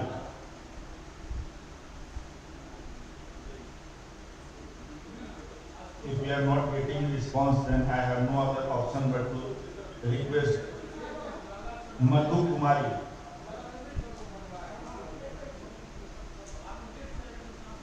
It would be better to ask everybody on the panel online, kindly introduce yourself and present your paper. Those who are interested, kindly introduce yourself and present your paper, one by one. And if I will not get response for anyone, then I have no other option except to have papers offline.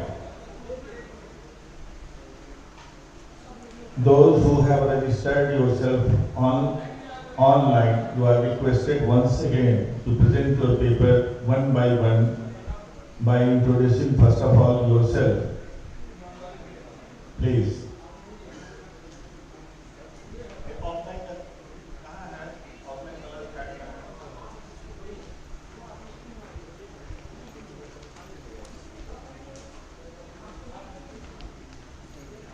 Ajay Kumar Ojha ji, Ajay Kumar Oja, you are requested, since you are on the line, you are visible. If you are interested, kindly to have your paper. Ajay Kumar Jha, sorry, Ajay Kumar Jha.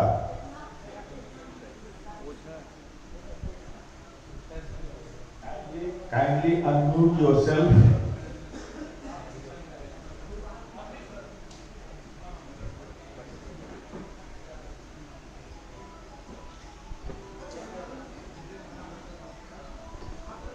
Ajay Kumar Jha ji, kindly unmute yourself. You are not audible. आपकी आवाज नहीं आ रही है.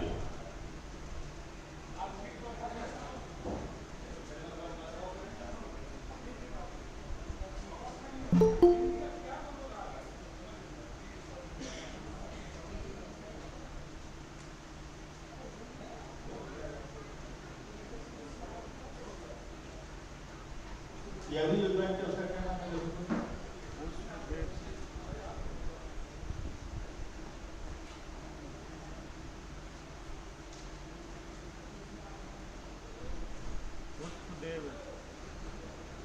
यासु क्या नाम है?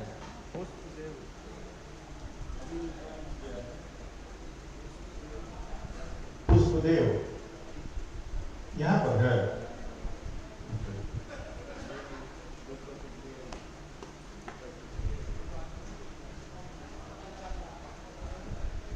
I think that people who have registered online, they are not interested to have presentation of their papers. Then I would like to request those who are here to present paper offline. So list has not been given to me. Therefore, I would like to request one by one, please come on the desk and present your paper. जो लोग offline, so I have got one name, Dr. Jalil Hassan, serious researcher of the history department. I have privilege to request Jamil Hassan Sahab to present his paper.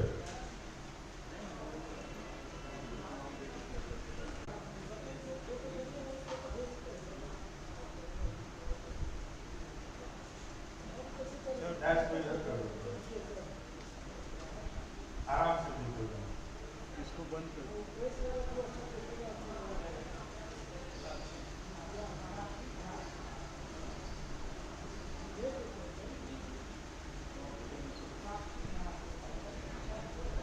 How much time you will take, Jamil sir?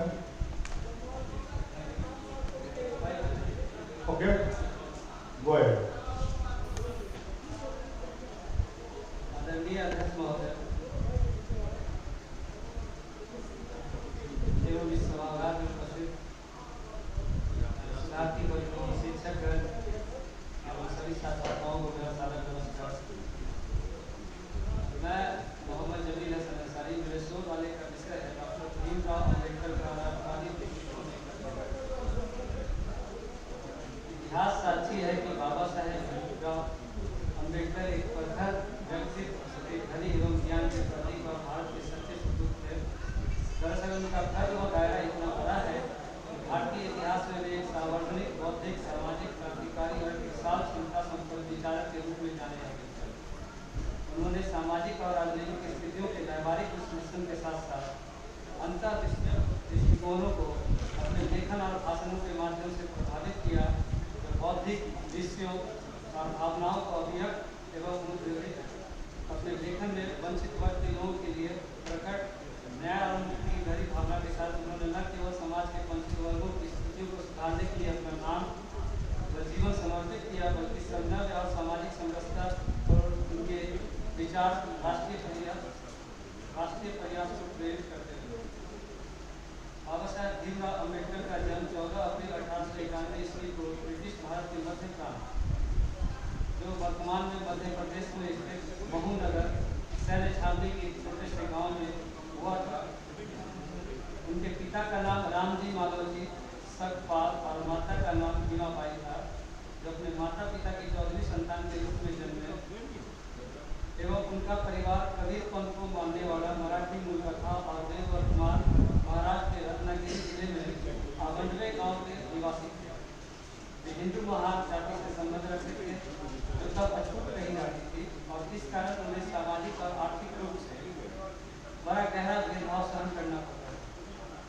Bhimrao Ambedkar के पूर्वज लंबे समय से British east India company की सेना में कार्यरत थे। उनके पिता रामजी सकपाल भारतीय सेना की नौन छावनी में सेवारत थे तथा यहाँ काम करते हुए वे सूबेदार के पद तक पहुँचे थे। उन्होंने मराठी और अंग्रेजी में औपचारिक शिक्षा प्राप्त की थी। यह ध्यान है कि भीमराव अम्बेडकर का जन्म जिस महार जाति में हुआ था वो बेहद निचले वर्ग में थे। हालांकि बचपन में भीमराव अम्बेडकर के परिवार के साथ सामाजिक और आर्थिक रूप से गहरा भेदभाव भी किया जाता था और अपनी जाति के कारण ही बालक भीम को सामाजिक प्रतिरोध का काफी सामना करना पड़ा। इतना ही नहीं, विद्यालय पढ़ाई में सक्षम होने के बावजूद भी छात्र भीमराव को छुआछूत के कारण अनेक प्रकार की कठिनाइयों का सामना करना पड़ा था।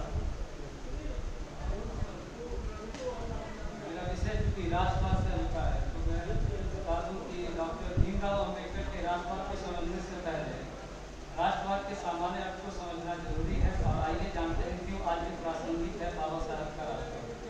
सही मायने में देखा जाए तो राष्ट्रवाद एक ऐसी सशक्त भावना है जो किसी राष्ट्र के प्रति उसके नागरिकों की निष्ठा, प्रेम और समर्पण का प्रतीक होती है। यदि फ्रांस की राजनीति से लेकर अब तक के अधिकांश राजनीतिक केंद्रों के चिंतन का अध्ययन हम करें तो हमें फिर यही ज्ञात होता है कि राष्ट्रवाद किस तरह से इनकी रग रग में बसा है। इसमें कोई शक नहीं, यह राष्ट्रवाद की भावना ही है जो किसी देश के नागरिकों को एकता में बनाए रखने से प्रेरित करती है, उन्हें अपने सांस्कृतिक मूल्यों से प्यार करना सिखाती है और खुद से पहले राष्ट्र को अहमियत देने की प्रेरणा देती है। सामान्यतः राष्ट्रवाद का शाब्दिक अर्थ है किसी क्षेत्र विशेष में रहने वाले लोगों या समुदायों पर संगठन जिनमें एक विचारधारा या एकता की एक समान भावना होती है। इसको ही सामान्य अर्थों में राष्ट्रवाद कहा जाता है। और 1857 की क्रांति एवं भारतीय स्वतंत्रता संग्राम को अगर हम मुख्यतः राष्ट्रवाद की भावना के रूप में देख व समझ सकते हैं तो राष्ट्रवाद को लेकर पिछले कुछ समय से जो निरंतर यह बहस जारी है कि आखिर राष्ट्रवाद का असली मतलब क्या है, तो राष्ट्रवाद की भावना से तात्पर्य क्या है, तो इसका जवाब भारत रत्न डॉक्टर भीमराव अम्बेडकर के राष्ट्रवाद में छिपा है। क्योंकि बाबा साहब का बहुआयामी व्यक्तित्व व्यापक तौर पर राष्ट्रवाद पर प्रकाश डालता है। इतना ही नहीं, अम्बेडकर के राष्ट्रवाद चिंतन के आलोक में जब भारतीय इतिहास का हम गहन अध्ययन करते हैं तो हमें भीमराव अम्बेडकर वैचारिक व संघर्ष के स्तर पर न केवल भारत के लिए बल्कि पूरे विश्व के लिए अनुकरणीय महापुरुष के रूप में दिखते हैं। गौरतलब है कि बाबा साहब भीमराव अम्बेडकर भारतीय राजनीति के उस शिखर पुरुष का नाम है जिन्हें देश के प्रत्येक वर्ग व समाज आज भी आदर्श, श्रद्धा तथा सम्मान की नजर से देखते हैं। निष्कर्ष के तौर पर मैं यही कहना चाहूँगा कि भले ही बाबा साहेब भीमराव अम्बेडकर को अस्तित्व को नया जीवन देने के साथ साथ भारत को सबसे बड़े लोकतांत्रिक राष्ट्र के संविधान के वास्तुकार होने का यद्यपि अधिक जाना जाता हो, लेकिन मूल रूप में वह देश के बहुत बड़े अर्थशास्त्री थे। यद्यपि डॉक्टर अम्बेडकर के राष्ट्रवाद के स्वप्न आज भी साकार नहीं हुए हैं, अपितु यह सब आशा व अपेक्षा आज समाज के हर बुद्धिजीवी वर्ग, राजनीतिक दल, शिक्षण संस्थान, सभी संप्रदाय के लोगों के साथ साथ आज हम युवा पीढ़ी से अधिक मात्रा में विश्वास होनी चाहिए कि भविष्य में हम बाबा साहेब के उन सपनों को, जो सपना उनका राष्ट्रवाद के प्रति था, उन सभी सपनों को साकार करें। उम्मीद है इससे उन्हें हम शक्ति श्रद्धांजलि अर्पित कर उपयुक्त उनके विचारों को समकालीन प्रासंगिकता प्रदान कर सकते हैं और वर्तमान समय के संदर्भ में डॉक्टर अम्बेडकर के पुनः पाठ की संभावनाओं को उपस्थित कर सकते हैं। धन्यवाद। जमील साहब बहुत बहुत धन्यवाद। Doctor Gunjan Kumari, next doctor Gunjan Kumari, she is guest lecturer posted at Kunwar Singh College, Lahariya sir. धन्यवाद सर। मैं गुंजन कुमारी आप लोगों को अम्बेडकर जयंती की बहुत हार्दिक शुभकामनाएं देती हूँ।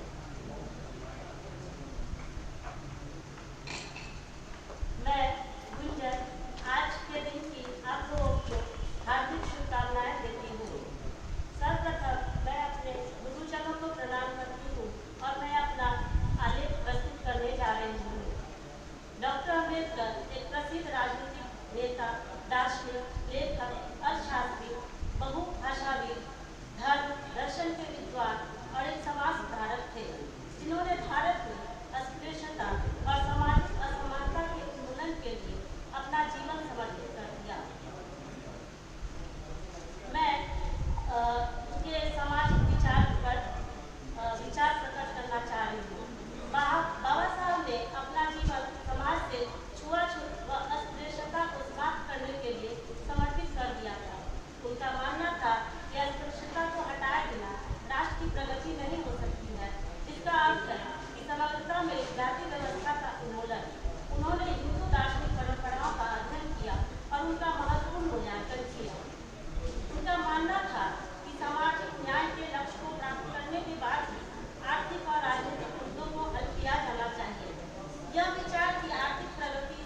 सकारात्मक रूप में लेते हुए इसको क्रियान्वयन करें और बहुत हद तक हुआ भी है और जहाँ कमी है वो सब हम लोग मिलकर इसको पूरा कर सकते हैं। धन्यवाद।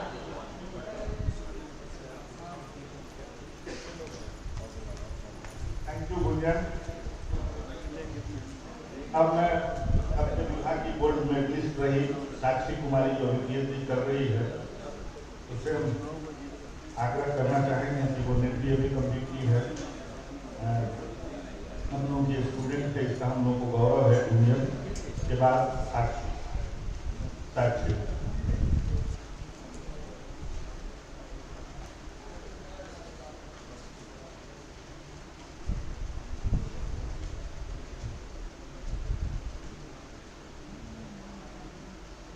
सभा में उपस्थित सभी मेहमानों को मेरा प्रणाम। मैं साक्षी आज यहाँ अम्बेडकर जयंती पे जहाँ इसका सम थीम था कि महिलाओं के लिए अम्बेडकर जी ने महिला मुक्ति के लिए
you, Satyavara. Asmi. She is ZRF of my department, having very brilliant career. So kindly introduce yourself properly and have presentation, your presentation, please. Asmi.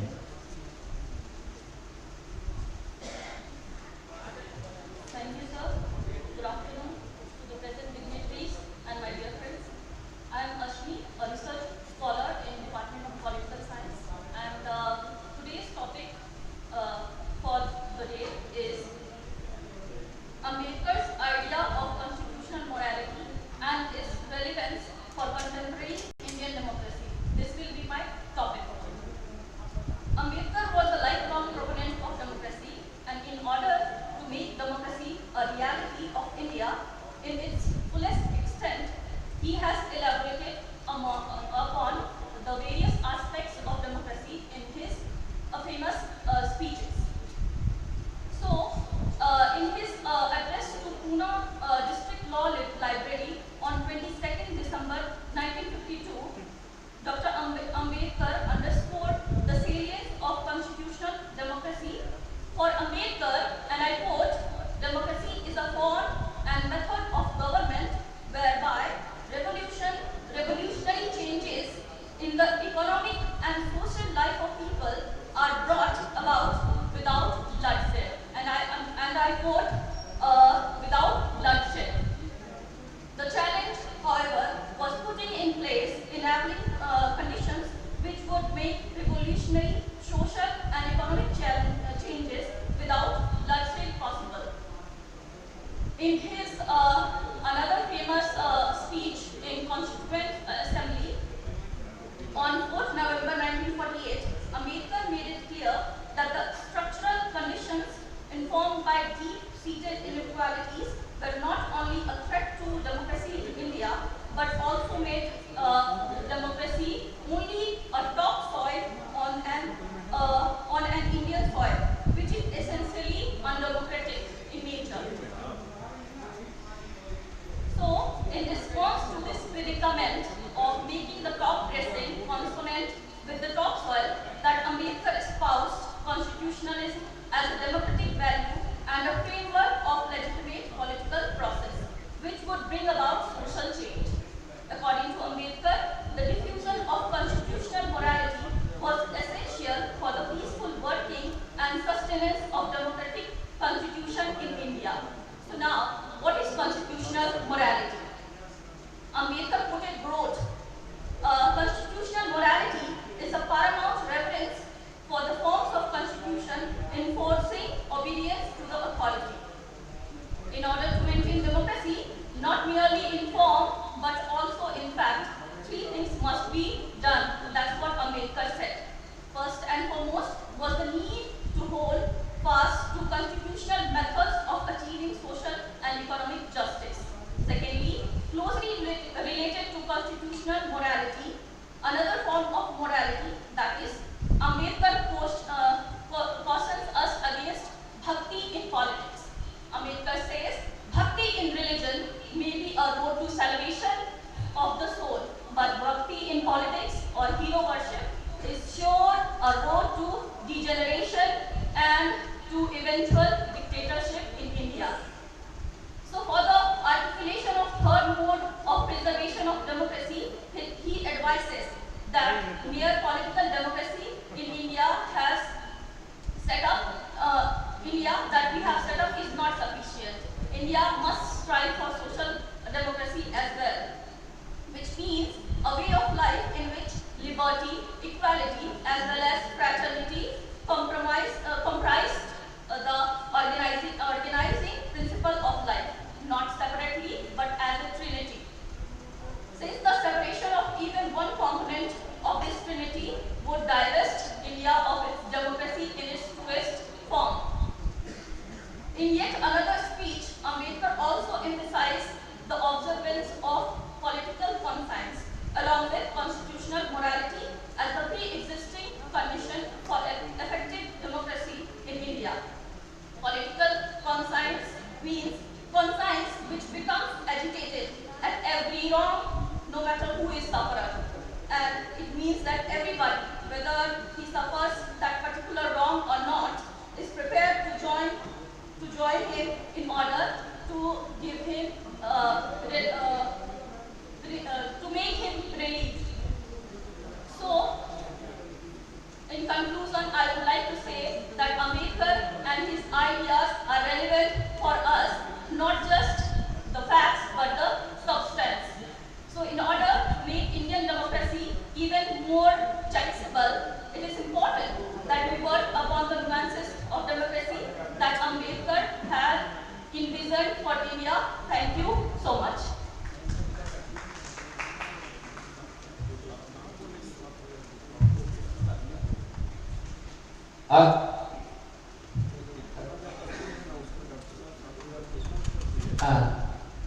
अभी बहुत सारे रिसर्च स्कॉलर्स हमारे बीच हैं, ऑफलाइन और ऑनलाइन उनका प्रेजेंटेशन होना है। इस बीच में एनएसएस के कार्यक्रम पदाधिकारी जो हमारे साथ इसमें सहयोग करने के लिए प्रोफेसर बैठा साहब और विनोद बैठा सर, तो एक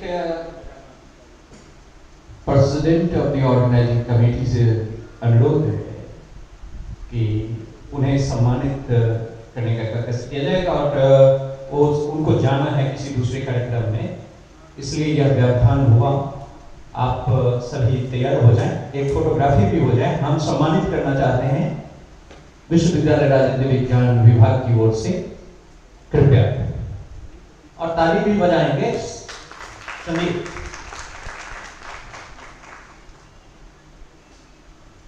लाइव भी देखने दीजिएगा। हेलो, क्या बात है, तस्वीर के साथ है।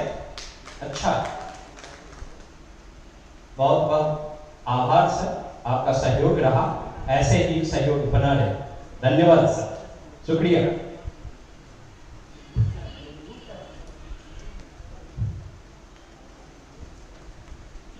क्रम को जारी करते हुए अगला नाम जो दिया गया है वो डॉक्टर सुधा कुमारी का है।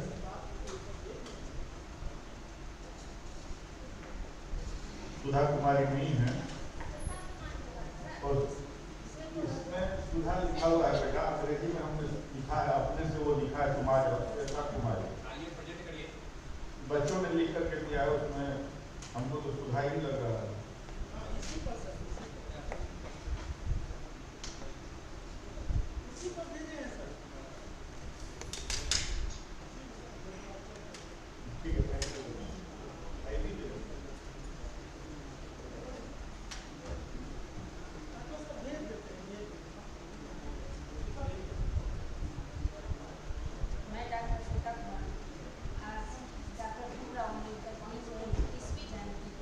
आप सभी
यू श्वेता कुमारी जी, आप डॉक्टर क्वालिफिकेड बना करके अगले बार से भीम अम्बेडकर के बारे में वो अलग से बात करेंगे कंक्लूड करते समय।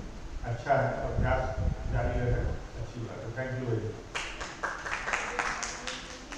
और हमारे JRF हैं, बहुत ब्रिलियंट पर्सन है, बहुत देर तक बोल सकते हैं, लोगों से भी ज़्यादा, लेकिन चूंकि समय को अपने तय कर लेंगे, 2-3 बचे हुए हैं, उसके बाद कैमरामैन वगैरह लोग भी जाना चाहेगा, वो भी बहुत थक गए होंगे। Therefore, background I would like to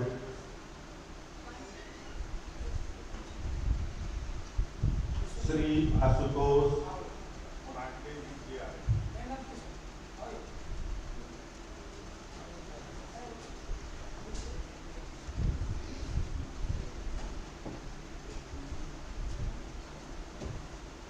Good morning, sorry, good afternoon. Respected dignitaries on the dais, my floral salutation to the Constitution, architect of the Constitution, B.R. Ambedkar sir, the man who is remembered to be the soul and destiny of the nation.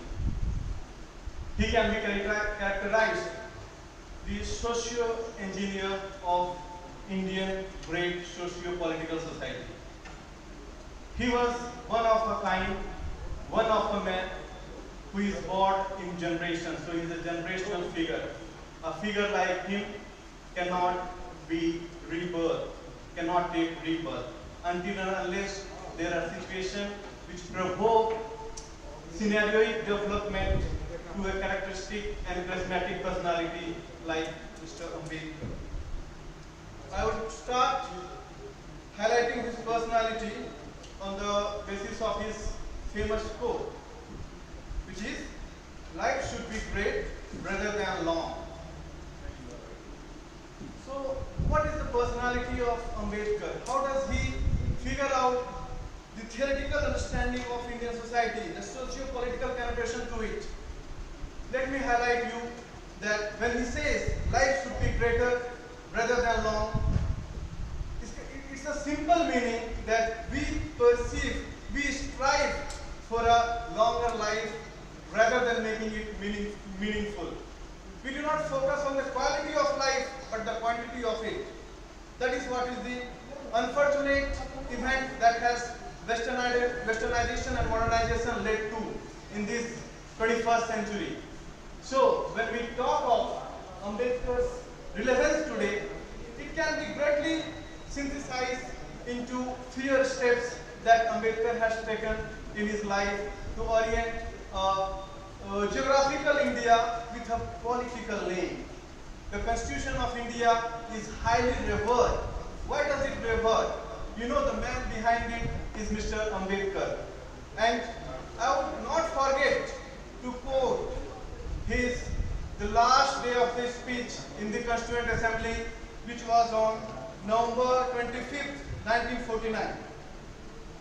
He spoke of the need to give the grammar of anarchy, to avoid hero worship, and to work towards social, not just political democracy. So socio-political democracy should be enrooted into the Indian foundational system. What is that? What is socio-political democracy?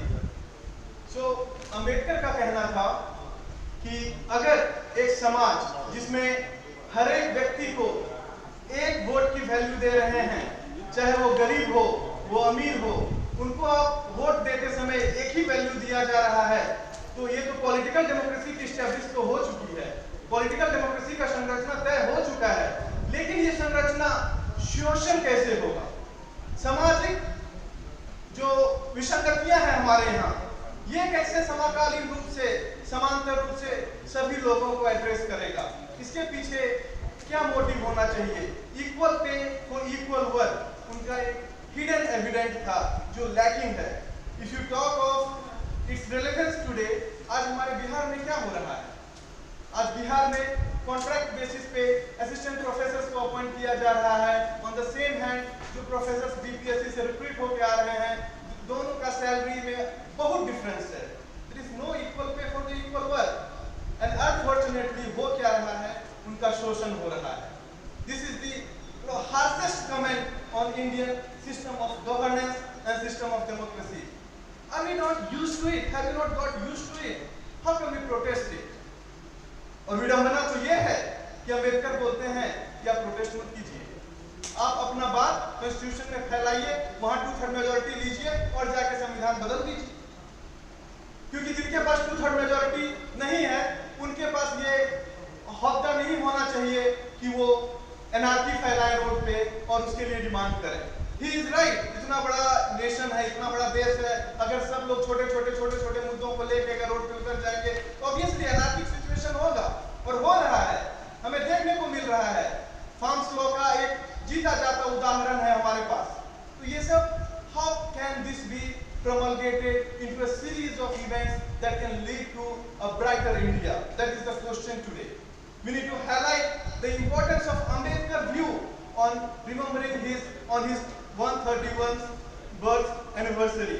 So that is what I want to speak, because I was seriously underlined with my time by our head Jitendra Nayak sir.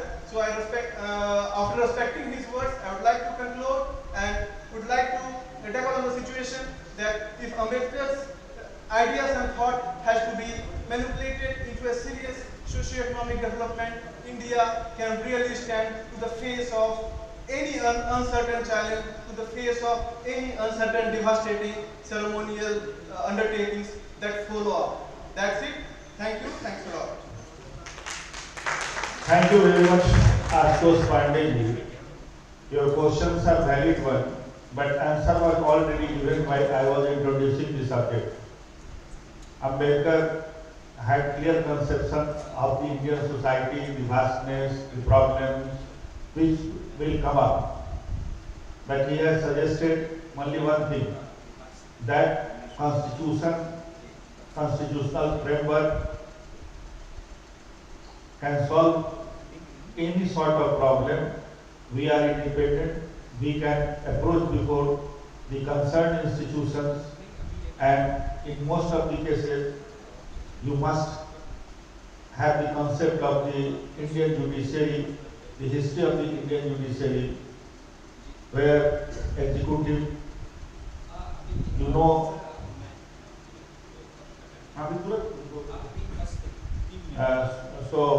we are fortunate enough having Honorable ex-Vice Chancellor Professor Sushma Yadav, and I would like to request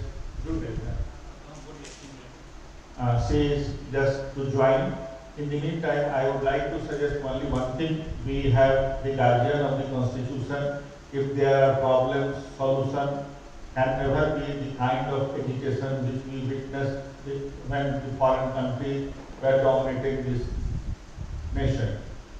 Now we have constitutional methods, and if you divide of the constitutional method and everybody will decide he or she is right, then you see the grammar of anarchy must be avoided, and that was the warning even before the promulgation of the Indian Constitution. That was in the month of October 1949.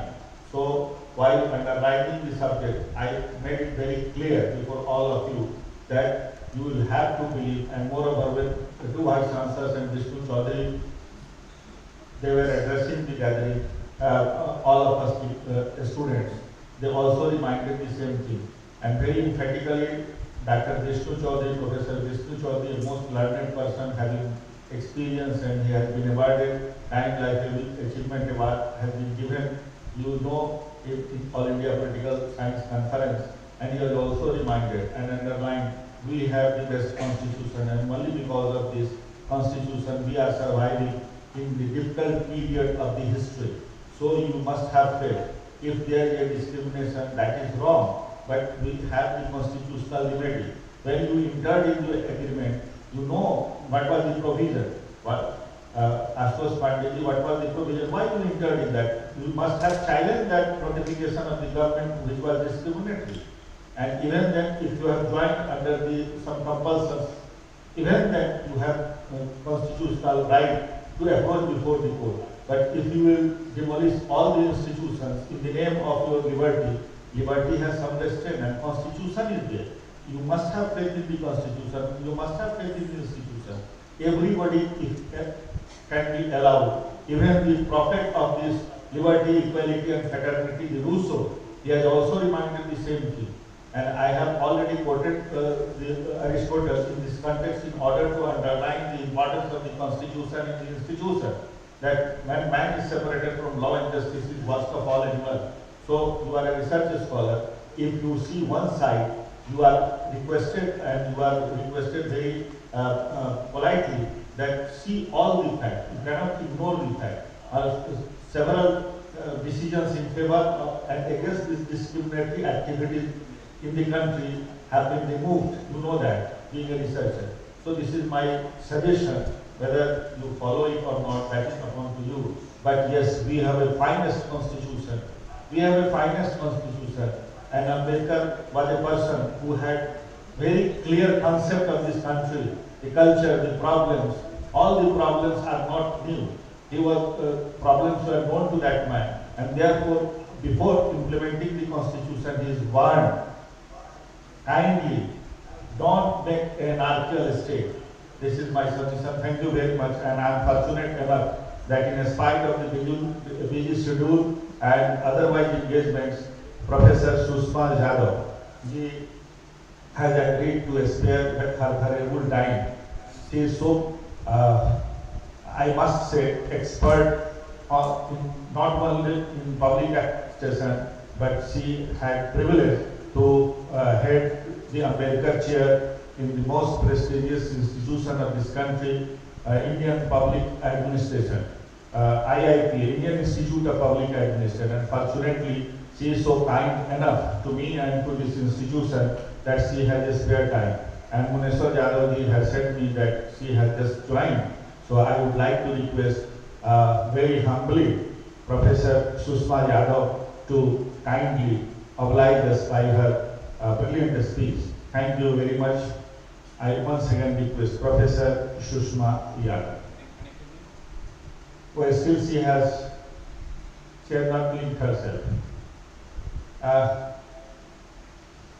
Siddharth, when she will join, you will kindly inform me, please.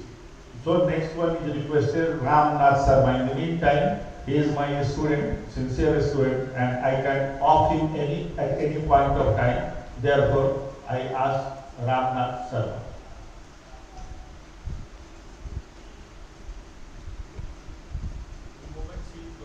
आदरणीय अध्यक्ष महोदय, सामाजिक मंचासीन एवं उपस्थित हमारे अर्जुन अनुरोध, आज हम डॉक्टर भीमराव अम्बेडकर के जन्म दिवस के अवसर पर इस संगोष्ठी कार्यक्रम के विषय हैं relevance of political ideas and philosophy of the doctor B R. Ambedkar today. Sub theme मेरा है the political ideas of electoral democracy. आज जब हम डॉक्टर भीमराव अम्बेडकर की बात करते हैं तो सबसे पहले हमारे जहन में संविधान का जिक्र आता है, और दूसरी ओर अगर हम बात करें तो आरक्षण की बात आती है।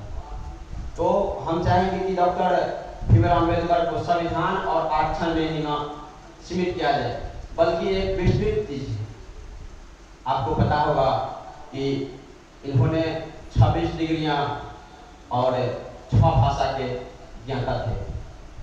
जिस समय संविधान की बात हो रही थी, उस कालखंड में इससे पढ़े लिखे व्यक्ति शायद कोई नहीं थे। उन्होंने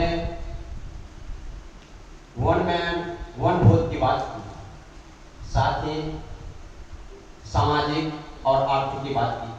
तो अभी तो आप देख रहे हैं कि राजनीतिक रूप से हमारे समाज में एक आदमी एक वोट दे रहे हैं, लेकिन फिलहाल समकालीन समय में हम देखें तो अभी MLC चुनाव हुआ है, उसमें आप देखेंगे कि एक आदमी एक वोट और एक नोट की बात कर रहे हैं, जो कि जनप्रतिनिधि है। इस प्रकार देख रहे हैं किस प्रकार आर्थिक जो है हो रहा है, सामाजिक विच्छेद हो रहा है। ये कहीं न कहीं लोकतंत्र के लिए जो है खतरा का निशानी है। जब लोकतंत्र की बात होती है तो हमारे जहन में अमेरिका के राष्ट्रपति अब्राहम लिंकन का नाम आता है, जिन्होंने कहा था कि लोकतंत्र जनता के लिए, जनता के द्वारा किया गया शासन है।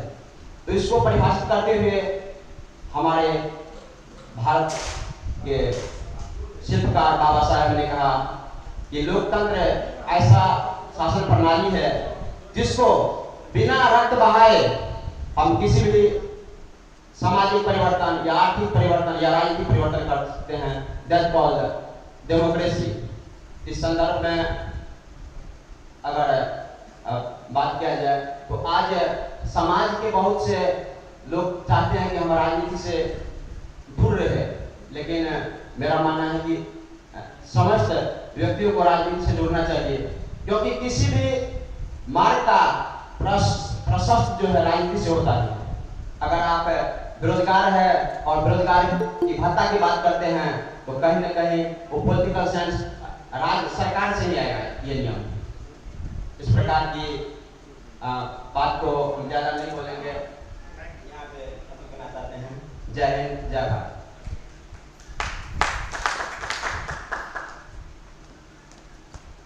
मित्रों, बड़ा गर्व का अनुभव होता है लाख व्यस्तता के बावजूद, और हमारी इंतजार स्वीकार कर दी हैं। ऑनरेबल वाइस चांसलर रही हैं आप हरियाणा में Indian institute of public administration में सीनियर प्रोफेसर, और अम्बेडकर चेयर को गौरवान्वित करने का जिनको गौरव प्राप्त है ऐसी प्रोफेसर सुषमा यादव जी, उनकी इतनी व्यस्तता, उसके बावजूद मैं भी ऐसा व्यक्ति से परेशान करके रखता हूँ। बहुत आग्रह, विनम्रता के साथ मैं पुनः आपसे आग्रह करना चाहता हूँ, कम समय है फिर भी आपकी वाणी से हम लोग अनुग्रहित होना चाहेंगे। प्रेरणा की स्रोत रही है पॉलिटिकल साइंस के टीचर्स के लिए, समाजशास्त्रियों के लिए। ऐसी प्रोफेसर सुषमा यादव जी से मेरा विनम्र निवेदन है कि हम लोगों को अनुग्रहित करें। बहुत बहुत धन्यवाद। Professor Sushma Yadav. Thank you doctor Narayan, thank you very much. मैं सबको यहाँ से देख तो नहीं पा रही हूँ कौन कौन लोग वहाँ बैठे हैं, लेकिन मैं शुरू करती हूँ। माननीय कुलपति L N Mithila university Darbhanga, professor S P Singh ji, professor Jitendra Narayan ji, organising secretary of this celebration of 131st birth centenary of Baba Saheb Ambedkar. मैं प्रोफेसर विष्णु चौधरी को देख पा रही हूँ, तो हमारे पैनलिस्ट और fellow political scientist professor Vishnu Chaudhary. मुझे बताया गया था कि professor Shri Prakash Mani Tripathi ji, honourable vice chancellor Amarkantak university, professor Manoj Dikshit ji, honourable former vice chancellor and now head and professor of public administration at Lucknow university. इतने नाम तो मुझे याद हैं, और आप सब बुद्धिजीवी जन, scholars, teachers, students of political science and other social science disciplines from the country and from Bihar and especially from Darbhanga. आप सबको मेरा नमस्कार, और आप सबको बाबा साहेब अम्बेडकर की 131वें जन्म शती की बहुत बहुत शुभकामनाएं, बहुत बहुत बधाई। प्रोफेसर जितेंद्र नारायण जो करते हैं वो काम तो बड़ा ही करते हैं, इसलिए ये दिखाई दे रहा है कि बहुत सुंदर आयोजन उन्होंने किया है। डॉक्टर साहब, आपका अभिवादन करती हूँ, आपका अभिनंदन करती हूँ। आप सबको आज इतना याद दिलाना चाहती हूँ कि बाबा साहेब अम्बेडकर के राजनीतिक विचारों और उनके दर्शन का रेलेवेंस या सार्थकता राष्ट्र के लिए और विश्व के लिए तब तक रहेगी जब तक एक पूर्ण समृद्ध समाज स्थापित नहीं हो जाता, क्योंकि ये वो विचार हैं जिन्होंने हमें मानव अधिकारों के समान मौलिक अधिकार दिए। पूरे विश्व में उन अधिकारों की प्राप्ति के लिए संघर्ष हुआ, परंतु भारत में संविधान सभा में एक व्यक्ति ने इन सब मानव अधिकारों पर बहस करके समानता, स्वतंत्रता, न्याय और मानवीय गरिमा की बात को हम सबके सम्मुख लाकर खड़ा किया। बाबा साहेब अम्बेडकर के लिए सामाजिक न्याय केंद्रीय था, और सामाजिक न्याय सभी राजनीतिक विज्ञान के विद्यार्थियों और शोधार्थियों के लिए उतना ही महत्वपूर्ण है। और उनका सामाजिक न्याय मात्र सामाजिक आर्थिक न्याय ही नहीं था, बल्कि समानता, स्वतंत्रता, इन दोनों की तो बात थी ही, और साथ ही साथ भ्रातृत्व, जिसको भाईचारा कहते हैं आप अपनी भाषा में, भ्रातृत्व, इन तीनों का सम्मिश्रण था। और इन तीनों के सम्मिश्रण से ऊपर एक और शब्द वो कहते थे, ट्रायो ही नहीं, इसके 4 डायमेंशन से, क्वाइट जनरल, इसके 4 डायमेंशन से, जिसमें मोबिलिटी भी शामिल थी। वह समाज ही सामाजिक न्याय पर आधारित समाज है। वह समाज ही एक समृद्ध समाज बन सकता है जहां सबके लिए समानता का अधिकार सुनिश्चित हो, चाहे वह समानता मानव अधिकारों के रूप में हो, मौलिक अधिकारों के रूप में हो, या मानव की आपसी समझ के रूप में हो। अधिकारों की भाषा इसलिए डॉक्टर अंबेडकर लाए क्योंकि उन्होंने बहुत वर्षों तक एक प्रकार से अनटचेबिलिटी या अस्पृश्यता के दंश को झेला भी था, उसको समझा भी था, और उसको जीवन में देखने के बाद उसका एक क्रिटिक भी उन्होंने प्रस्तुत किया था। और जो उनकी सबसे बड़ी विशेषता थी, बाबा साहेब अम्बेडकर ने मात्र आलोचना नहीं की, उसका एक ऑल्टरनेटिव भी बनाया। जैसे जब उन्होंने ये कहा, I was born Hindu but I will not die as Hindu, वो तब किया जब बहुत सारे प्रयास उन्होंने कर लिए कि हिंदू समाज में किस प्रकार से जाति व्यवस्था की समाप्ति की जा सके। और साथ ही साथ जब उन्होंने देखा कि ऐसा नहीं हो पा रहा, उन्होंने सत्याग्रह भी किए, उन्होंने मार्च भी किए, उन्होंने रैलियां भी की, उन्होंने गांधीवादी तरीकों का भी पूरी तरह से इस्तेमाल किया, और बाद में गांधी जी से फिर ये डायलॉग भी किया या संवाद और विवाद दोनों किए कि मैं अगर इस देश का वासी हूँ तो मेरा होमलैंड कहाँ है, मेरा घर कहाँ है। जब तक घर नहीं होगा हमारा, तब तक ये देश सशक्त नहीं हो सकता। और इसलिए बाबा साहेब अम्बेडकर ने कहा था भारत के विभाजन के समय भी और उससे पहले भी कि भारत को ये बात अवश्य सोचनी चाहिए कि इतना बड़ा विशाल का ये देश, इतनी मेधा और प्रतिभा का धनी, परंतु उसके बावजूद छोटे छोटी मुट्ठी भर आक्रामक आए और इस देश पर आक्रमण कर इसे रोकते चले गए, इस पर आधिपत्य करते चले गए। कहीं ना कहीं वह जो टुकड़ों में बटा हुआ देश था, कंपार्टमेंट्स या जातियों में बटा हुआ देश था, उसके कारण ही उनका ये साहस हुआ। एक छोटा सा ब्रिटेन जैसा देश हम पर इतने समय तक आधिपत्य कर सका। यदि इस प्रकार की संभावनाओं, दुर्घटनाओं से बचना है तो अवश्य ही हमको एक राष्ट्र के रूप में एकजुट होना होगा। और इसलिए बाबा साहब अम्बेडकर ने कहा कि समानता और स्वतंत्रता के साथ साथ हमें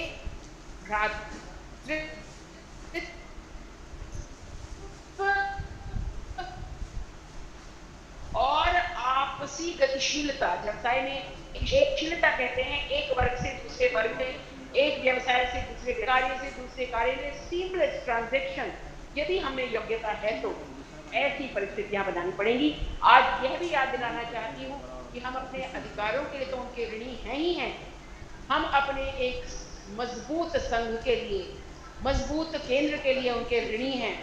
बाबा साहेब अम्बेडकर उस समय भी बाकी सब शक्तियों के होते हुए 370 के विरुद्ध बोल पाए और उन्होंने कहा था कि मेरी चलेगी तो मैं इस अनुच्छेद को संविधान का भाग नहीं बनाऊंगा। और 70 वर्षों के बाद आप देखिए वह सत्य हुआ है। रिजर्व बैंक ऑफ इंडिया की संकल्पना उन्होंने दी, पावर ग्रिड बनाने की संकल्पना उन्होंने दी, जो लेबर वेलफेयर की नीति उन्होंने भी की। और सबसे ऊपर मैं कहूँगी मातृत्व अवकाश जो हमारी बहनों को मिलता है उसके सबसे हिंदू के बाबा साहब बिल के रूप में उन्होंने सबके प्रॉपर्टी अधिकारों की बात की। तो जब तक हम इन सब विचारों को आत्मसात नहीं कर पाए और अधिक संवाद और वाद विवाद का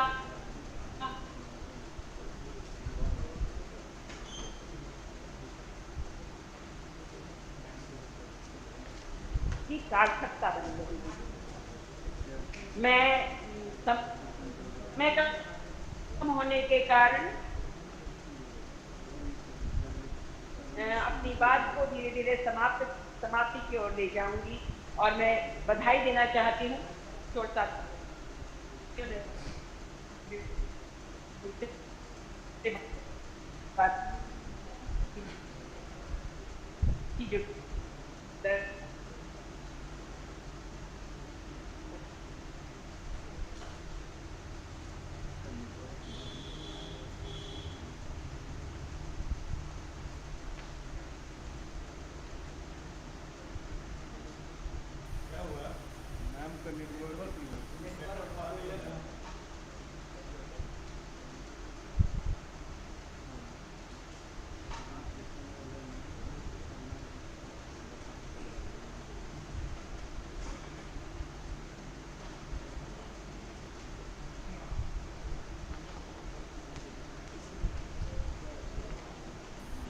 जिस राष्ट्रवाद की बात बाबा साहेब अम्बेडकर ने अपने विचारों में अंत में की,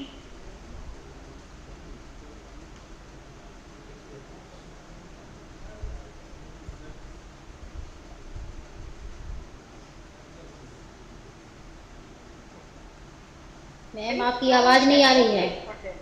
But he was in fact a very strong nationalist and a very intelligent writer. तो फिर वहाँ कुछ प्रॉब्लम है जी, मेरे पास तो ठीक ठाक ही चल रहा है, सॉरी, पर इतनी बात आप सुन लें, इन सब विचारों को आप एक बार फिर से अध्ययन करें, समझने का प्रयास करें, इसका विवेचन करें तो हार पाएंगे।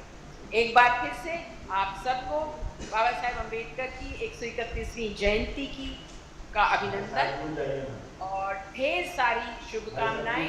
प्रोफेसर जितेंद्र नारायण जी फिर ऐसा आयोजन कीजिएगा और हो सकेगा तो मैं अवश्य वहां आऊंगी। आपका धन्यवाद और सबको नमस्कार। बहुत बहुत धन्यवाद, बहुत बहुत आभार।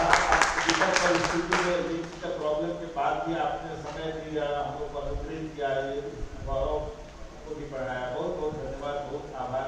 इसी तरह भविष्य में भी हम लोगों को समय देने का कष्ट करेंगे, इसका पूरा विश्वास है। आप आभार के सब छोटे पड़ रहे हैं, भावना को व्यक्त कर रहे हैं, आप अच्छी तरह से उसको प्रस्तुत करती होंगी। बहुत बहुत धन्यवाद। बहुत धन्यवाद और मैं आपसे विदा लेती हूँ क्योंकि अब मुझे संसद टीवी पे जाना है, पर आपको सबको नमस्कार। हम लोग भाग्यशाली हैं कि पैनल में जो हमारे बड़े भाई मित्र आदरणीय सम्मानित वाइस चांसलर अवध में, जिन्होंने अवध में जो अलग जगाया वहाँ भी दिखाई पड़ रहा है, ऐसे प्रोफेसर मनोज दीक्षित साहब का भी हम लोगों को मार्गदर्शन इस विषय पर प्राप्त होने वाला है और हम बहुत आभारी हैं। उनकी व्यस्तता में जानता था और लाख प्रयास के बावजूद भी वो पकड़ में आ जाते हैं, यही हम लोगों के लिए सौभाग्य की बात है। उनकी हमेशा कृपा रही है, प्रेम रहा है। ऐसे प्रोफेसर मनोज दीक्षित परम सम्मानित पूर्व कुलपति अवध विश्वविद्यालय अवध विश्वविद्यालय के माननीय कुलपति से मेरा विनम्र निवेदन है कि आप कृपया हम लोगों को अपनी वाणी से अनुग्रहित करें। भाई प्रोफेसर सम्मानित पूर्व कुलपति मनोज दीक्षित साहब, प्लीज। धन्यवाद भाई जितेंद्र जी, आपका बहुत बहुत आभार कि आपने इस विद्वत मंच पर मुझे भी आने का अवसर दिया। मैं कार्यक्रम लगभग प्रारंभ से देख रहा था, बीच में कुछ आवश्यक कार्य से जाना हुआ, पूरा कार्यक्रम नहीं देख पाया, मैंने प्रारंभ से देखा है कार्यक्रम आपका। और आज भारत के लिए एक बहुत ही विशेष दिन है, इसलिए नहीं कि आज केवल बाबा साहब भीमराव अम्बेडकर की जन्मतिथि है, बल्कि कुछ संयोग ऐसा है कि ये आज़ादी का अमृत महोत्सव का वर्ष भी है और बाबा साहब के जन्म का 125वां वर्ष भी है। और ये सुखद सहयोग अनायास ही नहीं है। मुझे लगता है कि इस आज़ादी के अमृत महोत्सव के वर्ष में बाबा साहब भीमराव अम्बेडकर जैसे युग द्रष्टाओं की ज़्यादा आवश्यकता है बनिस्बत जिस पीरियड में वे हुए थे उस समय काल पर, तो उनका आना ईश्वर से द्वारा निर्धारित था, लेकिन हमारी आज की वांछना जरूर है कि आज उनकी शादी ज़्यादा आवश्यकता है। तो बहुत सारे कारण हैं। आज जो विषय आपने लिया है कि उनके जो राजनीतिक विचार है या जो उनका दर्शन है उसकी आज क्या रेलेवेंस है, बहुत सारे रेलेवेंस हैं। इस बात विषय पर कभी चर्चा होगी, उनको चर्चा होगी और आपके सामने बैठकर भौतिक रूप से चर्चा होगी। ये विषय इतना विशद भी है और इतना प्रिय भी है। यदि हम देखते हैं कि जब हम रेलेवेंस की बात करते हैं तो रेलेवेंस के लिए हमें दो चीज़ों की तुलना अवश्य करनी चाहिए। एक तो ये कि जब बाबा साहब भीमराव अम्बेडकर का जन्म हुआ था और वहाँ से लेकर आज़ादी या उसके आस-पास तक का जो समय काल है, उस समय की तात्कालिक सोशियो इकोनॉमिक और कल्चरल हिस्ट्री या कल्चरल स्थिति क्या थी, किस परिवेश में, किस व्यवस्था में, किस वातावरण में वे अपने विचारों को परिपक्व कर रहे थे। और ये ध्यान देने की बात है कि वे उस समय भी तात्कालिक विचारों की जो धारा चल रही थी उसके खिलाफ लड़ने का साहस करते थे। आज भी ये कल्पना करना मुश्किल होता है कि 100 वर्ष पहले कोई एक व्यक्ति इतनी दृढ़ता के साथ अपने विचारों को रख रहा था, जबकि समाज उसकी बात को सुनने से तैयार नहीं था। समाज उससे अस्पष्ट मानता था, समाज उसे दलित मानता था, समाज उसकी विद्वत्ता का सम्मान करने को तैयार नहीं था। भारत आज़ादी की लड़ाई एक तरफ लड़ रहा था, एक तरफ गांधी का बोलबाला था। गांधी अपने तरीके से पूरे समाज को दृष्टि दे रहे थे। वे असहमति को स्वीकार नहीं करते थे, ये हम सब जानते हैं। उन्होंने नेताजी को स्वीकार नहीं किया, उन्होंने अम्बेडकर को स्वीकार नहीं किया, उन्होंने सावरकर को स्वीकार नहीं किया। वे तात्कालिक किसी भी विचार को स्वीकार नहीं करते थे जो उनकी विचारधारा से अलग जाता था या पसंद आता था या उनसे सहमत नहीं होता था। इसके बावजूद, इन परिस्थितियों में होने के बावजूद डॉक्टर भीमराव रामजी अम्बेडकर न केवल अपने विचारों पर दृढ़ता से आगे बढ़ रहे थे, बल्कि आज मैं क्यों कहता हूँ रेलेवेंस, आज 125 साल के पास यदि आप देखें, अगर दोनों की तुलना करें तो किसके विचार समय के साथ सिद्ध हुए हैं, यह आवश्यक है। यह व्यक्ति की वस्तुतः यह है व्यक्ति की मूल्यांकन करने की वास्तविक स्थिति। अम्बेडकर जिस समय, आप देखिए कि तात्कालिक भारत के दो महाविद्वान, महामनीषी, दोनों अर्थशास्त्र में पीएचडी कर रहे थे, राम मनोहर लोहिया और भीमराव अम्बेडकर। एक ने जर्मनी से पीएचडी की, एक ने अमेरिका से पीएचडी की। दोनों ने अर्थतंत्र की व्यवस्था पर ही अपने विचार दिए। गोल्ड मॉनेटाइजेशन की बात अम्बेडकर ने तब की थी जब पूरा विश्व से स्वीकार करने को तैयार नहीं था। आज पूरा भारत गोल्ड मॉनेटाइजेशन के साथ ही साथ उस गोल्ड मॉनेटाइजेशन की व्यवस्था पर ही चल रहा है जिसकी कल्पना कभी अम्बेडकर ने की थी। रिजर्व बैंक ऑफ इंडिया जैसी एक बॉडी का निर्माण करने की वकालत डॉक्टर अम्बेडकर ने कब की थी, और आज आपको रिलेवेंस इसकी समझ में आती है कि भारत अपने नियामकीय संस्थाओं के दम पर ही विश्व में अपना स्थान बनाने में सफल हो पाया है। पूरे विश्व में जो कैपिटलिज्म की वेव चलती है, उस वेव के अंदर भी हम बैठकर अपनी नियामकीय व्यवस्थाओं की वजह से चलते हैं। लेकिन उन नियामकीय व्यवस्थाओं के लिए आपके पास कौन है जिसका हम क्रेडिट देना चाहेंगे? क्रेडिट देने की शायद परंपरा भारत में थोड़ी कम है, व्यक्ति पूजा की ज्यादा हो जाती है, लेकिन क्रेडिट देना चाहिए डॉक्टर अम्बेडकर को, जिन्होंने उस संस्था के बारे में सोचा था, उस विश्व की कल्पना की। राजनीतिक पक्ष में अगर हम देखते हैं, वहां भी उनकी दृढ़ता है।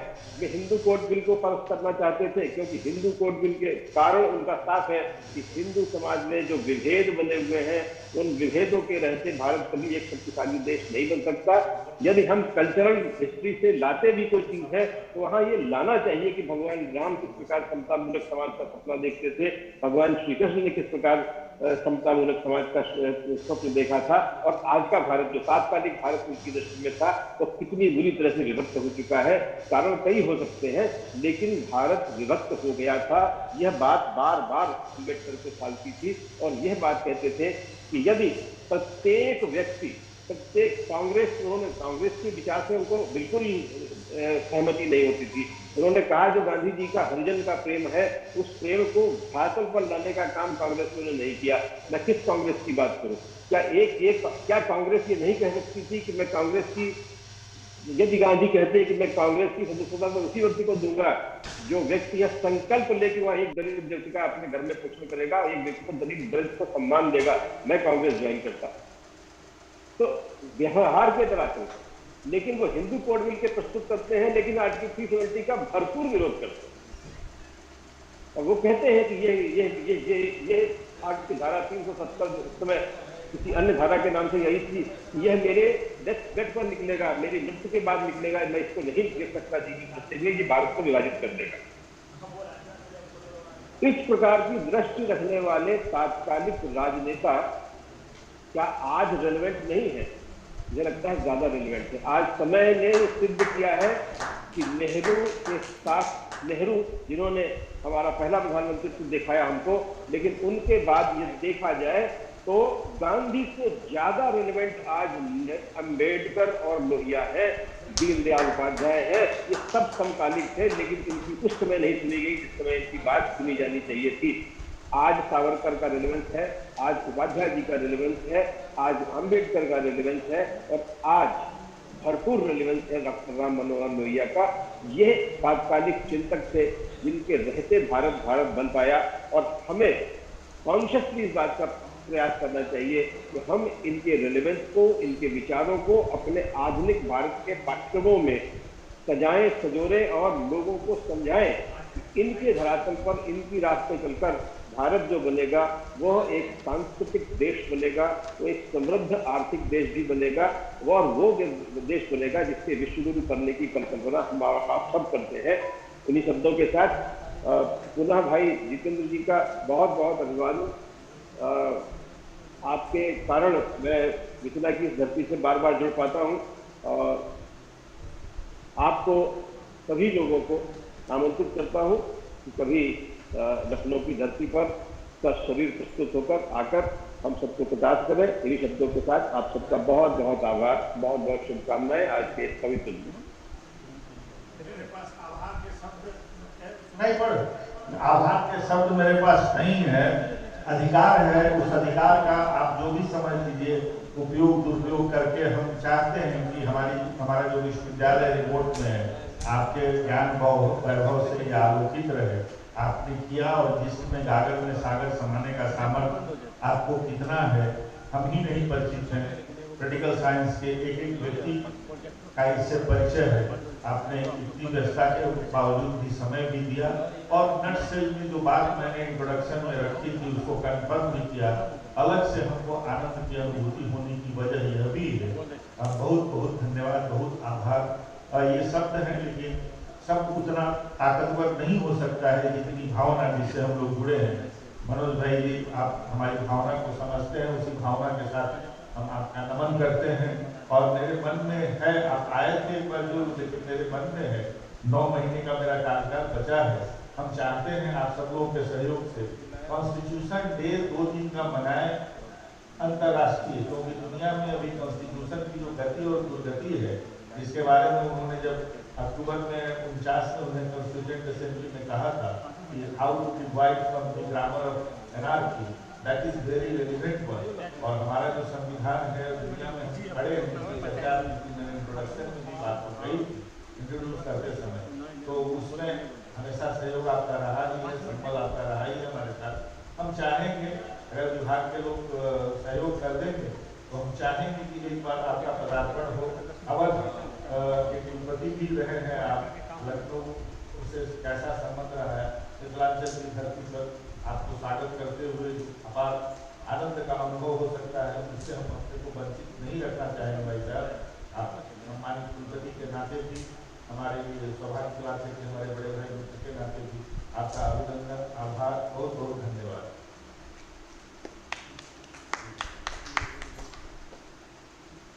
अब इस पैनल में एक प्रोजेक्ट करने वाली बच्ची है, डॉक्टर कुमारी अनुपमा।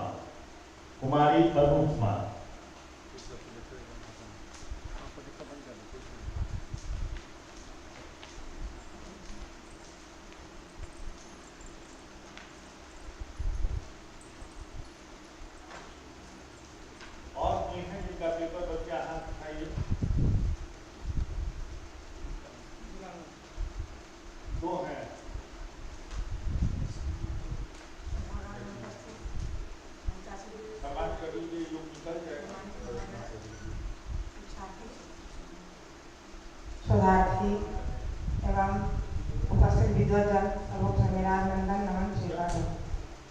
मैं डॉक्टर कुमारी मित्रा भारती, मेरा टॉपिक है डॉक्टर भीमराव अम्बेडकर के राजनीतिक विचार एवं दर्शन की उपादेयता। सचमुच में आज डॉक्टर भीमराव अम्बेडकर की 131वीं जयंती में आज हम लोग बहुत ही सौभाग्यशाली हैं कि उनकी गौरव गाथा लेकर के आज सुबह से अभी तक सुन रहे हैं, सीख रहे हैं और कुछ नया अनुभव प्राप्त कर रहे हैं। बहुत ही गौरव की बात है। देखा जाए तो सचमुच में डॉक्टर भीमराव अम्बेडकर भारतीय राजनीतिक सामाजिक इतिहास में एक बड़े मानवतावादी चिंतक और महान दार्शनिक थे। उन्होंने दलित, वंचित और महिलाओं के मानवीय अधिकारों के साथ समता मूलक समाज की स्थापना के लिए संघर्ष किया। उनके व्यक्तित्व में एक अर्थशास्त्री, राजनेता, दार्शनिक, बहुभाषाविद, लेखक, धर्म दर्शन के विद्वान, शिक्षाविद, कानूनविद समाहित है। भारतीय संविधान के निर्माता डॉक्टर भीमराव अम्बेडकर लोकतांत्रिक आंदोलन कर्मी के रूप में भी जाने जाते हैं। वंचित समुदाय में ज्ञान की ज्योति जलाना चाहते थे। वे मानते थे कि शिक्षा से ज्ञान आता है, जागरूकता आती है और उसी से शोषण और छुआछूत से मुक्ति मिल सकती है। इसलिए उन्होंने नारा दिया कि शिक्षित बनो, संगठित बनो, संघर्ष करो। बाबा साहेब ने अपने 3 गुरु माने थे, गौतम बुद्ध, कबीर और जोशवा फुले, और इनको गुरु मानने की कसौटी भी स्पष्ट है। महान लोग केवल अपने योगदान की वजह से महान नहीं होते, वो पूर्वानुमान की वजह से भी महान होते हैं। भविष्य के बारे में अपने आकलन से भी प्रासंगिक और ताजे बने रहते हैं। और हम लोग ऐसा सही में आगे भविष्य में भी आने वाले पीढ़ी इन्हीं की उपादेयता, प्रासंगिकता को लेकर के भी अपने सामाजिक, आर्थिक और राजनीतिक जीवन को सही दिशा देने में सफल और सक्षम हो सकते हैं। अम्बेडकर को बिना याद किए हुए, उनके योगदान को बिना याद किए हुए आगे भविष्य कहीं भी उज्जवल नहीं दिखाई दे रहा है। सचमुच में बाबा साहब ऐसे ही महान व्यक्तित्व के व्यक्ति थे।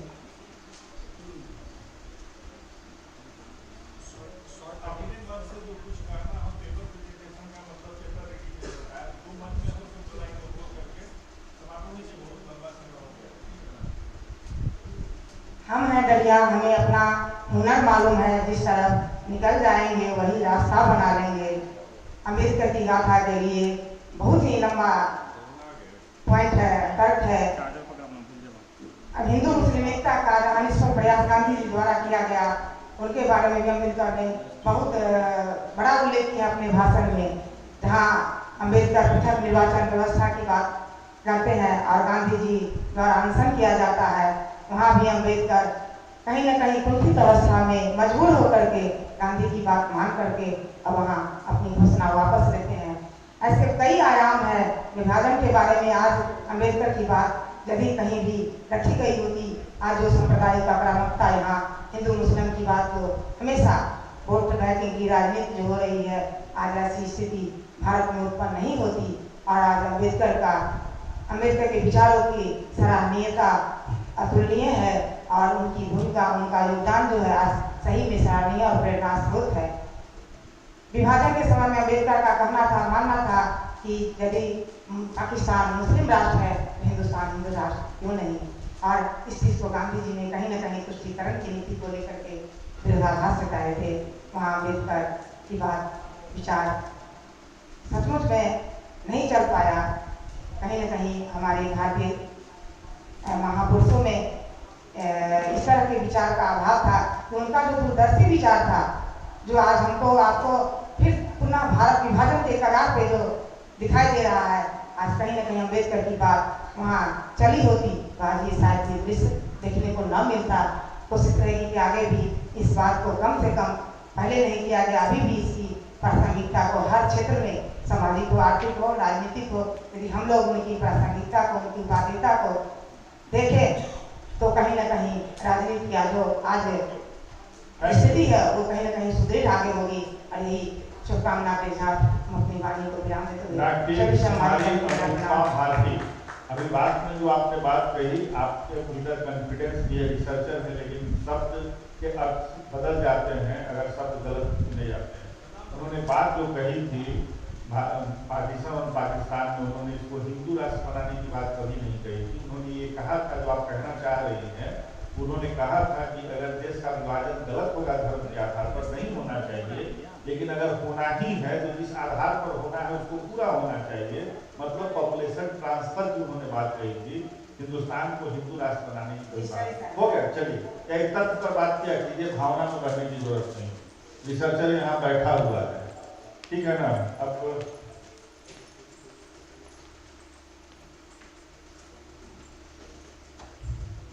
आज राजनीति विज्ञान विभाग के लिए बड़े गर्व की बात है कि हम लोग बहुत कम समय में एक राष्ट्रीय सेमिनार का आयोजन किए, और इस सेमिनार का जो आयोजन हुआ तो जो हमारे कमेटी जो है ऑर्गेनाइजिंग कमेटी, अगर इनको सम्मान अगर हम लोग नहीं करें तो ये अच्छा भी नहीं लगेगा, और ये उनके द्वारा किए गए कामों का हम लोग नजर तो नहीं है। आपका जिद है, आपका काज, आपका विभाग है, जो करिएगा सो करिएगा, इसमें फिक्र करने की जरूरत नहीं है, तो हम होने नहीं देते हैं।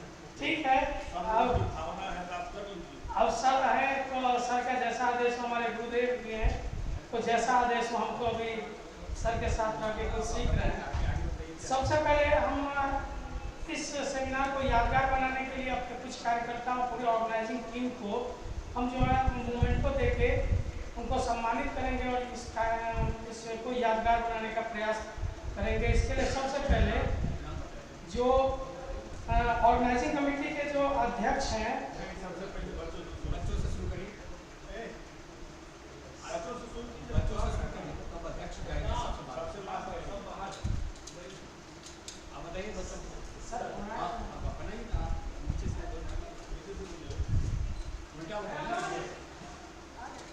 बताइए नाम, जल्दी करिए, जल्दी करिए, आधा घंटा लग जाएगा। सबसे पहले हम सिद्धार्थ जी को चाहेंगे कि सिद्धार्थ जी मंच पे आए।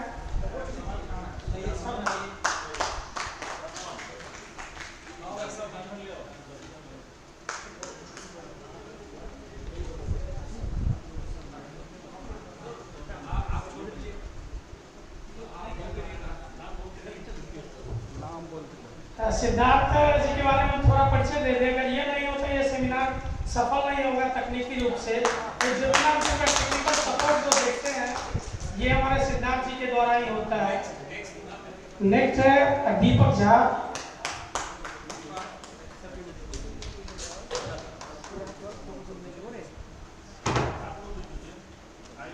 नेक्स्ट है संदीप कुमार चौधरी,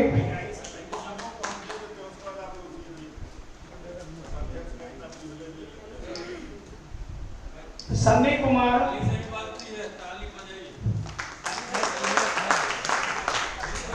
सतीश कुमार, सतीश कुमार,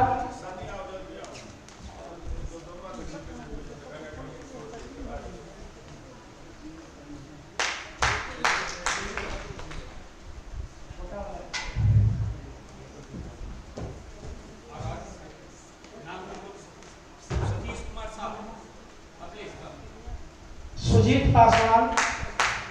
हमको इस बात का गौरव है विभाग के विभागाध्यक्ष के नाते और ऑर्गेनाइजिंग कमेटी के प्रेसिडेंट के नाते कि मेरी इसमें कोई भूमिका है नहीं। जो ऑनलाइन हमारे गेस्ट जुड़े हुए हैं, हमारे पार्टिसिपेंट जुड़े हुए हैं, केशव कुमार चौधरी। सच बात ये है कि जो कुछ भी है इन बच्चों की वजह से है। इतने कम समय में इस तरह का आयोजन करना किसी विभाग के लिए संभव नहीं है, मेरे लिए तो बिल्कुल ही संभव नहीं है। ये जो सिद्धार्थ के बारे में कहा गया वो कम कहा गया, वो वार रूम में था, 24 घंटा जिसको बोलते हैं वार रूम में उसने काम किया है। ये आप देख रहे हैं यहाँ कार्यक्रम करना इतना कठिन होता है, और मैंने कह दिया और काम हो गया।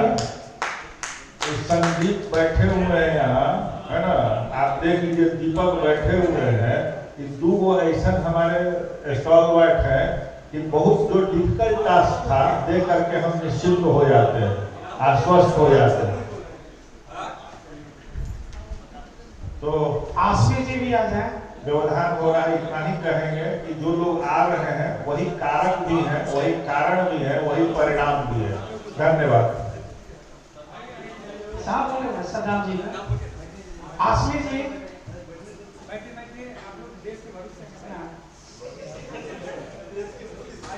आसमी जी के बाद मान्या जी हैं। भाई साहब अपने वो क्या नाम है, क्या गोल्ड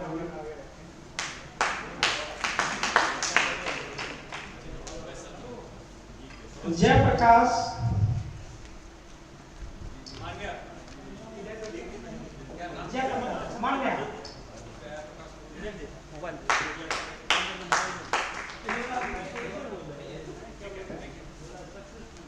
चंदा कुमारी,